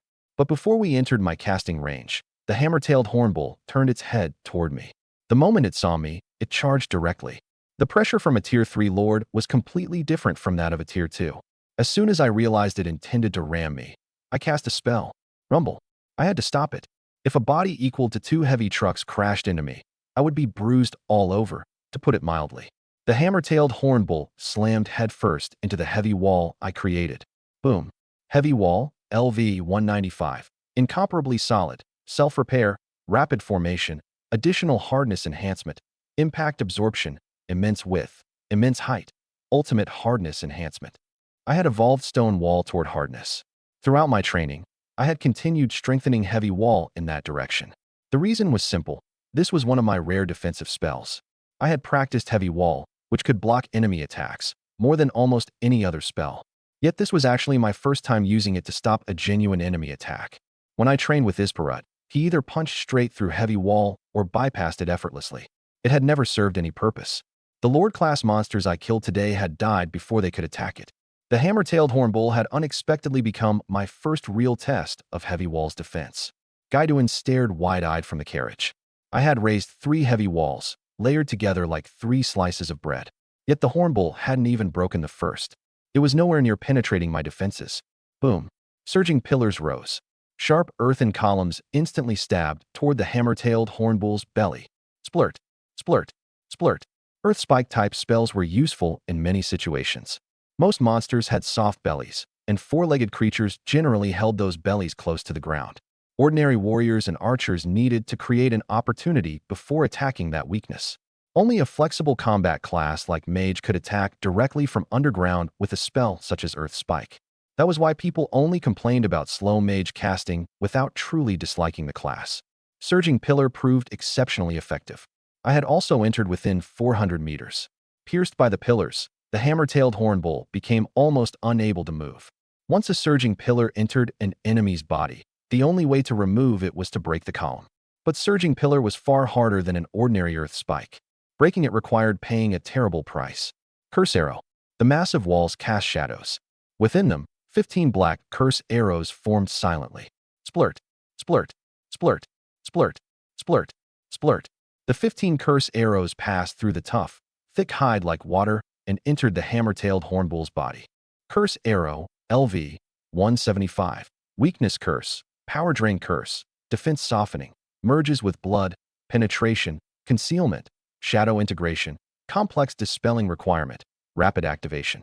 Curse arrow's destructive force wasn't especially high, but it carried powerful negative effects. And in most situations, it could pass directly through an enemy's outer defenses. Even a hard shell couldn't block it. The curse penetrated into the body. Armor had the same weakness. Curse arrows passed through it, touched the skin, and established the curse. Rumble. A dull crash sounded as all 4 legs of the hammer-tailed hornbull buckled to the ground. The surging pillars already embedded in its body drove even deeper. Isperut had said a sufficiently powerful weakness effect could reduce a Tier 2 warrior to the helplessness of an infant. The defense softening effect could turn a Tier 2 defender's armor of flesh as easy to pierce as a sponge. It remained remarkably effective against a Tier 3 monster. Heavy wall stopped the charge, surging pillar formed the first offensive, and curse arrow weakened the target. The hammer-tailed hornbull was already near death, capable only of kneeling and waiting to die. I had no habit of torturing creatures against which I bore no grudge. Ice shuttles skimmed along the ground. They circled beneath the hornbull's belly, which the surging pillars had lifted from the earth. Bang, bang, bang, bang, bang, bang. The ice penetrated its body and caused countless wounds within. Before long, the hammer-tailed hornbull stopped moving completely. I studied its corpse for a moment. It seemed a Tier 3 Lord-class monster wasn't especially powerful either. At my current strength, I truly could kill one with ease. But how strong would a Monarch-class monster be? A Tier 2 dungeon's strongest creature was Lord-class and generally served as the final boss. A tiny number of Tier 2 dungeons contained 2 lords. In a Tier 3 dungeon, however, Lord-class monsters weren't necessarily the strongest. There was a very small chance of encountering a Monarch-class monster. I had heard that roughly 30% of level 3 adventuring parties were wiped out immediately upon encountering a monarch of the same tier. Among the remaining 70%, most still lost at least one member. And that 70% didn't mean those parties defeated the monarch-class monster. Only a negligible handful of level 3 parties could face a tier 3 monarch and defeat it. Proving that I could defeat a tier 3 lord with relative ease meant I could now handle a tier 3 dungeon with reasonable confidence. 15 gold. An astonishing profit. I didn't know whether to call it unexpected or entirely expected. It was unexpected because the books said a tier 3 lord should yield only 3 to 4 gold after harvesting. It was expected because this was harvest month and greater earnings were only natural. The value of the materials had reached 4 to 5 times the ordinary amount. Joer sighed as well. This year's harvest month seems far more abundant than usual. I asked curiously, weren't previous years like this? Joer shook his head. Not in Raintown, at least. Even when earnings increased in previous years, they rarely multiplied several times over. Most years, a 50% increase is normal. In other words, this tier 3 monster should ordinarily have yielded only around 6 gold. 6 gold. That truly was far from 15. Joer scratched the back of his head. But today, could it be because this is the beginning of the month? I seem to remember something Kumaroni had said before they left. The beginning of a lunar transition is when its influence is strongest. Joer exclaimed, exactly. That may be the reason. This year's harvest is exceptionally rich. I wonder if Lord Yakitikto has personally descended into the world. I tilted my head. Personally descended. Perhaps it had been in the book, and I simply hadn't reached that section. This world differed too greatly from Earth. I couldn't possibly learn all its common knowledge in such a short time. There was indeed a great deal I still didn't know about lunar signs. At the time, I had avoided asking too many questions for fear of revealing my ignorance. After indirectly probing later, I discovered many people in this world didn't necessarily understand it fully either. Combined with the enormous cultural differences between continents, my claimed identity as someone from an unknown nation in a remote corner gave me little reason to fear suspicion. Frankly, even if I publicly said I had transmigrated here from China on Earth, they would only assume Earth was the name of a region somewhere on this world's continents. I didn't know why I had remained so cautious. Even so, I still avoided revealing my information easily as a matter of safety. Joer looked toward the sky. The sun was gradually sinking westward. But today's sky looked completely different from an ordinary sunset. Today, it seemed the entire sky was setting. Following Joer's gaze, I noticed that the heavens were being pulled like a canvas. Every scene in the sky became fixed and moved westward, gradually disappearing beyond the mountains. Stars and the moon were drawn in with the eastern scenery. Their positions remained perfectly fixed like figures in a painting, moving only as the sky itself shifted. GD leaned out of the carriage. The scroll phenomenon. Stars turn as the heavens shift. It's the unique celestial phenomenon that appears while Yakitikto governs the lunar cycle. It lasts the entire month and is my favorite sight of the year. Different changes accompanied each transition of the lunar sign governing the month. When Yakitikto governed, the entire sky moved like a painted scroll, as though an infinitely long work of art were continually being unfurled. Joer gazed admiringly upward. They say that during a lunar sign's own month, the deity may personally descend and observe every aspect of mortal life. I couldn't help asking, is that only a legend, or does it truly happen? Joer laughed at himself. Who knows? I'm only 28. I've lived just 28 years and never seen a true god. But if the legend has survived this long, it probably isn't false. What did he mean? Legends don't lie. Legends were often the things most likely to be false. But I was an outsider. I should believe first and question later. Everyone stared blankly at the sky for a while. Ah, right. We need to hurry back. Why? Is there danger? Joer's sudden suggestion put me slightly on guard. Night was gradually falling, and common knowledge said nighttime was more dangerous than day. His proposal was so abrupt that I felt something ominous might be coming. No, it isn't dangerous. It's only that the lunar sign changes today, making this the best time to worship Yakutikto. If we return now, we'll still have time to pray. You're an ordinary person from a remote little corner. Do you think a god will pay attention when you pray? Even I, who had only recently arrived, knew gods didn't casually respond to mortals. If every person in the world prayed and received an answer, the gods would work themselves to death. Night was more dangerous than day. Even with Everlasting Lamp, I didn't want to expose myself casually to unknown threats. We had also completed today's requests. My mind remained energetic, but my body was genuinely tired. As expected, physical stamina was the universally acknowledged weakness of mages. All right, let's return. In that battle, 2 of my companions had been nothing more than spectators. But I didn't mind the insignificant 2 gold I had paid them altogether. Like a safety line, they could remain and used forever, and ideally, would never need to serve their purpose. The middle-aged gatherer had been useful, but level 2 was clearly too low for the healer and defender. Replacing them with level 3 companions would be safer. I especially wanted a level 3 defender capable of blocking sudden dangers when I failed to react in time. As long as I received time to respond, barriers and heavy walls could block damage quickly. But judging from this man's performance, I worried whether he could react at all.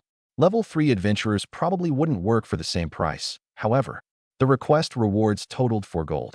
The 3 Tier 2 lords paid 2 gold and 20 silver together. The Tier 3 lord paid 1 gold and 80 silver, making exactly 4 gold. I gave my companions 2 gold to divide.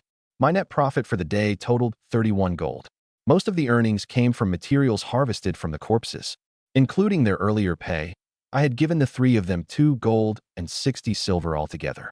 For them, that meant earning nearly 1 gold each in a completely risk-free day.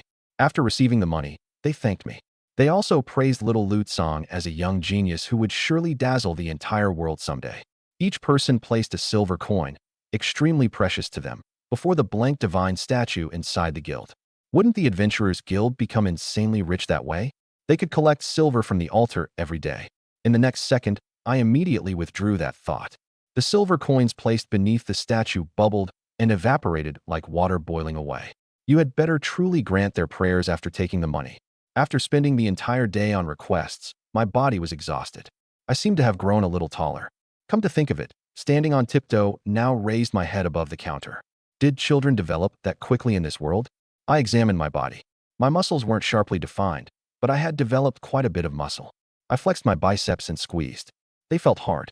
This world wasn't like a game where I could see exact statistics, so I could judge myself only by visible physical changes. My mana is powerful, but my body is terribly weak. I had become somewhat sturdier, but compared with my progress as a mage, the difference was enormous.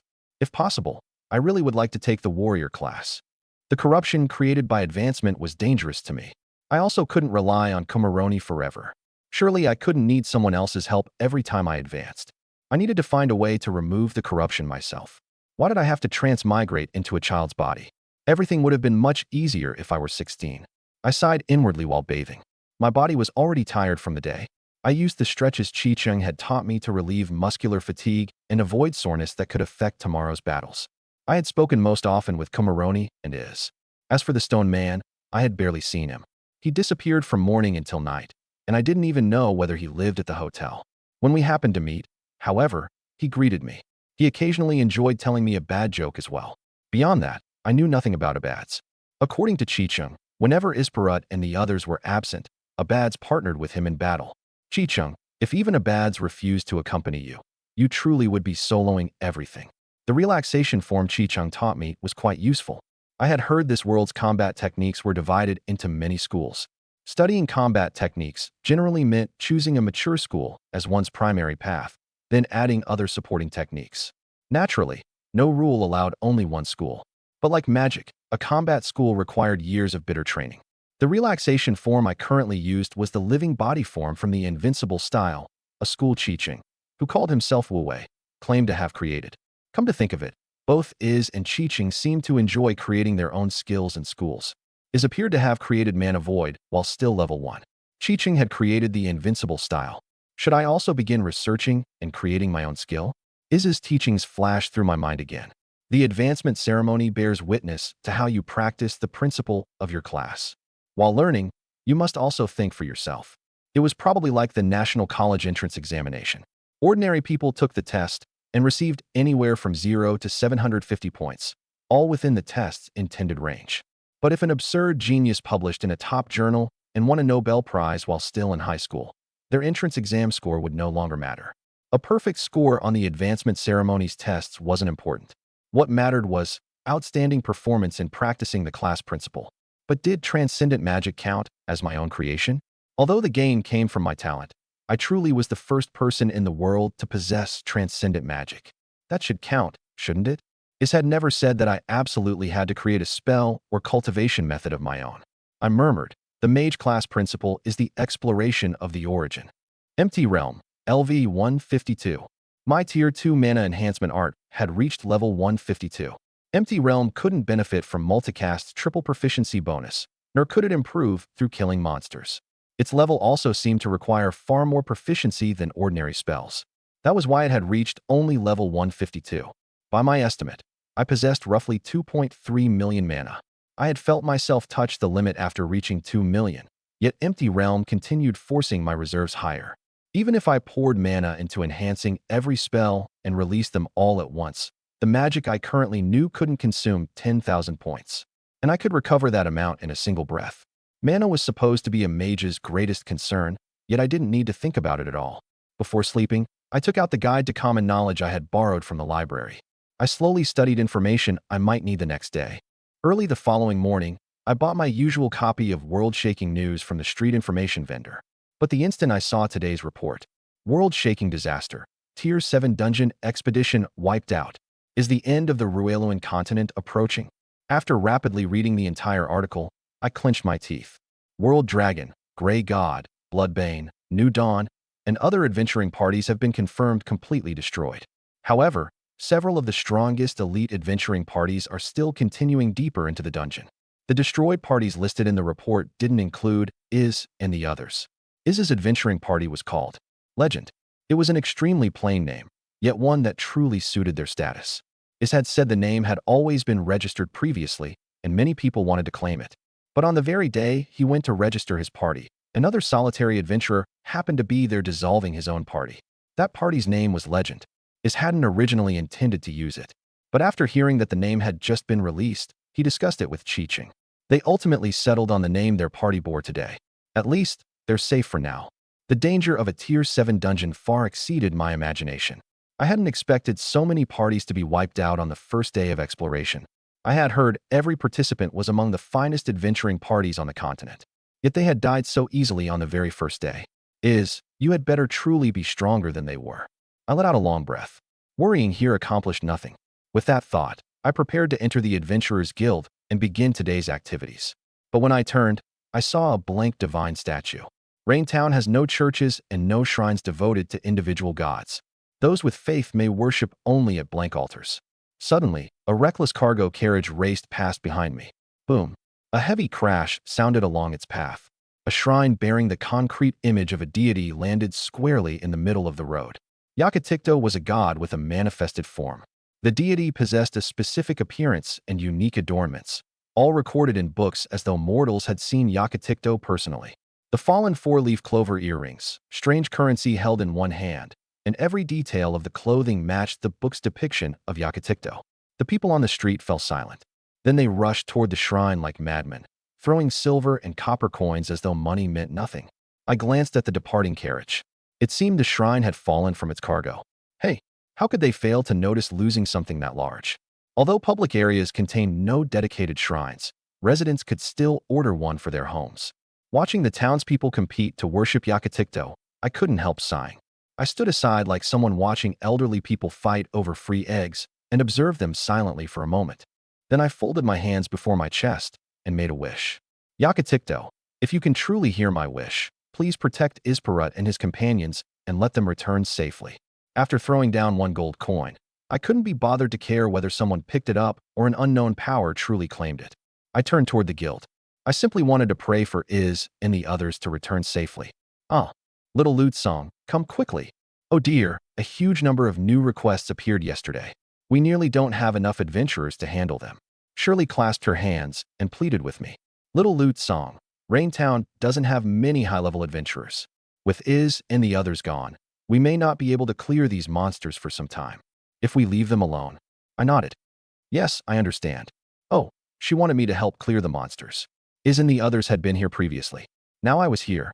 They couldn't always rely on powerful adventurers passing through to clear their requests. All right, let me see. But Big Sister Shirley, if no powerful adventurers are available, how are situations like this normally handled? Requests to subjugate wilderness monsters had suddenly multiplied. There were many Tier 2 lords, while Tier 3 targets had piled up even more. Raintown had only a limited number of Level 3 adventurers. A Level 3 class holder didn't need to risk exploring dungeons or hunting wilderness lords. Even in the kingdom's capital, they could find good work, earn a respectable income, and live comfortably. Naturally, that also meant they could earn even more by remaining adventurers. Shirley sighed. If we don't have enough adventurers, we can only request assistance from the kingdom. They will dispatch a subjugation force to clear the surrounding threats. Raintown belonged to the Kingdom of Loren, apparently a fairly powerful nation on this continent.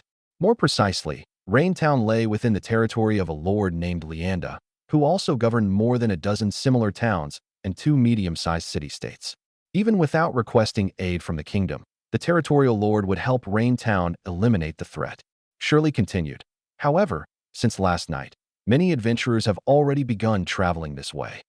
I tilted my head. Traveling here? Yes. The kingdom's weather forecast says a monster tide is moving in this direction. Adventurers are tracking it here because they want the generous rewards. They will probably use Raintown as their base. Weather forecasts and monster tides. Both were new terms I had never heard before. I still knew nothing about how monsters were born. I would have to fill in that gap in my knowledge when I had time. I replied with a beaming smile. I was just planning to take a few monster subjugation commissions. Shirley smiled happily at my answer. I'm so glad you're willing to help, Little Lute Song. Otherwise, with monsters running rampant, we'd have no choice but to seal off the town and forbid anyone from going out until assistance arrived. That would also be a huge headache for the workers who want to gather medicinal herbs and mine or during harvest month. Aside from people like adventurers, who hunted monsters for pay, there were also people who had advanced into classes with no combat ability and made their living farming, gathering herbs, forging, mining, and so on. Ordinarily, people regularly patrolled a certain area around every town. When patrols encountered relatively weak, low-tier monsters, they disposed of them along the way. When they encountered more troublesome monsters, they submitted a request according to procedure.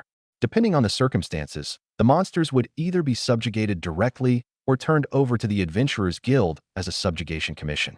The Adventurers Guild and the official patrols worked in cooperation. Unless the situation was extremely urgent, high-level powerhouses on the official roster would not act. It was basically a matter of outsourcing first and handling only the core issues themselves. Shirley, how many commissions can I take? Shirley said. Normally, Level 2 adventurers can only take 2 commissions at once. But the circumstances are unusual right now, and you're also a member of a legendary adventuring party. How many do you want?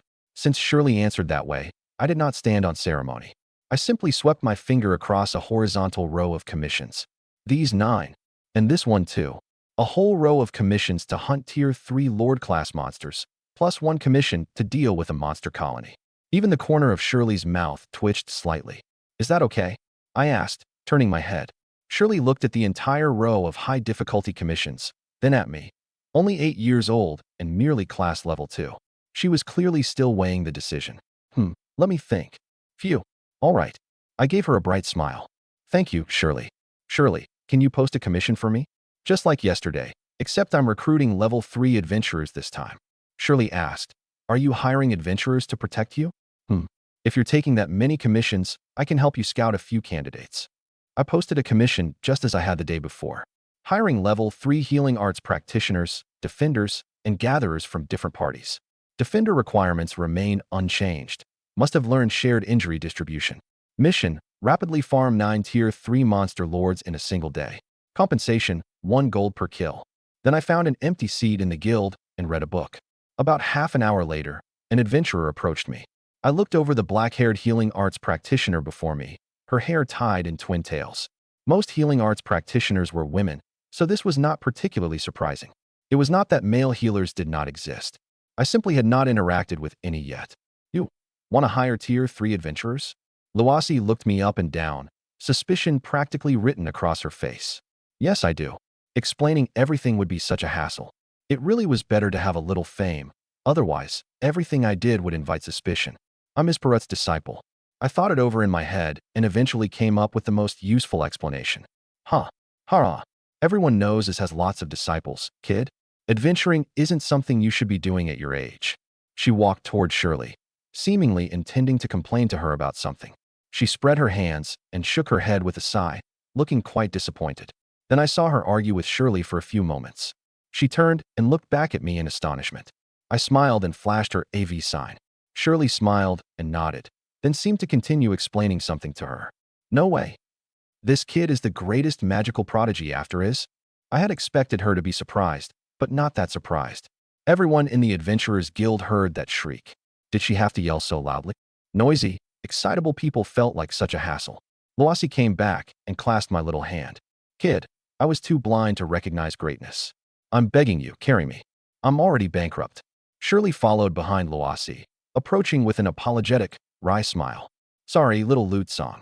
Luasi may spend money like water, but she's actually a very capable healing arts practitioner. I'm the one who recommended your party to her. Her attitude had made a complete 180.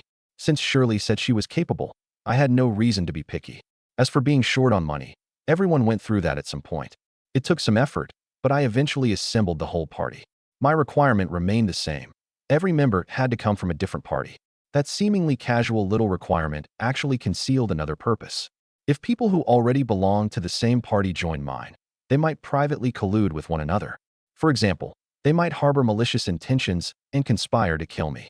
Even if I treated others in good faith, I still had to guard against the risk of being plotted against. Of course, I would not go to extremes to defend against events with minuscule odds. There was still a difference between caution and paranoid delusion. So you're adventurers who came to Raintown alone. You haven't found suitable parties yet, and you plan to form a temporary one for now. Luasi nodded. Yes, that's right. Compared with Tier 2 adventurers, these Tier 3 adventurers were clearly much better equipped. Luasi was a Level 3 healing arts practitioner / Level 1 diviner / Level 1 apothecary. Mazer was a Level 3 gatherer / Level 2 archer / Level 1 healing arts practitioner. Tran was a Level 3 defender / Level 1 blacksmith / Level 1 gatherer. Some of their classes overlapped. Mazer was even moonlighting as a Level 1 healing arts practitioner. The classes of Level 3 adventurers were clearly much more varied than at Levels 1 and 2. They had already begun holding 3 classes at once. It seemed I should also start considering my second class. That's amazing. You've actually managed to learn so many classes at once.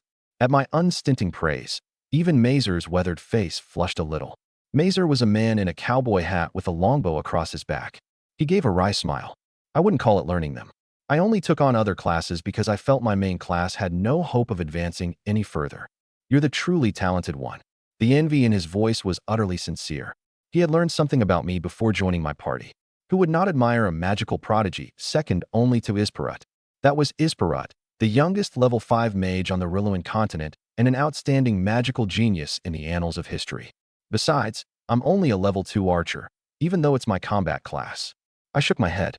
No, I think it's amazing that you found a path that suits you, Mazer. Combat classes aren't the only useful ones. Since you've become a Level 3 gatherer, lots of parties must need you. Having spent years navigating the workplace in my previous life, I knew how to make praise sound sincere. Besides, the same words naturally sounded less perfunctory coming from a child. Mazer's shoulders visibly relaxed, and much of the reserve between us faded. Haha, that's certainly true. Lots of parties want me to help with their gathering work. Choosing which party to go with every day is its own kind of trouble. Mazer, 2 compliments and you're already getting carried away. Still, having an additional class really does seem convenient. I want a second class too. Do you have any suggestions? I steered the conversation back and asked what I truly wanted to know. The books did contain plenty of information on the subject. But even on Earth, no one would use popular science books from years or even decades ago as a guide to current conditions. A second class? Luasi looked down and thought for a moment. Usually, people only take a second class once they feel their main class can no longer advance. After all, it's considered a departure from your principal. Because the subject mattered greatly to me, it had been among the first things I researched. An advancement ritual was the enactment of one's principle. Taking another class meant departing from the original path of that principle, making future advancement rituals even more demanding. It was roughly like being caught working 2 jobs at once by your boss, and still hoping to get promoted. That was why Iz and the others wanted me to first follow the path of a mage to a high level before taking another class. But if I had to name one, the class most closely related to mage would be scholar. I had read about that class too. The librarian in Raintown was also a scholar. I heard he was a level 4 scholar who had finished every book in Raintown's library and could recite all of them backward and forward. If that was true, then he certainly was learned. In terms of combat, though, healing arts practitioner and mage have quite a lot in common too. I've met an adventurer who was a mage with healing arts practitioner as a secondary class, and he performed very well. Enchanters, a crafting class, also need to train in mana. If mage is your main class, becoming one should yield twice the result for half the effort. So her suggestions were scholar, healing arts practitioner, and enchanter. Thinking of Kumaroni's performance, I really did lean more toward healing arts practitioner. Being able to heal myself after an injury would surely increase my odds of survival enormously. Scholar was not bad either. The ability to acquire information more quickly would also help me rapidly fill the gaps in my knowledge of this other world. As for enchanter, I would pass for now. Blacksmith, enchanter, crafting classes like those all felt awful to me. It was not that they had no future. I just felt I would have no use for them for a very long time. Wait, aren't you Isparat's disciple? We're all laypeople when it comes to advice about classes. I hear the White Tower and the Church of Life conduct specialized research on the subject. They should have deeper insight. My answer was just idle talk, really. Huh. After giving me her answer, Luasi actually seemed a little embarrassed. It's all right, Luasi. Your suggestions were very helpful. I've committed them to memory. Besides, we're all in the same party. There's nothing wrong with chatting freely. I'd really like to become friends with all of you. Bratty children were irritating, but children who knew how to speak well were genuinely lovable. They became extremely willing to chat with me and answered nearly every question I asked. Even when I asked about matters of privacy, they did not think I had ulterior motives. Information gained from speaking with people was more current than anything found in books. I learned what level 3 adventurers earned from expeditions, prevailing pay rates, what skills they had learned, where their hometowns were, and what foods they liked. I even learned why Luasi had gone bankrupt. Somehow, we also dug up the gossip that Mazer was seeing 2 women at once. Even the relatively taciturn Trand mentioned his happy family and showed everyone his pocket watch, which held a picture of his wife. He was adventuring to earn money for their soon-to-be-born child. Trand, I would rather you had not told me any of that. Besides all that, I also learned crucial information about how monsters formed. Monsters were born alongside the flow of an aura known as the monster tide. An aura invisible to the naked eye existed throughout the world and remained in constant motion. As it flowed, monsters would spontaneously emerge in places difficult for living beings to observe. The denser the monster tide, the more numerous and powerful the monsters it produced. Dungeons were also generated along with monster tides. Compared with wild monsters, however, the formation of dungeons was tied to many additional factors, such as the month, the positions of the stars, or even agitation within certain ancient nests. Yet all of these things could be detected through certain methods. Every day, the kingdom used special means to broadcast the day's forecast. It covered not only wind, rain, thunder, lightning, temperature, and humidity, but also the flow of monster tides, changes between months, and more. Powerful adventurers followed the monster tide's flow in search of opportunities to make money. The directions in which the monster tide was densest were often where adventurers gathered. For me, the process of subjugating monsters was not merely about killing something. Exchanging information with these adventurers was an important part of it too. I see the target. As we neared our destination, Mazer was the first to stand inside the carriage. He saw the target, and I looked in the direction of his gaze. Archers possessed clearer vision at greater distances. Though they could not compare to true observers, they were considerably better than other combat classes. It seemed his field of vision really was broader than mine. The terrain here could be described as sparse woodland. The trees did not completely block our view, but it was still difficult to see far into the distance. This was the spatial ring he had bought at the arcane item shop yesterday. It had cost 10 gold and contained a cubic storage space 27 cubic meters in volume. It could not hold living things. Light flashed, and a gray staff appeared in my hand. Magister's staff. Quality, fine. Reduces mana consumed by spellcasting. Special, slightly increases maximum spell range, activated by level 2 mage. The staff had cost 50 silver. It was not that I did not want to buy a better staff. There simply had not been a suitable one for sale. Effects like lowering mana consumption, boosting mana recovery, and speeding up casting were of too little use to me. The highly prized chant reduction effect was even more useless. It was worth mentioning. Staffs with chant reduction could sell for more than 20 gold. It almost made me wish I could turn my chantless casting into a staff effect and sell it. Maybe that was what people called a godly modifier. Though a slight increase to spell range was not a terrible modifier, it was far inferior to chant reduction. I had bought both pieces of equipment with my own money. This had not left me any equipment. My other two teammates also stood. Their bearing alone felt entirely different from that of yesterday's level 2 adventurers. There was less sloppiness and a greater air of reliability. They appeared to have trained specifically for combat aboard moving vehicles. I see it. Between the trees, everyone spotted a spider with 8 tall legs planted in the earth. Ghost-face spider. It was famous for the pattern across its back, which resembled a giant, ghostly face. It was an extremely unusual spider skilled in mental attacks. The moment someone saw the ghostly face on its back, they would immediately experience psychological terror. Almost the instant I saw the spider, fear formed in my heart. Then warmth suffused my mind, instantly dissolving the fear that had just arisen. Bolster Spirit, Tier 3, LV 2. So this was a level 3 healer. Her reaction was fast. She had dispelled the abnormal state immediately. At almost the same moment, Mazer drew his bow. As he pulled the arrow against the string, it actually burst into flame. We're about to enter attack range. But we had not yet reached Mazer's firing range. Boom. 5 or 6 arcs of violet electricity flashed. Lightning flash. Boom. Boom, boom, boom, boom. Thunder reverberated, and after it rumbled for some time, flames suddenly surged skyward. Earth Fire Eruption, Tier 2, LV 115. It had evolved in power from Pillar of Fire. Boom. Flames erupting from the earth swallowed the ghost-face spider in an instant. Bang, bang, bang, bang, bang, bang.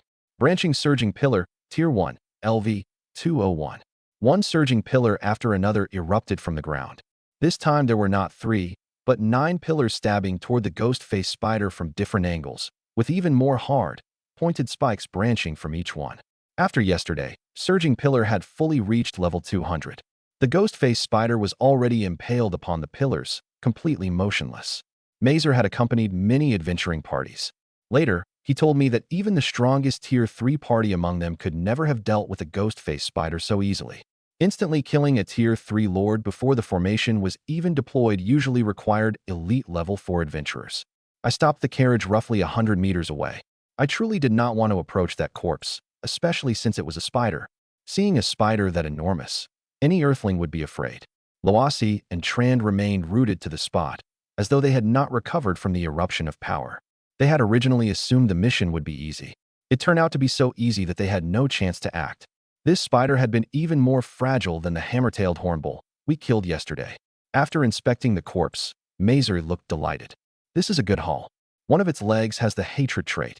Used as a material, it can be fashioned into a spear with an innate hatred enchantment. Its eyes have also mutated and can be used as medicinal ingredients. Altogether, this single Lord class, Ghostface Spider, had actually yielded 20 gold in profit. Mazer was green with envy. I had already earned 5 gold. After seeing my strength, Mazer understood that this could only be considered me carrying the party, not fighting as an equal member of it. This really is a good haul. I placed all the spoils into my storage space. Before I bought a storage ring, I had asked Joer to store them for me. As a gatherer, she would naturally keep some sort of storage ring on hand. 20 gold was a lot, even with Harvest Month's special properties. Could it be because I had worshipped Yakitikto? That made sense. On further thought, if it did nothing, why would everyone compete to worship him? I thought of the believers back on Earth. They could be every bit as fervent. Forget it. I would not find an answer anytime soon. Rather than speculate on my own, I might as well ask someone. Everyone boarded the carriage, and we hurried toward the location of the next Lord. I had accepted 10 commissions today. 9 were to kill Tier 3 Lord-class monsters. The remaining 1 was to eliminate a monster colony. Normally, adventurers were not allowed to accept so many commissions at once. A simple example would be an adventurer accepting every commission and then refusing to complete any of them. The dungeons outside could not simply be left unresolved. In the end, either disaster would break out, or someone else would take care of the problem while the original adventurer reaped the benefits. That was why the number of missions each person could accept was regulated. Strictly speaking, I truly should not have been allowed to take so many commissions. But the party I was registered with belonged to Isparut, and a legendary adventuring party had extraordinarily high mission privileges, combined with the incoming monster tide that allowed Shirley to authorize 10 commissions for me. The second tier 3 Lord monster we subjugated was a Flametail Bach. It looked a little like an ape with flaming fists, but its defining feature was the fire-wreathed tail behind it. Ice shuttle. Whoosh. 42 ice shuttles instantly pierced toward the Flametail Bach from different angles. Before the Flametail Bach could react, every ice shuttle struck it. Each one burst into a brilliant ice blossom the instant it made contact.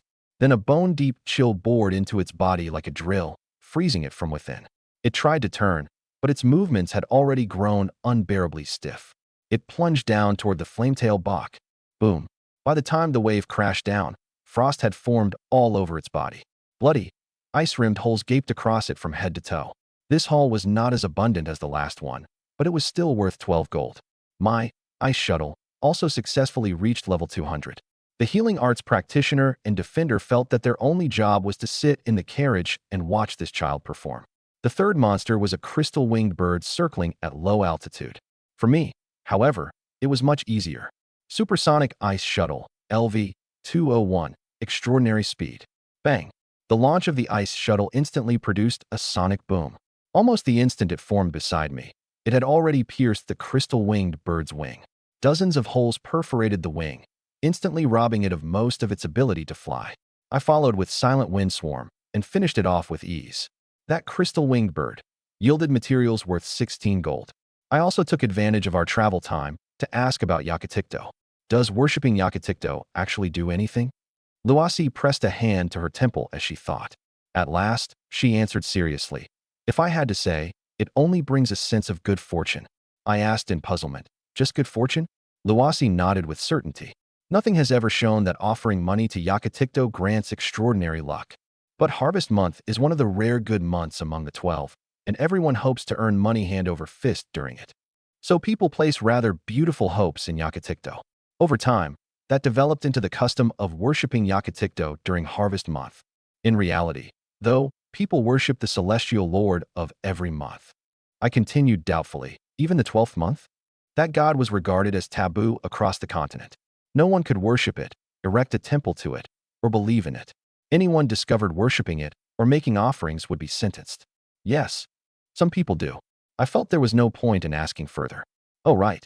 You're a diviner, aren't you? Luasi nodded without much confidence. Yes, I'm a level 1 diviner. But I won't be very accurate. I'm only level 1, after all. I said, could you try doing a divination for me? Luasi thought it over. I suppose that's fine. As she spoke, a fortune stick cylinder appeared in Luasi's hand with a shake. Draw one. Just draw one, and whatever is written on the ball of paper is your result. I said, even if she was not going to use something abstruse and mystical-looking like 6-line divination, the 8 trigrams, plum blossom numerology, or tortoise shells, she should at least have used tarot cards, a crystal ball, or the positions of the stars. No, forget that. At the very least, a fortune stick cylinder ought to contain sticks. These were even crumpled-up balls of paper that she had casually squeezed in her hand. She had not so much as folded them. Sensing my silence, Luasi seemed to guess what I was thinking. She blushed. I'm not a professional diviner, and I haven't learned any orthodox divination arts. Divination arts are expensive. Are you drawing or not? If you aren't, forget it. With that, Luasi started to put the cylinder away. Wait. I was just curious about how divination takes effect. I'll draw one. So divination arts were expensive? I was actually rather interested in the diviner class. It sounded like a class that could predict the future, after all. What do I do next? I asked just to make sure I did not get a step wrong. Luasi seemed a little embarrassed as she muttered softly. Just open it and look. It really was exactly as simple as I had imagined. What is it? What did you draw? Curious about the result herself, Luasi leaned over to look at the ball of paper I had drawn. Supreme? Fortune. Wow. You actually drew the luckiest result. I said, the luckiest? Yes. I wrote 128 different results for my homemade fortune cylinder, and this is the highest level of good luck. Huh. 128? Could good and bad fortune really be divided into 128 kinds? This is the first time I've ever seen this result. Aren't there only 128 possibilities? Luasi said, You can't calculate divination results by probability. I've performed divinations for hundreds of people, and this is still the first time I've seen supreme fortune. Even if my divinations aren't very accurate, your luck can't be too bad after drawing this. I sensed the spoils inside my ring. Today's haul truly was overflowing. What we had obtained was basically 4 or 5 times the expected baseline yield. I looked up at the celestial display outside the carriage window. The sky still glided past like a painted scroll. Along the way, I chatted with them about many other things. Unlike the adventurers of Raintown, they were adventurers who traveled long distances across the world. Their experiences and knowledge were broader than those of Raintown's people, and talking with them benefited me greatly. For example, powerful mages generally commissioned professional arcane smiths to forge their staffs. The cheapest orthodox divination art cost 10,000 gold, making divination a class that burned through money. Or they said that adventurers had it rough these days, and one might be better off learning blacksmith and working a forge. You really could hear topics like that in any world. There were also complaints that gatherers were always suspected of secretly pocketing spoils. Some places had even begun requiring gatherers to sign contracts. In their conversation, I seemed to hear all the authentic facets of life in this world. It felt utterly different from staying at Is and the other's side. The subjugations continued, but nearly every one was my solo show. By noon, we had already eliminated 8 Tier 3 Lord-class monsters. Including the rewards for completing the commissions, my earnings had already reached 144 gold. That was something ordinary level 2 adventurers could not even dream of. The last one is just ahead. The final commission was marked B-. Though the target was also a Tier 3 Lord, it was a special species. It would be stronger than an ordinary specimen, but killing it would also have a high chance of yielding extremely valuable materials. I could feel the air currents accelerating considerably. As our defender, Trand had already raised his shield and positioned himself in front of me. His broad armor and heavy shield gave me a considerable sense of security. Trand was different from yesterday's fat man. He was an older man and far more seasoned. I could not see his build beneath the armor, but the hard lines of his face suggested a body of sturdy muscle. Level 3 was a watershed. I had heard that the overwhelming majority of people with classes in this world never progressed beyond level 3. Advancing from level 3 to level 4 was a formidable threshold. That was why level 2 adventurers were often young people around 20 years old, while level 3 adventurers ranged from their 20s all the way to their 50s or 60s. Gale Shadow Beast, Elemental Mutation. The investigation strongly suggested it was a special species. According to the intelligence, it had noticed an observer investigating from afar and pursued them. That alone showed that its senses were exceptionally sharp and that it could track prey over an immense distance. Observer was a non-combat class skill that remotely observing targets, detecting hidden traps, finding invisible units, and identifying enemies' weaknesses and openings. I heard that observers above level 5 could even pinpoint someone's precise location from thousands of miles away. The carriage windows were large and bright, making it easy to observe the surroundings. Everlasting Lamp lit up. We're very close. Although Mazer could not see it, he could sense the enemy's presence. The restless wind rustled through the woods. Trees surrounded us in every direction. Boom. The dragon rhino smashed straight through the trees and charged ahead in a straight line. Swish. It's here. Boom. Rumble. 3 layers of heavy wall instantly rose beside us. A moment later, I felt the impact transmitted through the earth and stone. Bang. Countless hairline cracks spread across the first heavy wall. I had not even seen any trace of the enemy with my own eyes. If my sensitivity to the elements had not been exceptional, it might truly have taken us by surprise. But that attack finally revealed its location. A magic-based attack, Shadow Slash. Swish. I sensed a dense concentration of dark element energy slashing toward us. Bang. But both incoming slashes struck barriers I had formed in midair. Hardened Barrier, LV, 188. Neither slash had any effect at all. Supersonic Ice Shuttle. Lightning Flash. Silent Wind Swarm. Wind Burst.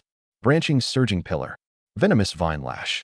I streaked forward with a long trail behind it, punching through layer after layer of trees. Crackle. Boom. Sinking Shadow Mire, Tier 2, LV, 152. Vast area, merge into shadow, sink, rapid spread, rapid collapse, adhesion. Boom. More than 10 kinds of spells erupted at once, instantly demolishing the dense woodland to one side. The Gale Shadow Beast, which had been hiding among the trees, was exposed to my view. It was extraordinarily fast, and its form was a mimetic black shadow.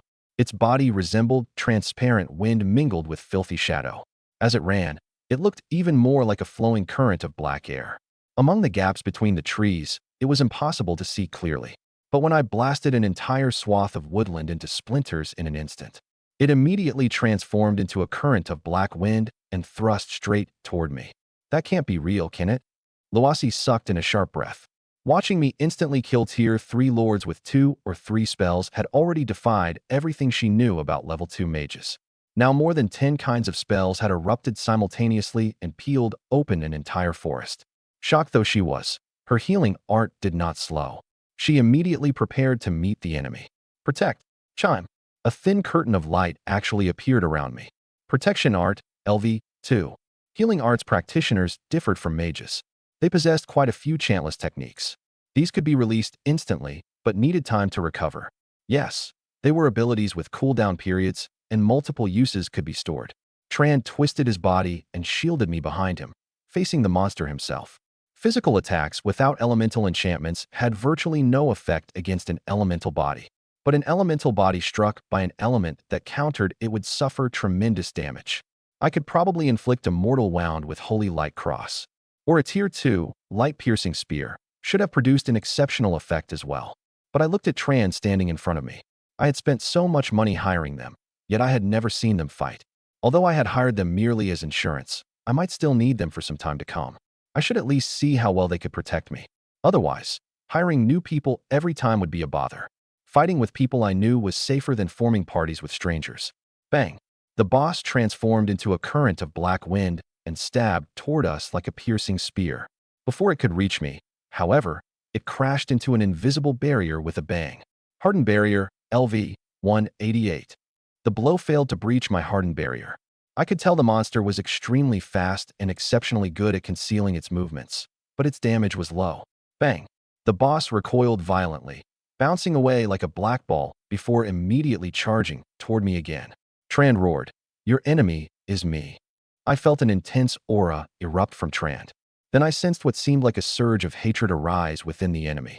Combat technique, hatred taunt. I leaped lightly backward, jumping directly from the dragon rhino. Before I reached the ground, a gigantic ice shuttle formed beneath my feet. Hiss! I stood atop the ice shuttle and matched the dragon rhino's speed, achieving flight through this method. Flight was a tier 4 mage spell. Before reaching level 4, mages found it difficult to fly.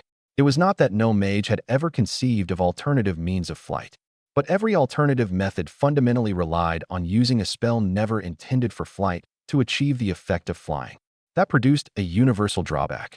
Mana consumption was a problem no mage could ever avoid. Flight itself consumed very little mana. Other spells could scarcely combine the effects of carrying a person, flexible and easy control, low mana consumption, and long duration. Otherwise, if the spell stopped after a little while, the mage would plummet to their death. The overwhelming majority of mages needed to chant, after all. Thus, no matter what shortcuts they attempted, mages found it difficult to fly through the air before reaching level 4 and learning flight. When I had first fought the giant serpent and used Ice Spike to move, the idea of flying with Ice Spike had occurred to me.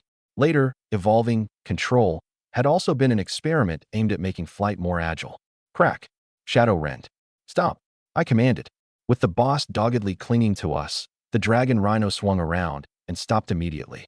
Otherwise, fighting while moving would only make things less convenient for us. The defender rolled straight off the dragon rhino's back and tumbled several times across the ground. Boom. The instant he stood, the black shadow struck. Get lost. Bang. The shadow engulfed Tran's entire body and passed through him. Tran retreated half a step. Swish.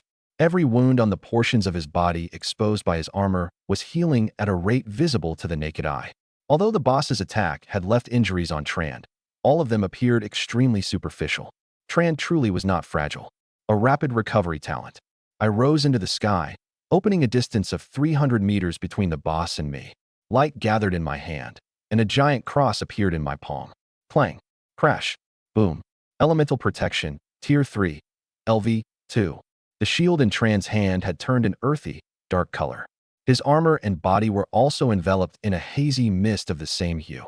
Off to one side, Loasi added protection art to Tran as well. The black gale swept over him. The gray radiance around Tran merely dimmed a little, and he suffered no injury whatsoever. His threat was stable too. The boss showed no intention of attacking Luasi. Mazer fired several arrows as well. Multiple glowing arrows passed through the boss's body. Oh, so this was the damage output of a level 2 archer. This was my first time seeing someone other than myself fight. In fact, other than my own battles, I had not even seen Iz and the others fight.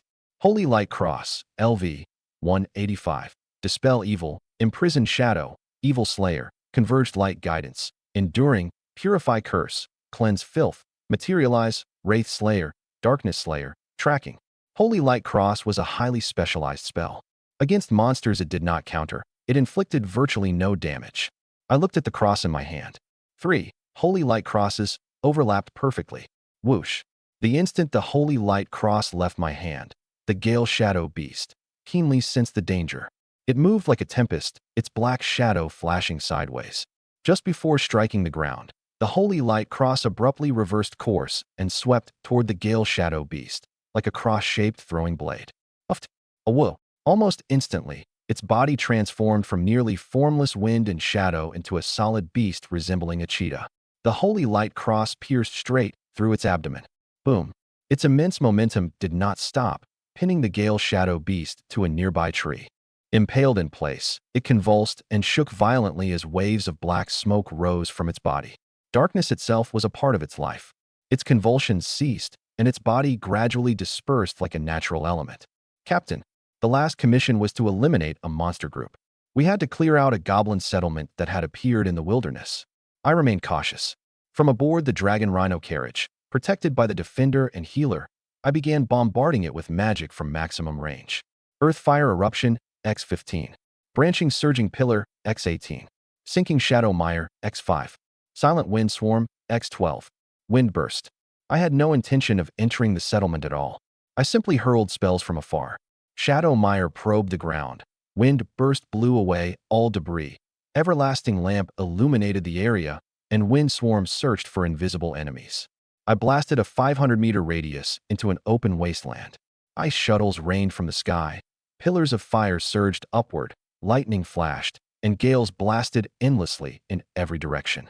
Forget goblins. Not even a fallen leaf could approach us. All we could see was the goblin settlement erupting in a sky full of brilliant elemental light. Those goblins never even saw my face before the blanket of firepower exterminated every last one. When killing the Gale Shadow Beast, I had only blasted apart and overturned one side of the forest. This magical bombardment continued without pause for 5 minutes. Captain, that should be enough, shouldn't it? But I gazed at the distant settlement and gently shook my head. No, I'll keep clearing it for a while. I've heard goblins are cunning and dangerous. Safety first.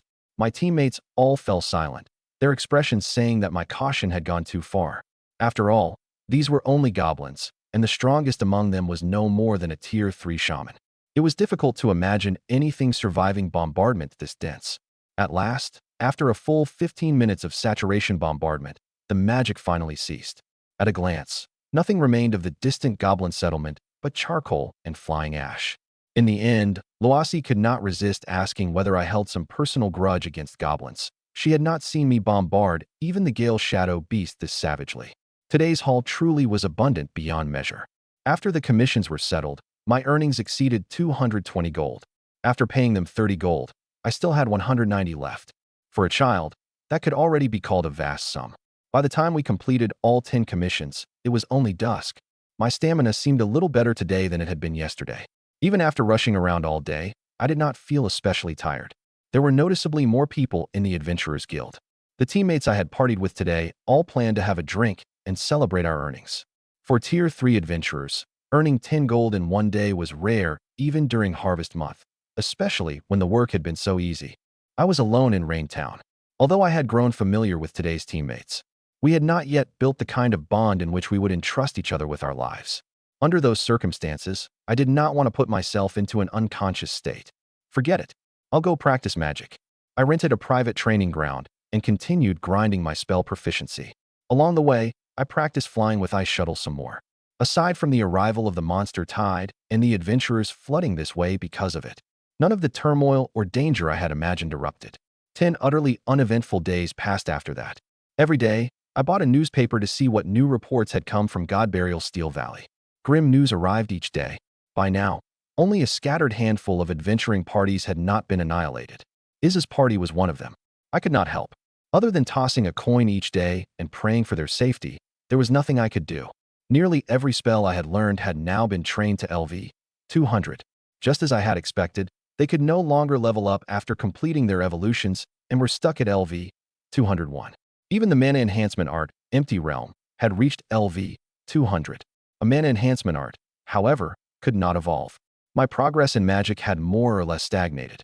During the days of those 10 days, I mostly accepted adventuring commissions and formed a stable party with Lossie and the others. We subjugated more than 90 Tier 3 Lord-class monsters and wiped out more than 30 monster settlements in the wilderness. In the Adventurers Guild, a crowd stared at the monthly commission rankings. The month's shining star at the top of the list was none other than me. One person had accepted more than 200 commissions in 10 days. Every one was a major commission: killing Tier 3 monsters, exploring Tier 3 dungeons, or exterminating monster groups. Not a single minor commission involving investigation, harvesting, gathering, or transportation had been accepted. The commission rewards alone already exceeded 300 gold. It was difficult to imagine how he had done it. He averaged more than 20 commissions a day. Even traveling from one site to the next should have consumed a great deal of time, shouldn't it? Even without relying on Isperet's name, I had now become a legend passed from one adventurer to another. Raintown Library. My primary purpose in accepting commissions had been to test my strength, improve my spell proficiency, and accustom myself to battle. This world demanded combat. I did not want to lose my head like a fool when danger came. Another purpose had been to deepen my understanding of the world while adventuring and gain information from my exchanges with my teammates. Now all my spells had reached maximum level, and I had accumulated substantial combat experience. I had explored many dungeons and talked extensively with those teammates. At present, there was no particular information I still wanted from them. Therefore, there was no need to continue accepting commissions. Hey, little Lute Song, are you really not taking any commissions today? When Luasi saw me in the library, she familiarly draped an arm over my shoulder. Hee. I've accepted too many commissions in a row, so I want to rest today, I answered smoothly. Luasi said, that makes sense. You've been adventuring for so many days straight. All right. But the monster tide is getting denser and denser. The forecast said it is already close to reaching level 5 density. If this continues, a level 5 monster may really be born in the wilderness. That really would be dangerous, I replied, turning a page. A level 5 monster tide, huh? The wilderness differed from dungeons. High-tier monsters rarely emerged in the wild. Most wild monsters were Tier 1 to Tier 3. Around most towns, there were no Tier 4 monsters available to subjugate. They were generally encountered only in dungeons. I did not dismiss Luasi's words. On the contrary, I seriously considered countermeasures while paging through advanced magic. This was not a good sign. Should I avoid it? A Tier 5 monster would be 3 entire tiers above me, and there was a high probability I could not defeat it. The best course should be to hide somewhere else that was safe. Feigning casualness, I asked, Luasi, are there any other relatively safe towns nearby? Luasi tilted her head back and thought for a moment. I don't think there's anywhere safer than Raintown. The kingdom's powerhouses are all hurrying this way. They certainly won't ignore a monster tide of this scale. Besides, several level 5 adventurers have already arrived in Raintown. Going out on your own right now would make it easier to encounter a fully formed, powerful monster alone. Though with your strength, little Lute Song, you can definitely survive against a Tier 4 monster. Oh, in other words, I could not survive against a Tier 5 monster. Let me count. Iz and the others had said they would return in roughly half a month. 13 days had already passed since they left. Other level 5 adventurers had also arrived in Raintown during that time. In theory, the town was extremely safe. Even if the fighting reached the town, I would have time to flee. For the next few days, I would hole up in town, read, and rest. I could also put some of my recent magical ideas into practice. Approaching magic with a transmigrator's way of thinking really did seem to open up new paths. Since you want to rest, little Lute Song, Mazer and I arranged to explore a Tier 3 dungeon with another party today. You don't mind, do you? I nodded. That's fine. Be careful. Luasi was capable, and Tier 3 dungeons were not so dangerous. Our real-world tests over the last few days had shown that even when we met something we could not defeat in a Tier 3 dungeon, escaping was not much of a problem. After she left, I glanced at her retreating figure. She was a lively healer. Once we became familiar, she talked more than anyone. She was in debt because she trusted people too easily. Whenever someone tried to sell her something, it took almost no effort to persuade her to buy all of it.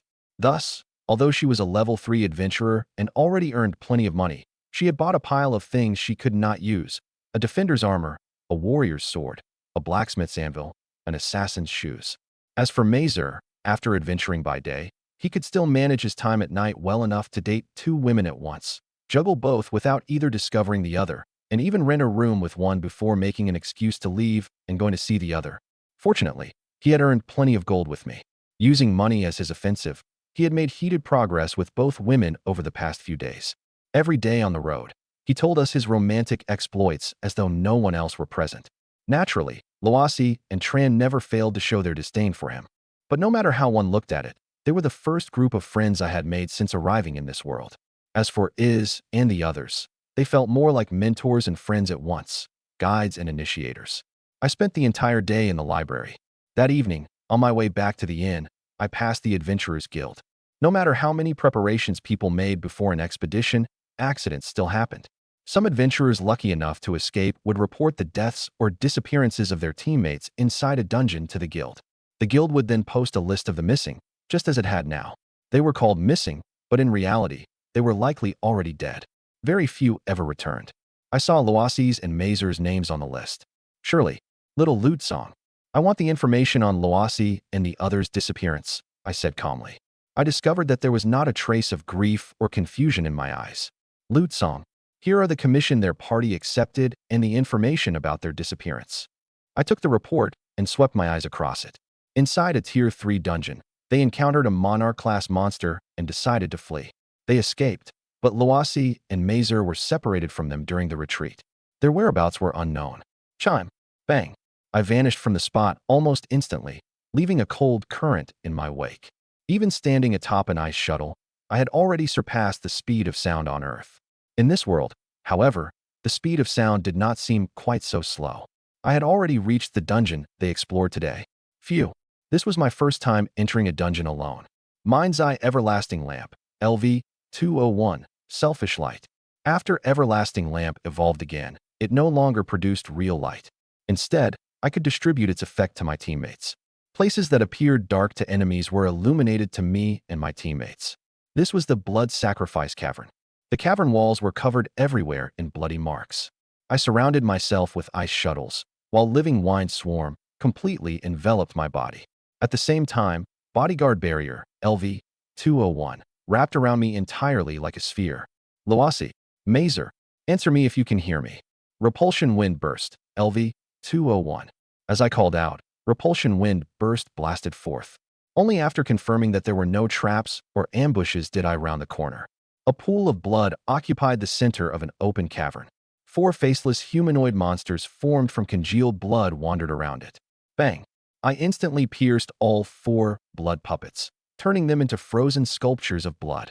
I released Wandering Shadow Mire. Like an enormous mass of shadow demons in the form of a shadowy swamp, it roved across the cavern walls. As I passed the blood pool, I saw signs of battle everywhere around it. I peered several times into the vast pool of blood. There was nothing inside but blood, bubbling and gurgling. I did not know whether Loasi and the others were in there. If they were, there was probably no longer any need to search for them. Thump! The surrounding elements gradually began to stir. There was a Monarch-class monster in this dungeon. Didn't I already know that before coming here? I sighed softly and continued exploring deeper. Cavern dungeons were nothing more than cave passages joined to open caverns. The deeper this dungeon went, however, the thicker the blood became. Fortunately, this was not my first day exploring dungeons. I had built up some resistance to these slightly horrific scenes. I still encountered plenty of monsters along the way. It seemed the previous party had failed to clear them out while exploring the branching paths. Ordinarily, there was no need to eliminate every monster while exploring a dungeon. After the dungeon's guardian was killed, these minor monsters would soon vanish on their own. Still, whenever I encountered one, I killed it along the way. I also came across 3 traps and neutralized all of them. Loasi, Mazer, answer me if you can hear me. I gradually came to understand the irritation of rescuers in movies and television. Doing something that put me in danger was annoying. Adventurers should fundamentally be responsible for their own actions. This was the amulet I had bought from the arcane item shopkeeper for 1,500 gold. It held a sealed Tier 4 life sanctuary art. When I suffered damage I could not withstand, it would activate immediately. Its effect was equivalent to a Tier 4 defender's full force resistance. Another ring contained the Tier 4 effect moment of healing. It could reverse injuries suffered within a certain period of time. In total, I had spent roughly 3,000 gold on life-preserving equipment, including all manner of antidotes and potions that purified abnormal states. I even had a Tier 4 random teleportation scroll. As for where in the world it would send me, that was unknown. I would not use the thing unless I had absolutely no alternative. Forget it. At least I won't die from merely looking at a monarch-class monster. If that were possible, the other party would have been wiped out rather than having some members escape. Thump. At another corner, I skillfully swept the area with magic. Boom. This time, however, wind burst gave me the feedback of a hit. The feedback came from far away, not from nearby. Rumble. I immediately raised a heavy wall to block the space beyond the corner. A barrier formed over an opening in the wall, and through it I observed the scene in the distance. Before me stood a crimson altar formed from countless streams of blood. Loasi and Mazer hung high in the air from blood-red chains, directly above the altar. Beneath the altar were hundreds of faceless humanoids whose entire bodies consisted of blood. At the farthest end stood a blood-red throne. Upon it sat a humanoid creature formed entirely from blood. Unlike the countless blood puppets kneeling below, it was far larger, wore scarlet armor, and had a gigantic blood-red sword resting at its side. The instant I saw it, it opened eyes like black, hollow pits. It seems a new guest has arrived. The instant I saw the scene, I pointed my staff at them. Living wind swarm. Whoosh. Puffed. The wind swarm skimmed over the ground like a meat grinder. Blood sprayed from the kneeling blood puppets, and their bodies were instantly shredded. Repulsion wind burst. This time, wind burst did not blast outward from my own position. Boom. The gale carried the wind swarm and instantly sliced into the blood chains binding Loasi and Mazer. Puffed. Even the resilient chains of blood could not withstand hundreds of wind blades cutting them at once and snapped apart. The wind hurled both of them toward me. At the same time, I immediately condensed ice beneath my feet, ready to take them away at once. The moment I caught them, I would flee on an ice shuttle. Who the hell would drag two burdens into a boss fight? If I wanted to fight, I would rescue them first, prepare myself properly, and then return. Only a complete idiot would insist on killing the boss when they were supposed to be rescuing people. I downed a strength potion and felt power flood my body. I had not quite reached the stamina of a Tier 2 warrior, but carrying two adults at once was no longer a problem. Boom. Then blood-red patterns appeared on their necks. They have already been afflicted by the blood curse. Where do you think you're taking them? The monarch-class monster on the distant throne let out an enraged shout. Swish. Bang. Bang. Bang. Bang. Bang. Bang. Bang. Every ice shuttle pierced straight through the monarch-class monster's body. But its body had simply transformed into blood around a hollow space, allowing the ice shuttles to pass straight through. Interesting. Human, you did not hesitate at all. I merely met its gaze. Without any warning or movement of my hand, earth fire sunders heaven. Branching surging pillar. Boom. The ground beneath its throne instantly turned scarlet and searing hot. Boom, boom, boom, boom, boom, boom. Branching surging pillar erupted almost simultaneously with raging magma. Every branching surging pillar became a scorching column of molten lava. This was the result of my latest training. Earth fire transformed the earth into lava. If it could alter its own body to evade attacks, I would use magic that covered its entire body. Boom. It was not only branching pillars that rose, but enormous ash-gray walls as well.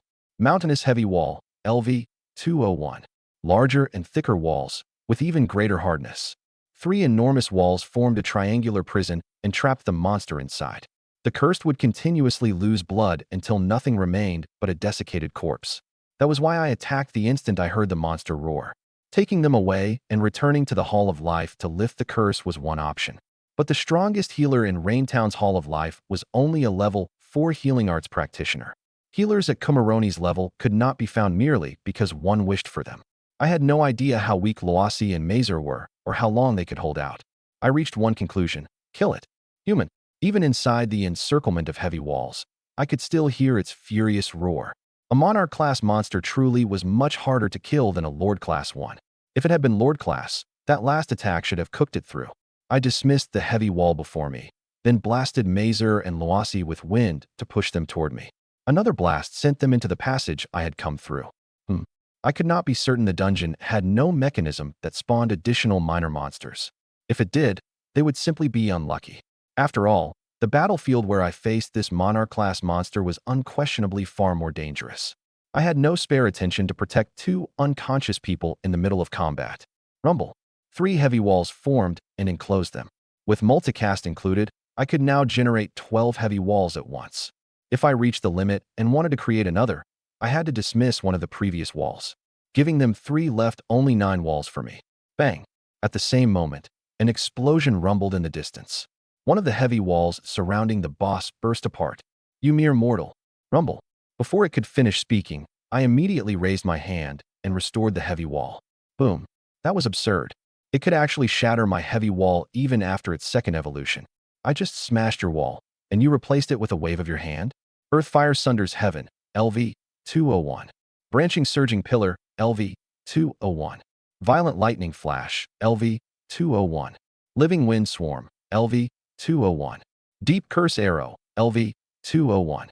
I did not know what kind of monster this was, but no matter. First, I would keep it sealed behind 3 walls and bombard it without restraint. If it started moving, it really would be difficult to use heavy walls to trap it while it was active. Boom.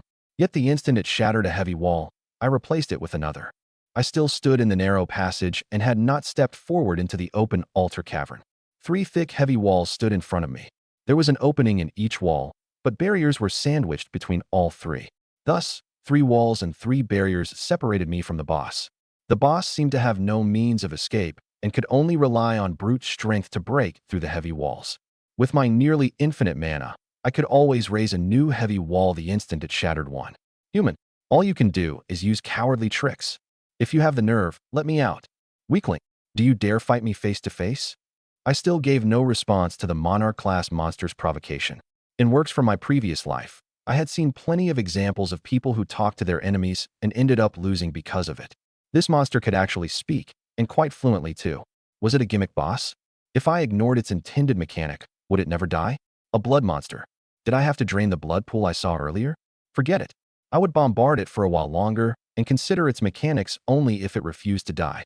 The monarch-class monster trapped between the 3 walls was equally bewildered. How could this human mage cast so many spells? A mage's weakness is mana. I have that vast blood pool. Why should I fear a contest of endurance? The day his mana is exhausted will be the day he dies. Boom, boom, boom, boom, boom. Cracks spread across all 3 walls at once. I had no idea what kind of attack it used. Bang, thud. Just as it was about to charge out, it slammed straight into an invisible wall. Bodyguard Barrier, LV 201. It had evolved from Hardened Barrier, after all, so it remained compatible with every earlier version of the skill, just as I could use either Ice Shuttle or Ice Spike. Before it could shatter the barrier, 3 heavy walls rose again. Human, are you ever going to stop? It knew that if it shattered all 3 heavy walls simultaneously, I might not replace them in time. My magic was triple casting, completed simultaneously. I, however, intended to use this opportunity to observe its condition. Its body of blood continuously drew in more blood. Blood surged up from beneath the throne without end and poured into its body. Forget it. I would destroy everything in this room first. Instead of attacking the boss directly, my earth fire erupted in the center of the arena. Boom. Zenith Meteor, Tier 2, LV 201. I had not spent the past few days merely raising the levels of my old spells. I had also deliberately sought out new magic to learn. The intact altar instantly cracked apart. Uft. The sound of spraying blood and tearing flesh came from the distance. Boom. Next, the barrier in front of the heavy walls shattered. Uft. A streak of bloody light actually shot straight toward me with murderous force. I cursed inwardly, but my hands did not slow. Boom, boom, boom, boom, boom, boom, boom, boom. All 12 heavy walls formed in the passage before me, with another 3 barriers at the very front. I dismissed the heavy walls protecting Lossy and the others and used every one to protect myself. I had remained inside the narrow passage the entire time. If it wanted to kill me, it had to pass through this corridor. Boom. The boss struck the barrier in an instant. It shattered all 3 overlapping barriers just as quickly. Bang.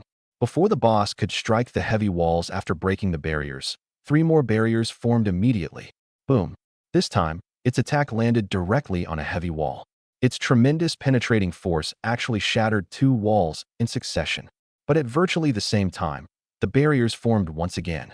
As the barriers took shape, the two heavy walls that had just been destroyed were already restored. Rumble. A chain of spells, Earth Fire, Ice Shuttle, Wind Swarm, Lightning Flash, Judgment Cross, Water Whipblade, and Venomous Vine Bind, came crashing down as well. I had concealed 2 god-tier talents for so long. If I still couldn't solo you, what was the point? If I can't solo you, how many people in this world possibly could? My usual caution did not mean I had no temper. I was cautious because I wanted to keep my head down and develop until I became invincible. Wouldn't it be a terrible waste to get cocky and die before I finished developing? But if I had developed for this long and still couldn't beat one minor boss like you, then what the hell had all that development been for? A monarch-class monster did not stand at the pinnacle of the world. If I couldn't even defeat you, who could I defeat? I wanted to save them for no complicated reason. I simply felt it was something within my ability. I came to rescue them because I believed I could kill you. If this had been a tier 7 or tier 8 dungeon, how could I possibly have taken even one step inside? Ultimately, I just didn't think you could kill me. Boom, boom, boom. Blood sprayed wildly as heavy walls rose one layer after another. The moment the boss tried to charge in, it was blasted back outside by a gale before taking even 2 steps. Repulsion Wind Burst, LV 201. Forced Repulsion, Knockback Magic, increased wind-type damage. After blasting it away, I rebuilt my defenses. Something was clearly wrong with its condition. Blood kept spraying from its body, and it appeared to be gradually shrinking. Whoosh. Clatter. This time, the sound was armor falling to the ground. It no longer towered like a monarch. It collapsed, the blood forming its body, losing cohesion and seeping into the earth. Only the armor remained on the ground, along with several brilliant, crystalline beads of blood. I sensed the mana inside me. It was still 3 million. I had not lost so much as a single point of mana during the entire battle. Empty Realm, LV 200. Recover 10% mana per second, permanently, and continuously increase maximum mana, mana drain resistance, self-generated mana, higher quality mana.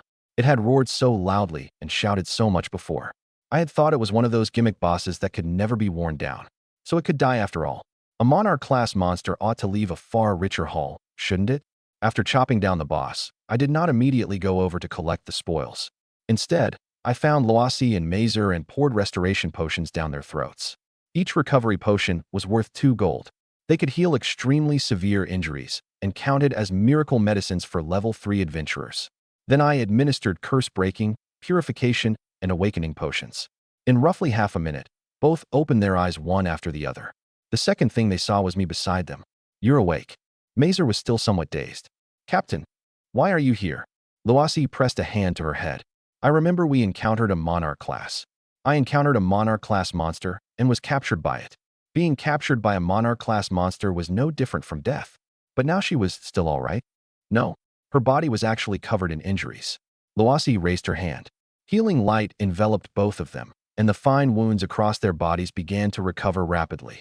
Under the effects of my restoration potions, worth 2 gold apiece, these injuries would soon heal completely anyway. Lute Song, did you save us? Yes, I did. Loasi looked around. Shouldn't we be running right now? There's no need. I killed it. Uffed. At my frank answer, Loasi burst out laughing. She first looked around at the dungeon still surrounding us. Her laughter clearly carried the relief of surviving a disaster. Loasi asked, what about the others? What others? I came alone. Wait, you came alone? Mazer said, huh. I passed the Adventurers Guild, saw your names on the list of missing people, and hurried here. I didn't have time to call anyone else. Both of them froze. After 10 days together, they already knew how cautious I was. Even when I was far stronger than an enemy, I tried to assemble a full complement of defenders and healers. Entering a dungeon alone truly did not resemble my usual behavior. You killed the Bloodsource Monarch all by yourself. If you were alone, who severed its connection to the blood pool? I blinked. Severed its connection to the blood pool. What does that mean? The Bloodsource Monarch is connected to the gigantic blood pool outside. To kill it, you have to cut off its blood supply. Otherwise, it can recover continuously through the blood pool. With a blood pool supplying it, the Bloodsource Monarch was nearly invincible. You really didn't sever its connection to the blood pool? I gave a helpless, wry smile. I truly didn't know what that was. Lute Song, are you really human? They could still comprehend me defeating a monarch-class monster, but forcing it down without engaging with its mechanics was utterly beyond anything they understood. I said, Mazer, Could you help collect the spoils? Oh, sure. Absolutely. Leave it to me. After having his life saved, Mazer naturally would not vulgarize the moment by asking for payment. He lowered his head and looked around. It doesn't seem like there's anything here that requires my gathering skills. The few beads of blood did not disperse like ordinary blood. They retained their spherical shape forever. I'll look over there. Mazer possessed the skill, material sense, which allowed him to detect valuable items nearby. The moment he climbed up, his teeth began to chatter. This. What did you find? I placed the armor and beads of blood into my storage space, then used wind burst to blow myself gently over to his side. A secret scroll. I said, a secret scroll? Yes, a class change secret scroll. Mazer said, ancient classes, forbidden classes, classes that are not passed down in the world, and unique classes long since lost. They can appear in the form of secret scrolls. Some classes are strictly forbidden. For example, Death Priest sacrifice lives to summon evil spirits and inflict curses. Every advancement trial and principle requires them to kill even more people. Skin stealers kill enemies and take their skins, thereby acquiring their appearance, skills, and even talents. They possess many faces, and their advancement principles largely revolve around indiscriminate murder and flaying. Doomsday prophets have only 3 levels. They foretell the arrival of the apocalypse and enact it along their path of advancement, bringing about the end of the world at level 3.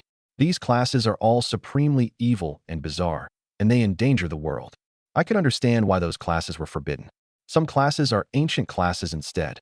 Ancient class divisions differed from our modern ones. There was no Mechanist class in ancient times, but they had classes like Berserker and Dragon Knight. Those are now lost, yet they can still appear as secret scrolls. Then there are classes such as Thief, Killer, and Fraudster. They are not permitted to circulate in the world because their principles endanger order and peace. I asked in confusion, aren't assassin and killer the same? Mazer answered seriously, no. Assassins are legally permitted. The remaining ones are classes that have been lost for ages. Only one person can ever possess each of these. Examples include Sword Saint, Prophet, and Reborn. But I hear you can only change to those classes after meeting specific conditions. Even possessing the corresponding secret scroll isn't enough. I've been a gatherer for so many years, and this is the first secret scroll I've ever seen. What class is this scroll for? I asked. Mazer shook his head. It has to be appraised first. But if you sold it, it should fetch at least 300,000 gold. If it's for an even more precious class, the price would only be higher. 10 million or even 100 million is possible. A trace of envy and greed appeared in Mazer's eyes, but the expression soon quietly faded. Captain, this secret scroll belongs to you. With that, he stuffed it into my hands and turned his head away, refusing to look at it again. Otherwise, he genuinely feared greed would take root in his heart. Loasi, aren't you a diviner? Didn't you perform a divination for yourself before today's expedition? Loasi let out a long breath. I did. The result was misfortune bearing fortune. Loasi complained. Just as I thought, my divinations can't be trusted at all right now. It certainly had been a misfortune, but I rescued her. That should count as fortune too. Judging by the process, however, it really had been a trap. In that subtle respect, the diviner class really did have something to it. Oh right, those potions weren't free. I had already gone through all that trouble to save them. Surely I could not be expected to pay for their potions myself too. The corner of Loasi's mouth twitched. I'll pay you. The forest at night truly was considerably more dangerous, especially now that the monster tide had grown dense. We encountered many monsters on the journey back. Fortunately, Everlasting Lamp illuminated our way, so nothing could ambush us. Every monster on the road was instantly killed the moment I saw it. Boom. The earth suddenly trembled, and the color of the sky abruptly changed. The sky that had stretched its variegated stars like a painted scroll turned completely black. In their place appeared a hollow void whose outer edge glowed faint blue. What is that? I thought warily. I don't know, but it doesn't seem to be on our side. Mazer looked north, where an extraordinarily complex aura had risen. Mazer said, no matter what it is, let's hurry back first. The strange phenomenon we encountered on the road seemed to be nothing more than a minor interlude. It was as though none of it had ever happened. We finally returned to Raintown. Loasi, you're alive. Seeing the captain of the party she had joined that morning, Loasi flared with anger. What do you mean by that? Were you hoping I'd die? Still, Mazer and I had run too slowly and been captured. Everyone had been mere chance acquaintances. Loasi could not demand that they save her. By comparison, The fact that I rushed to rescue her alone the instant I learned of her disappearance felt all the more precious. If he had not been a child, she might already have fallen in love with him.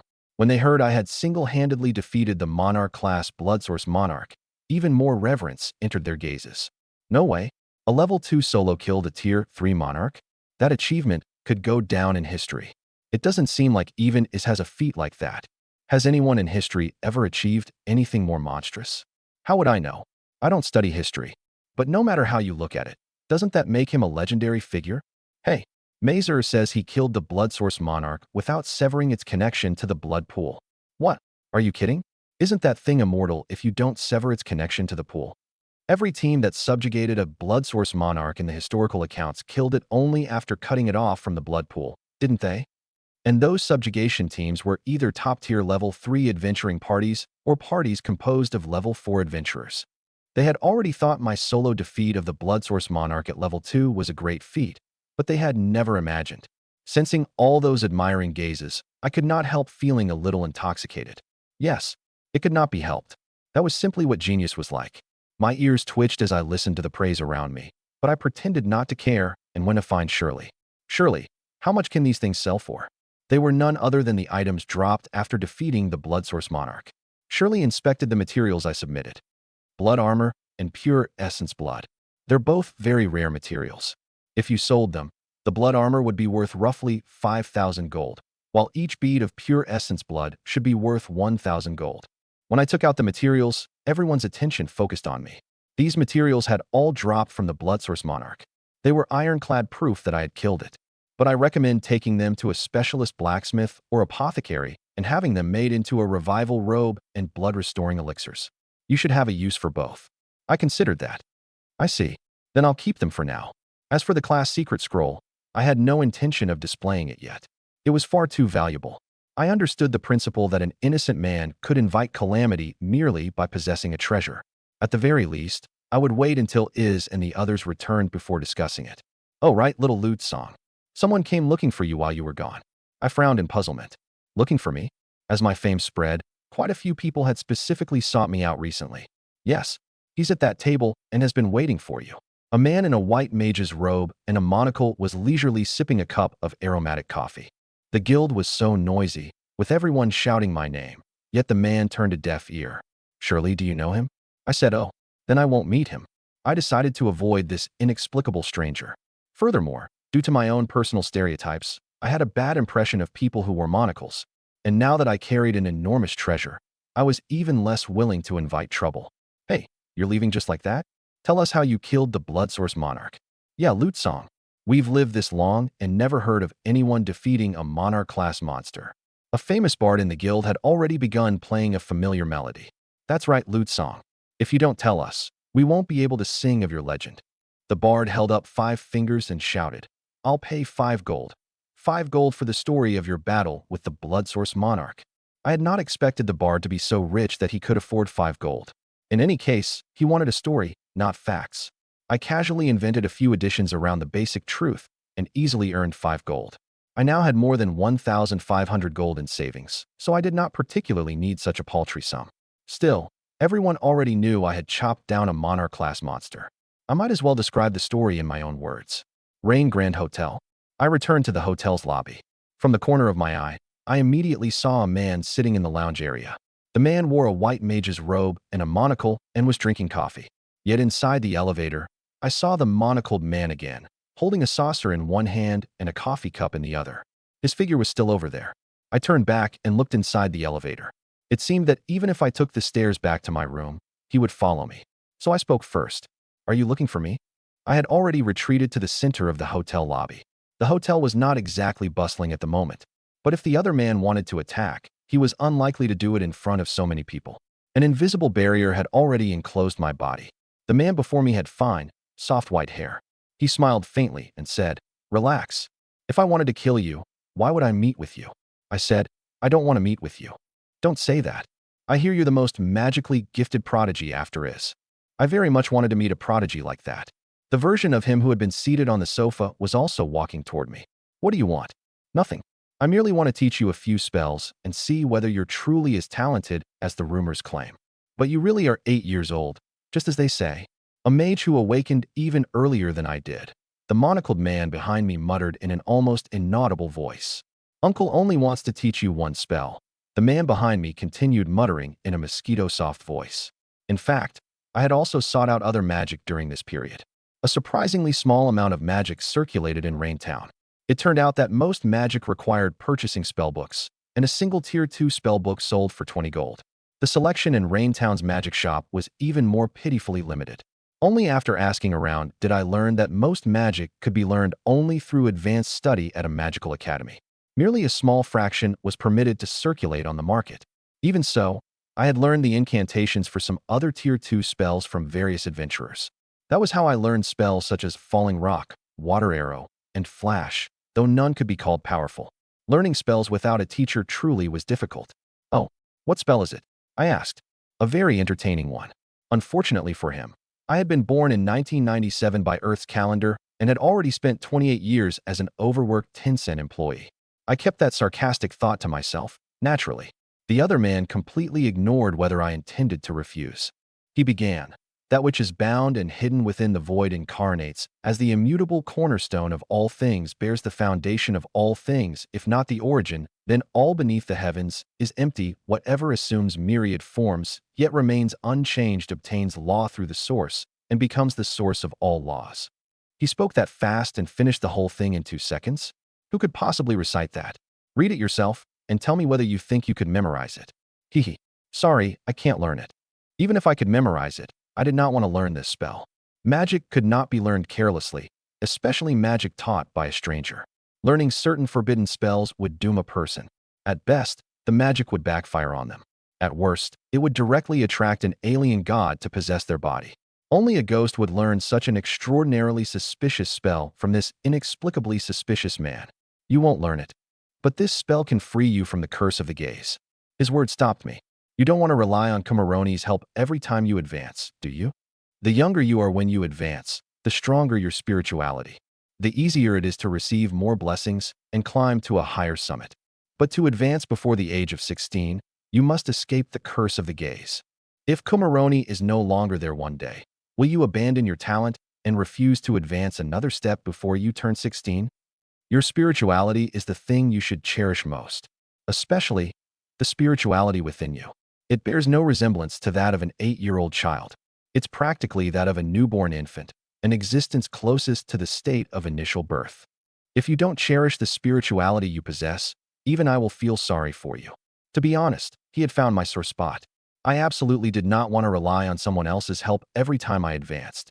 Still, if you have doubts about my magic, you can simply memorize it for now. When his returns, why not ask his opinion? I frowned, my vigilance undiminished. But if I asked there should not be any major problem.